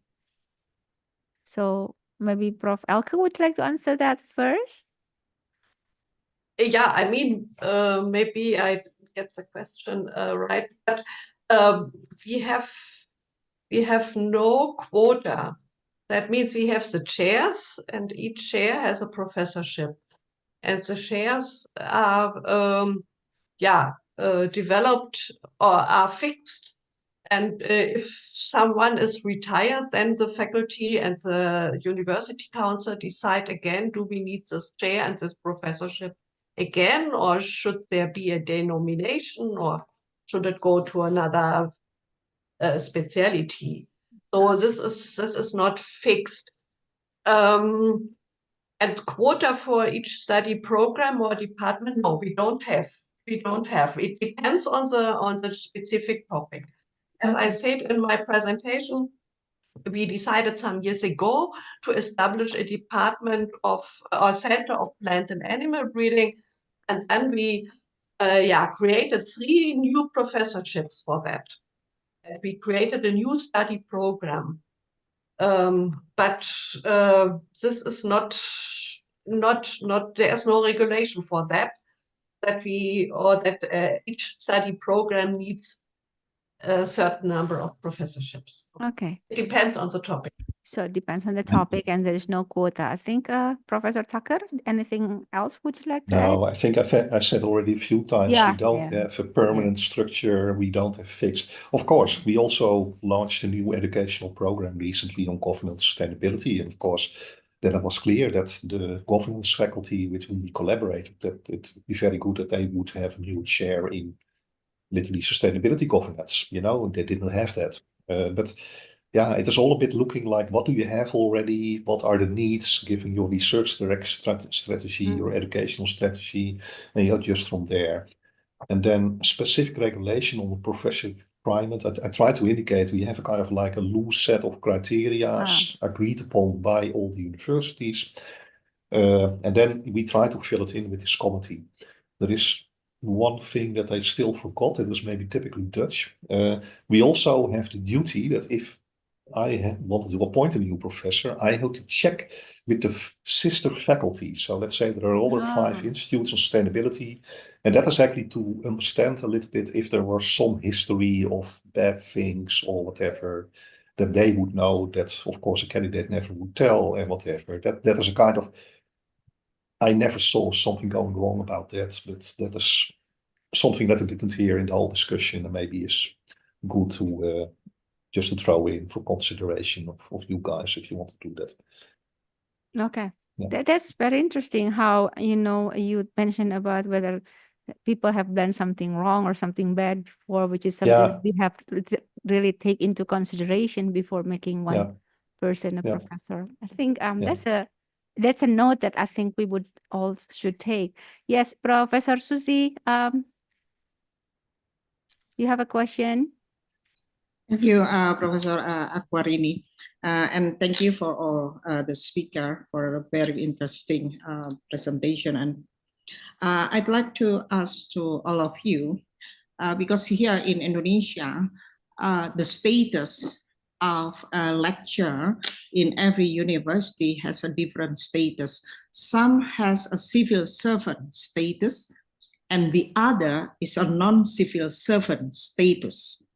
Do you think that this different status will give a huge impact on the promotion to become a professor? Because as far as if I'm not wrong, because in all university, your professor or your lecturer do not have a qualification of a civil servant yet.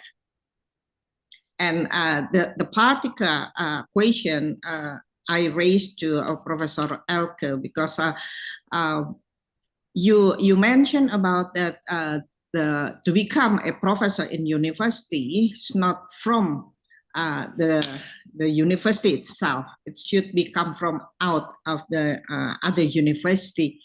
And I think, again, why I relate this with the status, the lecture status, because, for example, in my university, most of the lecture are civil servant status. So it is very hard to move to other university. So that's why that's like the development of human development. So we have the academic career here, because we are lecture from the very beginning, from the very early our career. And as a civil servant, there is a requirement to develop our career within the university. Thank you. Thank you. Yeah, maybe I can start. I mean, this is a specialty in Germany that you cannot be appointed at the same university where you were graduated. And I can say I like the system, because if you want to become a professor, then you have to move to another place, to another university. You bring their fresh ideas, other ideas. You are not in the same way as you were maybe 15 years.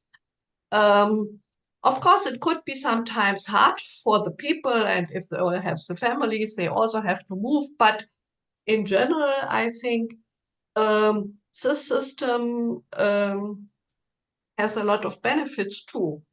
And And we are very satisfied with that. And as I said, we can also avoid nepotism, which occurs, of course, even if we say no, but it occurs. It happens. And the people need to be more flexible in their thinking, in their working. They have to come to a new university. To another university, there are the rules quite different. You have access to other facilities. Yeah, and sometimes professors in Germany move each 5 years, every 5 years to another university. Not in the experimental sciences like plant production or animal production, but I know it from some economists which do not need so much facilities. They move every 5 or 7 years to become other opportunities for their work, to become, also better positions and of course higher income. Yeah, that may also play a role. Yeah, so I don't see so much disadvantages in the system. Okay. Pak Budy, is that all? Yeah. Yeah. Yeah. Because I think that we have a bit different system between Indonesia and German, because most of the lecture here in Indonesia is a civil servant or government officer. So it's very hard to move from one university to another university unless the candidate who want to move to other university need to a pass requirement from from other universities. So this is because I think that Professor AI, because we have a bit different system in terms of the development career here in Indonesia and in Germany. Thank you, Professor Elke. Oh, yeah. Prof. Tucker? Yeah, I think I'm a bit surprised by this situation. I mean, I think maybe 20 years ago or something like that, indeed, you basically were a civil servant at the Dutch university because we basically are all state universities. At some point, we made a clear distinction between the real civil servants in the ministries and that kind of things, and I would say more delegated kind of state-related things like universities. But yeah, apart from these visiting professors or whatever, everybody has the same status. We have the same common labor agreement and that kind of things. So for me, it's a bit surprising to hear that in Indonesia, you apparently have two types of systems. If I would move to a next university, I would still keep the same system of pension funds, the same salary kind of system. Everything is the same. So there is, in that sense, apart from moving to another place, not a real thing that is, I would say, relevant. And yeah, I mean, you probably don't have a lot of control over it as universities, but I would say this is a kind of weird system that apparently inhibits almost for people like you to move to another university because you may lose your civil servant status and that kind of things. But okay, it's out of your control apparently. Let me also reflect on what Professor Elke said about. I think we all see that it is important to have indeed a kind of like dynamics in groups and that kind of things. And then again, in Germany, you have very stringent rules. And when I took over the institute in Leiden, I saw the drawbacks because there were people, very good people, they had been there 25 years. And it was a kind of like, I don't know, coziness or whatever. And I was very glad that we could expand and have a lot of new people. But then, of course, I see now that I already had a problem and my successor has it as well. How do you keep the dynamics? And we don't do it by very hard rules like you have to move every 5 years or you cannot become a professor at your own university. We try to massage this new group of 30 people a little bit. That's, well, maybe it's good that you look outside and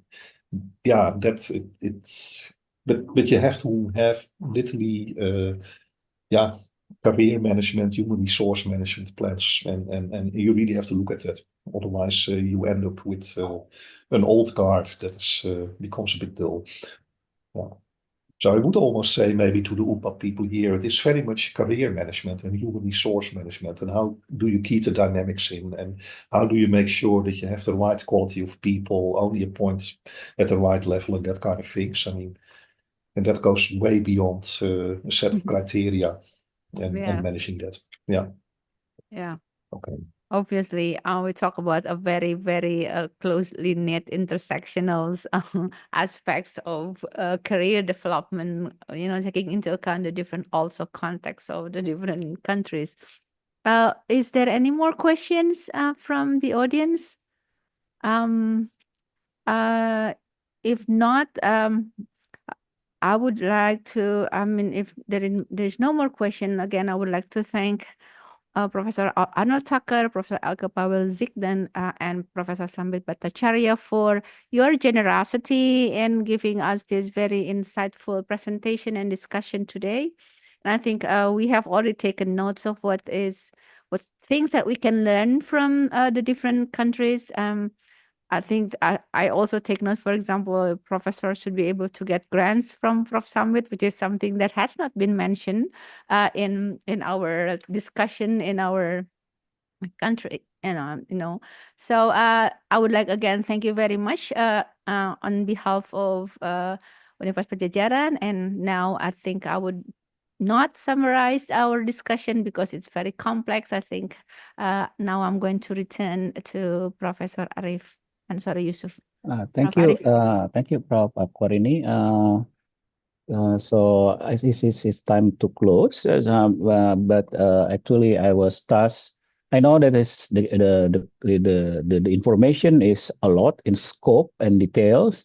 But I think some colleagues asked me to give a little attempt to see some commonality or synthesis. This is only in general, so let me try to do that for the next 5 minutes. This is from what I listened from the morning until just now.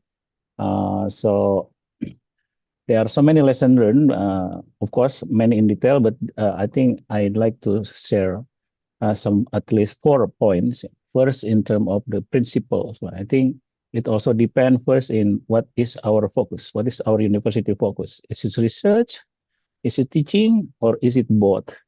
So that's what's required. Yet, I found that most of the speakers, the university where the speaker represent to, I think they predominantly both. So I think that's also what we should go.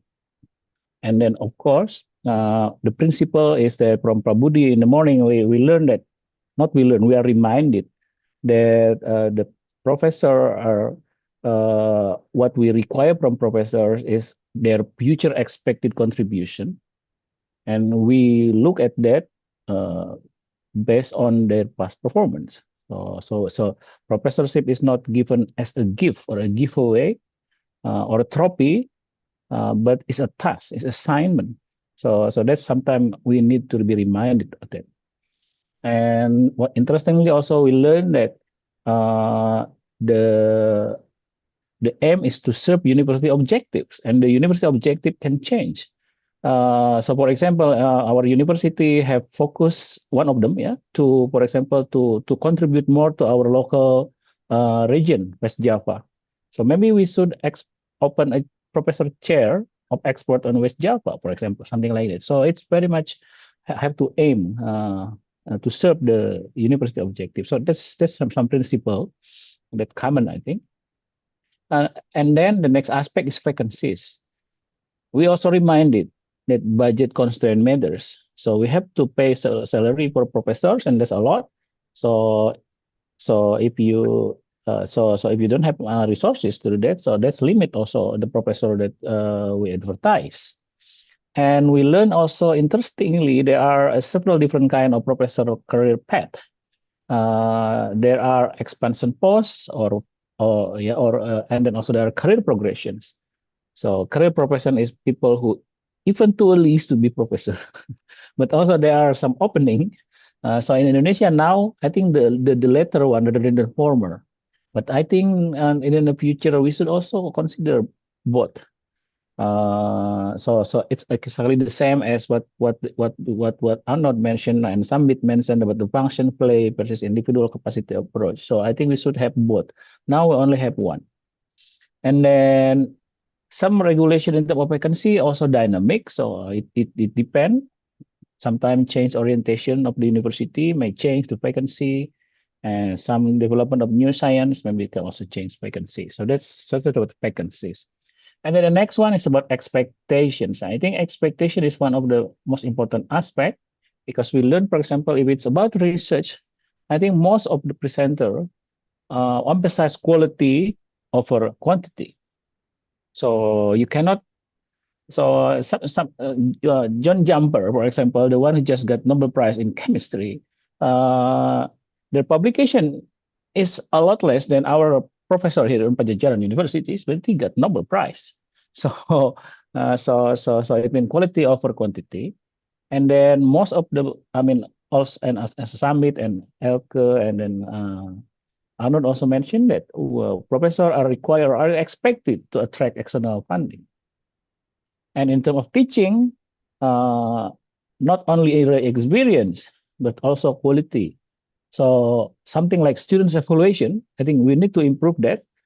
Otherwise, we don't know what teachers do in the classroom. So we have to this is standard everywhere. Samit know exactly, for example, that there are several our professor back then in the university in NU that next semester just gone because they don't hire anymore. Yeah, because they're very poor, doing poorly in student evaluations. So this will be making us culture like that too, and also there are other aspects like course development. The lastly is about selection. This is one of the most important as well. So in terms of the process, professor promotion, if it's handled in university, because that's what's happening. So it's handled by school or faculty and also by rector at the university level. And there's always a board, not board, sorry, a committee, and then it will consist of, I think, 5 to 6 professors, depending on which university, and then 1 or 2 should be external and international. In some cases, officials also has role, like rector, vice chancellor also has role in many cases. But they are committee.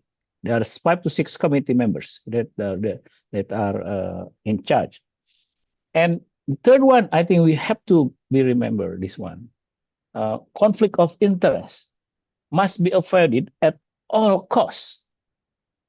This come out from all presenters. And then most of the presenter list the detail of what consider conflict of interest. And we should do that. We should do that. So all possibility has to be ruled out. So I think this is the thing, this is our homework. This is our homework. So conflict of interest must avoid it at all costs, like co-authorship. People who work together, write together, cannot be reviewer. Family members, same faculty for something like that. Yeah. So yeah. And then in terms of the discipline, different kind of culture of publication, for example, different discipline. So it is a must that peer review is the key. So peer review means that you have to have someone as a reviewer from your own discipline. So that's what you call peer. So the peer review is very important. So you cannot have engineer determine whether a lawyer can be professor or not. That's what happened for Prof. Budy, for example, in the past.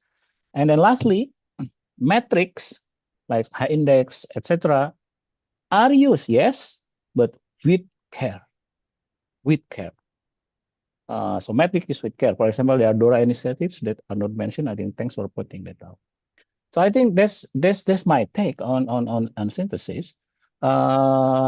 So again, I'd like to thank Arnold, Samit, and Elke.